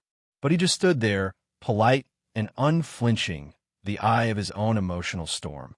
"Do I make you uncomfortable?" I asked plainly, watching his reaction carefully. He blinked once. "No, not at all." No hesitation, not even a flicker of dishonesty. "Then what is it?" I asked, stepping just slightly into his space again. "You've barely looked my way since school began." Even the others can't help but stare. He exhaled, almost as if he were tired of the question. "I just don't see the point of pretending to be amazed by something that clearly expects to be admired." That actually stung a little. I smiled despite myself. "So you think I expect admiration?" He met my gaze evenly. "You wouldn't walk through school with that aura if you didn't." There was no sarcasm in his voice, just quiet certainty. It wasn't meant to wound. It was simply true to him. It's like he has an immune system for targeted charisma. I let out a short breath, half laugh, half sigh. "You're unlike anyone I've met here, Amano-san." "That seems to be a common opinion lately," he said, almost dryly. "And it's just Toshio, if we're going to keep talking. I dislike being called my last name." I let his name roll through my thoughts once. "Toshio. I like that," I said. He tilted his head, just a fraction. "Would you?" "Yes." I offered him a more genuine smile this time. Not the practiced one I used when getting what I wanted, but something quieter. He tilted his head, and the blue of his eyes caught the light. "You're not like the rumors." He said it with the careful neutrality of someone inspecting a gemstone for flaws. "You're less theatrical." I had to laugh at that. "Disappointed?" He shook his head, and there, I thought I saw a single micro-expression. Approval? The contrary. I was taken aback slightly by those two words, yet he still wore that frustrating neutral expression. "Does it bother you?" I asked, softer now. "My aura." He regarded me, and for a moment, His gaze flickered to my right side briefly, where one would expect a wing to pop up. A subtle tell. Did he know? No, he said, but I am curious why you wear it like armor. The word struck deeper than I cared to admit. I felt my composure slip, just for a heartbeat. Maybe I don't have a choice. Maybe it's just who I am. I noticed my expression had become slightly guarded. Maybe. Flat delivery. No change in expression. You're not easy to read, Toshio. I don't like that. I'll try not to lose sleep over it. Something about the flat delivery. I laughed before I could stop myself, placing the back of my hand against my mouth. Did he just smirk? He turned slightly toward the Kendo club door. I should go. Club starts soon. Of course, I said. But think about visiting. We have excellent tea. That earned me the barest curl at the edge of his lip, if you could call it a smile. I'll consider it. And with that, he moved past me. Oh, and Toshio. He turned to me with his hand on the door. Next time, you could be the one to ask questions. It's only fair. I simply smiled. He snorted out air and gave a half smile. I'll consider it. Then he opened the door and walked in. He said that again on purpose, didn't he? I watched him go, my gaze lingering longer than I meant it to. That half smile was the most I've seen him emote since he started at this school. But throughout our entire conversation, he remained the same as before. Still unreadable, still maddening, but definitely not uninteresting. He hadn't looked back once. I wasn't sure if that annoyed me more or intrigued me further. I sighed as I started walking to the ORC building. Can't wait for Aquino to tease me about how this went. I spoke softly to myself as I walked away. XXX. Day 21. Toshio perspective. I adjusted my grip on my bag as I climbed the main stairwell, the morning light filtering through the windows behind me in long, diagonal shafts. It caught the dust in the air, turning each step into a stage. My footfalls were steady, quiet. Kendo had been going well. Better than expected, honestly. When I first joined, the girls were suspicious of my intentions. Understandably so. First-year boy joins an all-girls club in a school that just went co-ed? The math did itself. The stares, the whispers, the quiet assessments. They were constant for the first 2 days.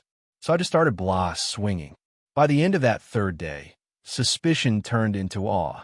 And lust, I think. When I started sparring seriously, showing control and technique that didn't just match theirs but surpassed it, without arrogance or theatrics, they started watching. Really watching. By the time I fought Hozuki Senpai and won, awe and more lust had replaced doubt. But not everyone was quick to follow. Some of the girls, especially the older second years who had looked up to Hozuki, were hesitant to take instruction from me as their new captain.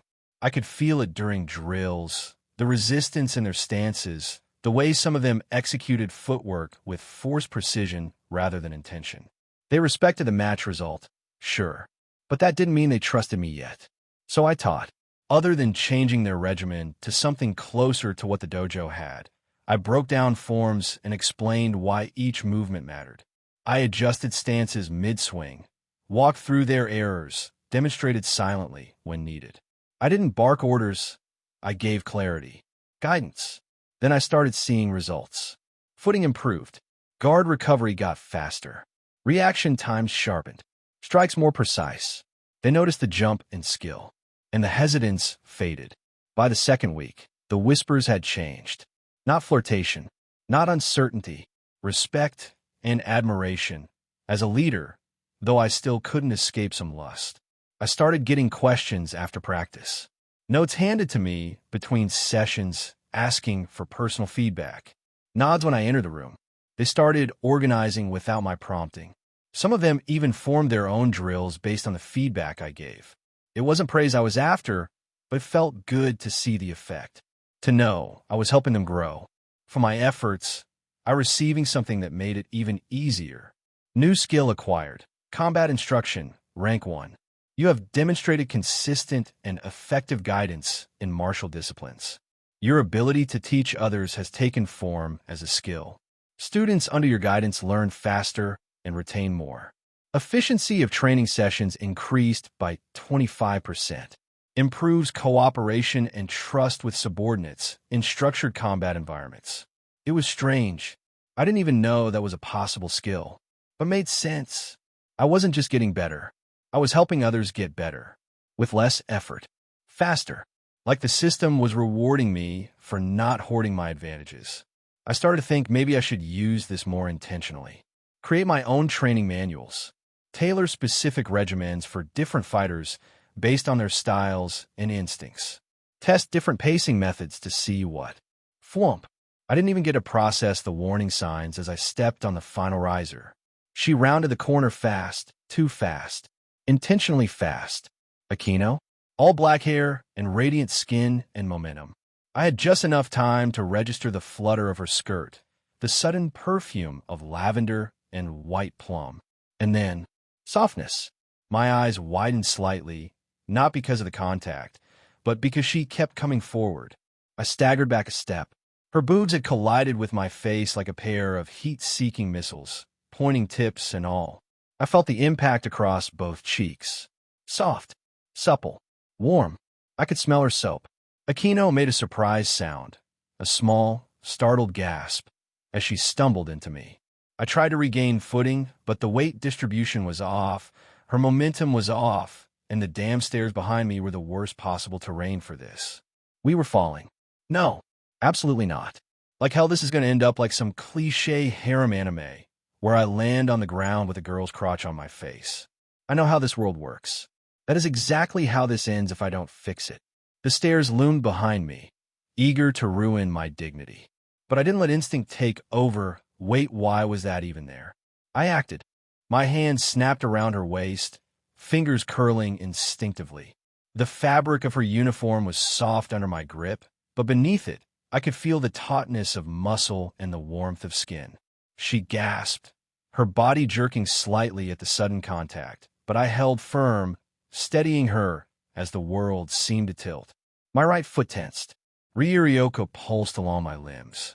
The air around us shimmered faintly, bending under the weight of compressed energy. Shuanpa.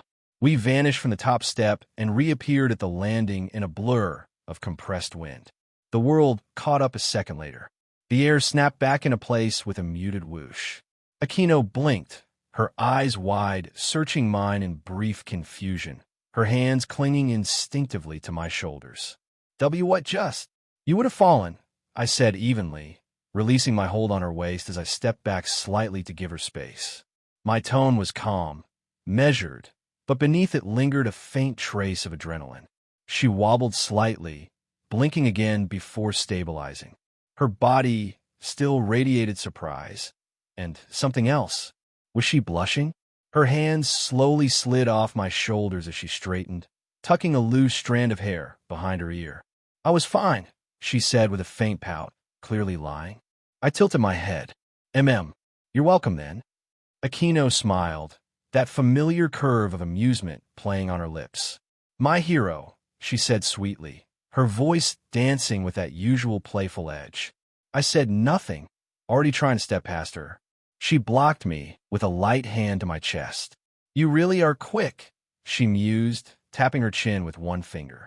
Though you did fall awfully gracefully into me, almost like you aimed for the softest spot on purpose. My eyes met hers. Calm, neutral. I aim to not fall. She giggled. And yet, that was quite the impact. Was it everything you imagined?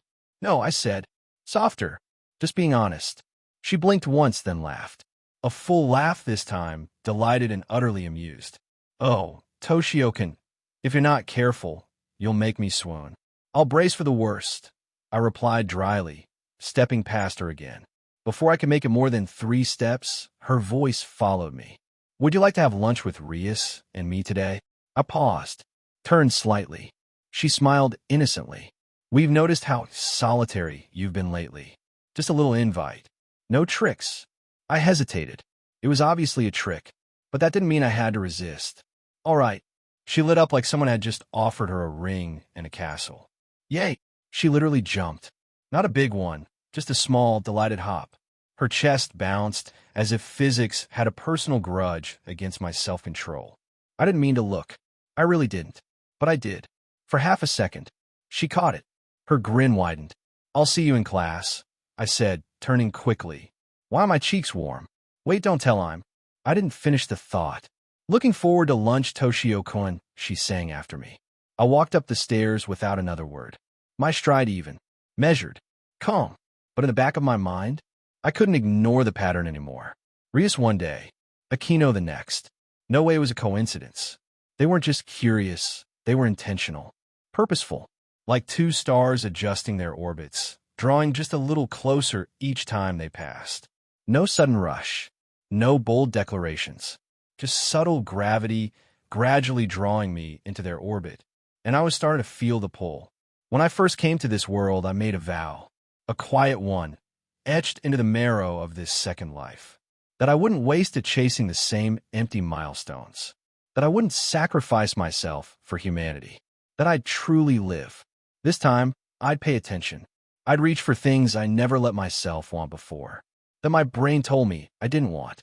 Connection, experience, life beyond the sterile logic I used to hide behind. I didn't know what kind of game Rias and Aquino were playing. Devils didn't move without purpose, especially ones like them. Whether it was amusement, curiosity, or strategy, I wasn't naive enough to think this was random. If I hazard a guess, it was likely something to do with the recruitment pitch. Maybe it wasn't. But whatever it was, I don't think I'm going to run from it. I'd play along, because for the first time in a long time, I wanted to see where something led. I want to know how far they'd go, and maybe how far I could. Maybe they could end up friends, like Murayama and Keitase. I entered the classroom and took my seat without fanfare. The teacher hadn't arrived yet. From across the room, I felt Rias glance up. Our eyes met briefly. She had a knowing smirk. I looked away first this time, then at Aquino's empty seat. Wait, why was she going down the stairs if this is our class? She was totally waiting at the top of the stairs to do that. I could feel my face deadpan. I sighed.